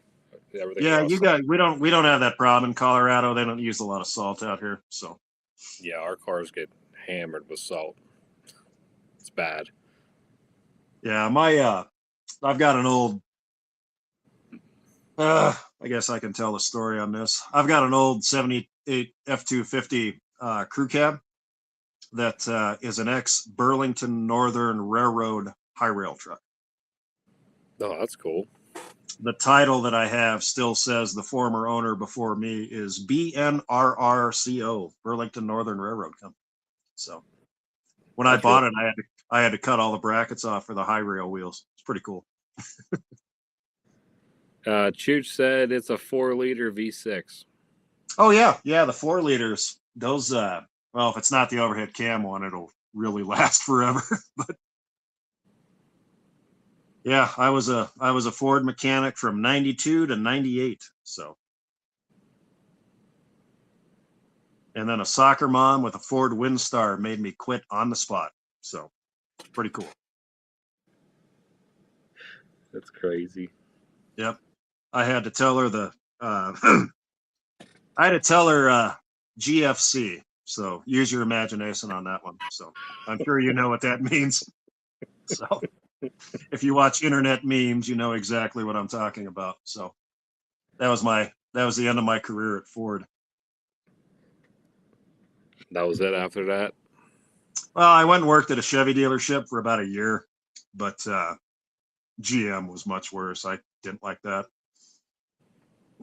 I was heavy line on trucks, so I was doing motors, trannies, transfer cases, axles. Then I went and got a CDL and doubled my income. So I'm like, yeah, I'll drive a truck. Much easier. Plus, you don't got to deal with the. I mean, I guess you do for a certain extent deal with the public, but not as much, I guess. I don't anymore. I don't even have to talk to customers anymore. I used to go do like customer drops with FedEx, but like, go to a place and drop a trailer or whatever. But I don't have to do that anymore. Thank God. I only deal with FedEx now. It's so much easier. So much easier. Yeah, that's what I mean. Lauren deals with the public, and I don't have to deal with the public with my work. And she said it's horrible. She hates it. Oh yeah. I can't talk to people anymore. She You hates got, it. oh, it's horrible. Horrible. But anyway. No big deal. The only problem I got to worry about is the fact that everybody in Colorado smokes weed while they're fucking driving. So that's the only thing I got to watch out for. And trust me, I'm not lying because I can see down in the cars. I can see what they're doing.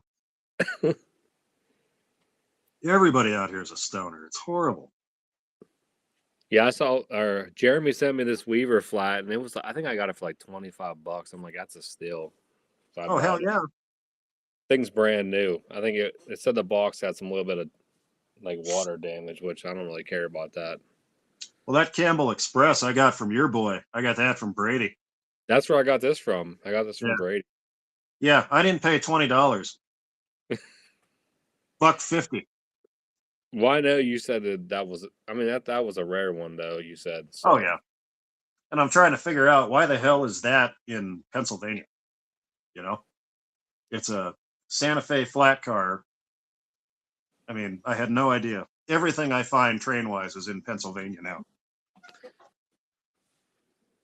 You guys have more stuff out there, I guess. So There is there is a lot of stuff out this way. That's for sure. oh, you sure got a lot more train stores than I do.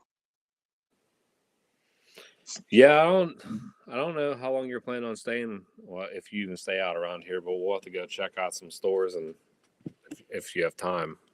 Oh, I'd love to. I would love to. I need to. We are lucky. I mean, we do have a lot of stores in our area, which is compared to some what other people say. I guess they don't have anything, but Oh no, I don't. Like earlier, that guy mentioned Rocky Mountain Train Supply.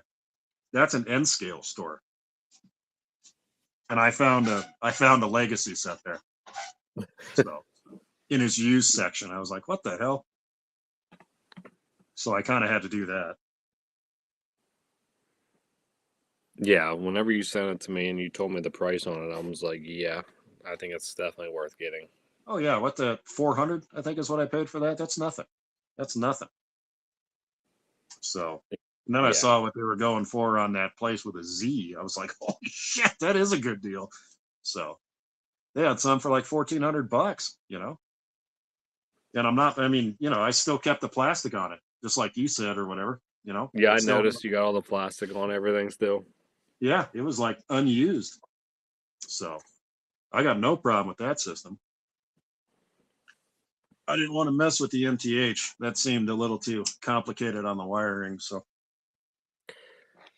yeah, I know a lot of people complain about the wiring with theirs, but I have mine hooked up. I just hooked mine up. I don't have star wiring, and it works fine. So is it because you're fairly small on the layout, or what do you think? I would probably say that has something to do with it. Probably because my layout's smaller.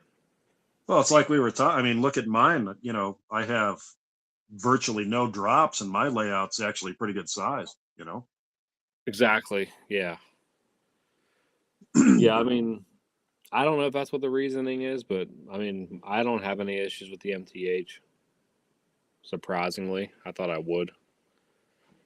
I do like that odometer feature. they have. I That's pretty cool. Yeah, I think that is pretty cool. I think that's something that I wish Lionel had. But Yeah, I don't know why they don't. I mean, it seems like they're kind of the technology leader. You know what I mean? well, maybe MTH got a patent. I don't know.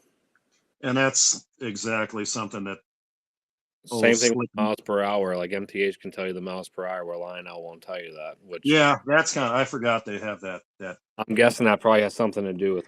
There's probably a patent there. Would be my guess.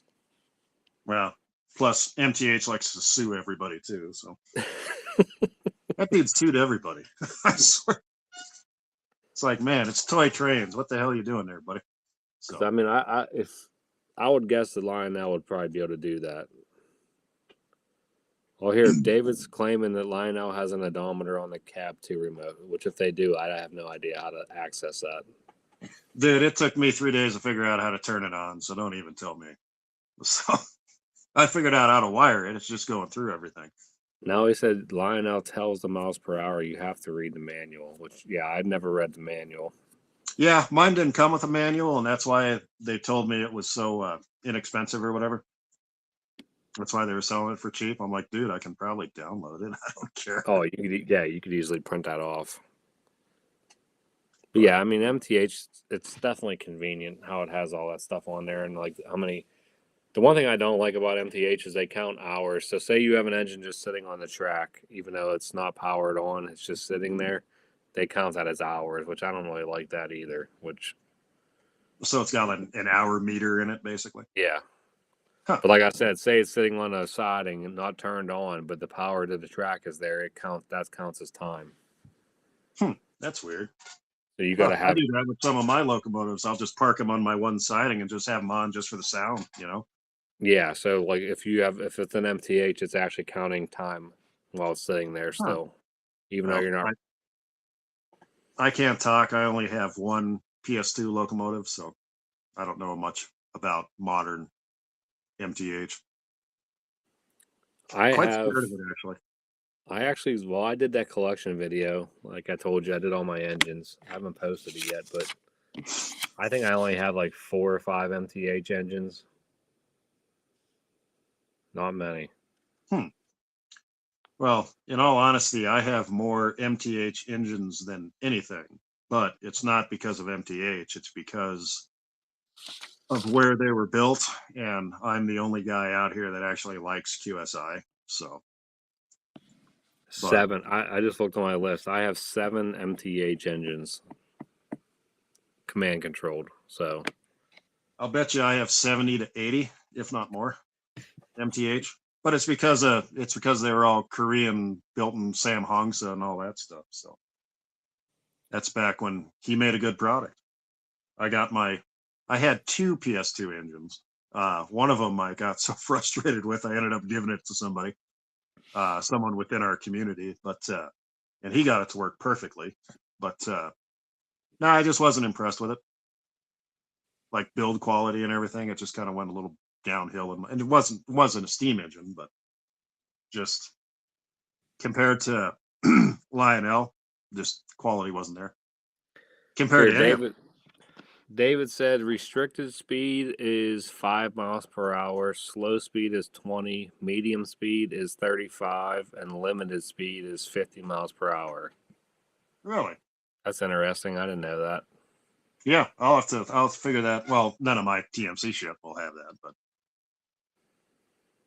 no, that's good to know. Now the remote's fancy as hell. I'll give it that. I took that thing out of the box. I'm like, look at all the freaking buttons, you know. The other night I was showing you that MTH, that conventional remote I have that has like 5 buttons on it. I looked at this thing. I'm like, geez, but it's pretty cool. Chute said he got 1 MTH engine. It's nothing against MTH. I mean, I don't know. I'm just heavily in Lionel, so. Oh yeah, yeah. We all buy it. I mean, I prefer Weaver and Williams. Those are my 2 favorites, but K-Line probably is my favorite. I hate to say it, but That's what unfortunately they got taken away from us, so that sucks. Now that I have some of the Woodside reefers that you talked about, I mean, it's funny how people claim that Atlas is the best, but pretty much Atlas just bought K-Line's tolling. It's Oh yeah. obvious if you have the two next to each other. Oh, it's It's the so same funny. tolling.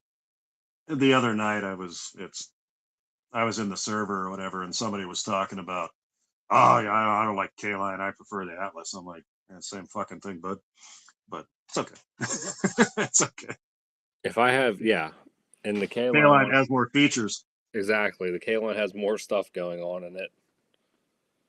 And they just, to me, I think the steps and stuff are metal on the K lines versus the plastic. At least that's what I, Rabs noticed that. He's like, yeah, the steps are metal. So I thought that I'd was have to pretty, look at them again. because I know there is a difference between like some of my older Atlas reefers versus like the brand new stuff. The older ones seem to have like thicker plastic on the steps and the ladders and everything. But Yeah, if I you don't like, mind. They're still my favorite cars are these Woodside reefers. These things are so damn cool. they are nice. And you can put 40 of them in a row and it just looks awesome. We need Those are more. nice, and I mean, pup trailers are another thing. I have a lot of pup. I like pup trailers. Yeah, Not even pup. you're gonna get me in trouble with those, dude. I Wait till you swear. get when you get the Lionel one, you're gonna be like, wow, this thing's pretty awesome.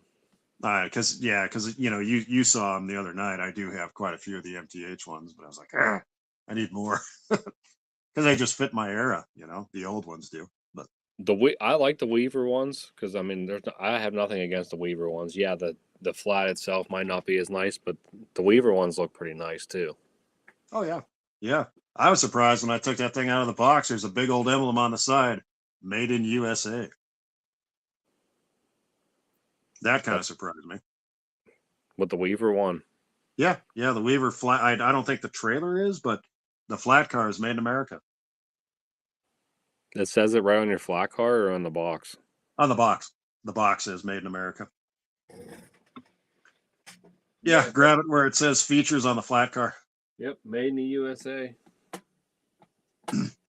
Yeah, I think that other guy that does some of my older QSI work for me,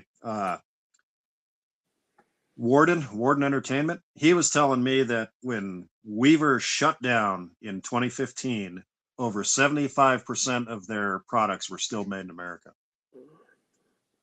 That's pretty awesome. Yeah, so they were the last. They even outlasted Lionel because I think Lionel went to like the early 2000s. Their stuff was still made in America, but that's pretty cool in my opinion.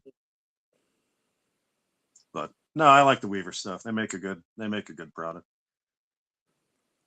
No, that's what I mean. It's crazy, but a lot of the manufacturers that are doing the stuff now, it's stuff that it's. I mean, everybody's like, "Oh, new tolling," but a lot of the tolling's old tolling that other companies had that they're just using now. Well, it's And like on it. we were talking. You can't afford a new tooling. Like a new diecast steam Yeah, locomotive. That'd be $150,000, if not more. I don't blame them for reusing stuff. I would too. I It's didn't know you crazy. actually bought that flat car. You're gonna when you get that flat car, you're gonna be like, "Man, this thing's damn nice." Well, that's why I asked you. I'm like, is that a good deal? And you said yes, and I clicked on yes. So I bought that and that stupid building just to piss them off because it was free shipping. So here I'm going to get this building that's 30 inches long for free shipping. I was like, yeah, that's a salty thing to do. So Chooch said, "What's Chooch talking about?"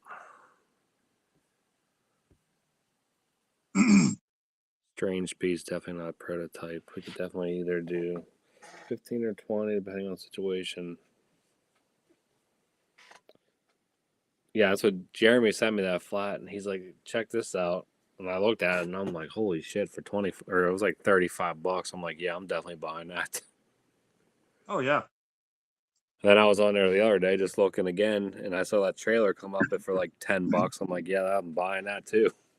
oh hell yeah. No, those trailers are actually pretty nice. I mean, they don't have opening doors or anything, but all the lights are there, and Dude, that video you sent me of that guy's layout yesterday, the trailers that he has, like the trailers themselves, those were some nice looking trailers. I don't know what brand those were, but well, that was that same guy that that had that. That's the same guy that had that L&N nuclear car.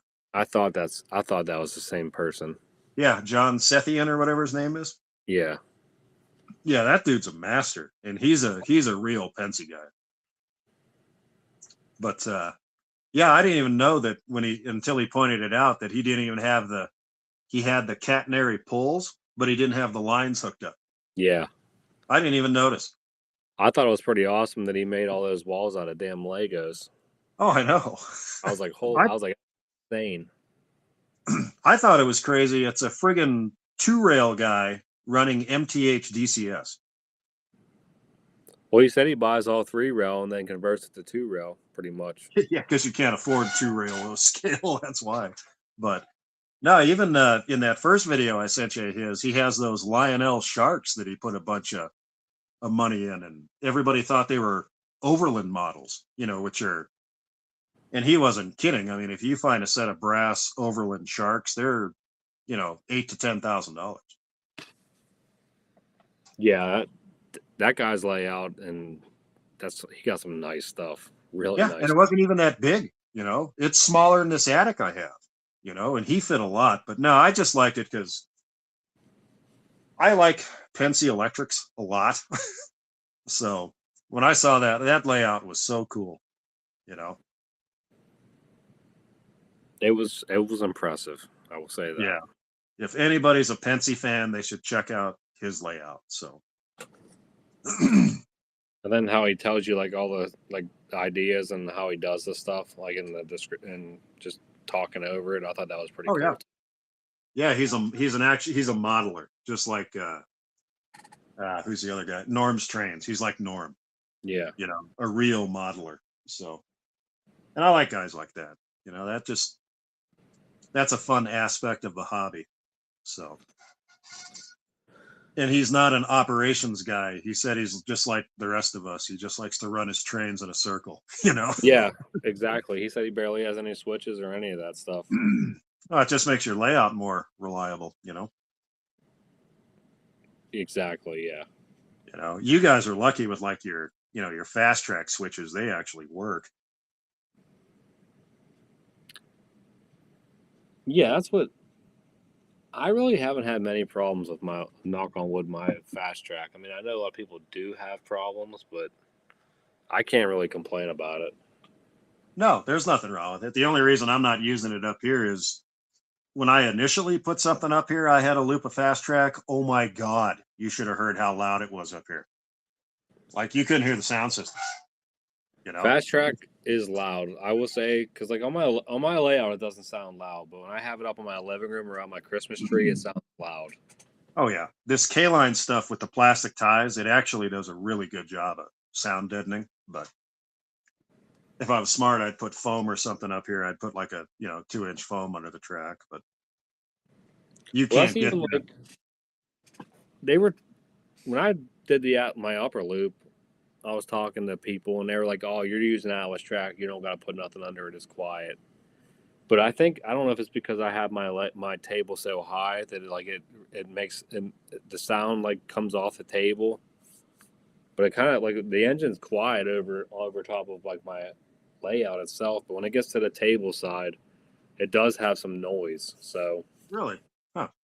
I don't know if I need to put like maybe some foam underneath the tables. That way it like traps the sound in underneath the table or what it is, but I know guys earlier in the chat were talking about like Homosote and stuff like that. That's real hard to get out here. You have to special order it in Colorado, but that stuff really does make a difference. That's what my dad ran his layout on. It was Homosote was at the top of his tables. And it's nice because you can somewhat get screws to grab on it,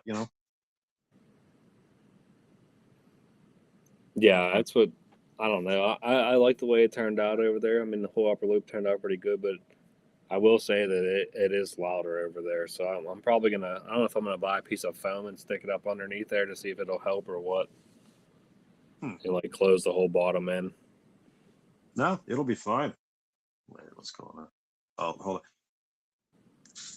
Can you hold the stream for I'll be back. I have to go give my dog an insulin shot. Sorry. My wife is texting me. I have a diabetic dog. So Or if you want to cut it, just cut it. We're fine. Yeah, we can cut it. It's already like 120. Oh yeah. Here. Oh shit. We've been on here for 4 hours, man. I'm sorry. Yeah. Holy shit. No, It's you're early. good. It's only 11:15 out here. Oh man. Well, I don't want to keep you up too late. You got to work tomorrow. I don't. Yeah. Yeah. It's all right. So. All right, Yeah. guys. I appreciate everybody that hung out with us. It was nice having Salty on. Yeah, I'm surprised anybody even came on with my dumbass being here, but that's cool. No, I appreciate yeah, it. it was. I mean, obviously it's dropping off now because it's so late, but it was doing really well earlier in the stream. Yeah, and thank Chooch for rubbing in the retirement. That's great. Appreciate it, buddy. That's awesome. Yeah, Rub you it don't in. know waking up early tomorrow. Oh yeah, yeah. I got to work till I'm 70. Thanks, pal. So, All right, Salty. I'll talk to you. Thanks for coming on. yeah, no problem, man. Thanks for inviting me. Thanks for helping me figure this out. So, Yeah, it was. Yeah, it's awesome we got you on here. All right, Matty. See you, everybody. yep. Later on, guys. I appreciate you all listening to my dumbass. So, I'll see you next time. Yeah, we'll have you on again, Salty. Yeah, please do. Anytime.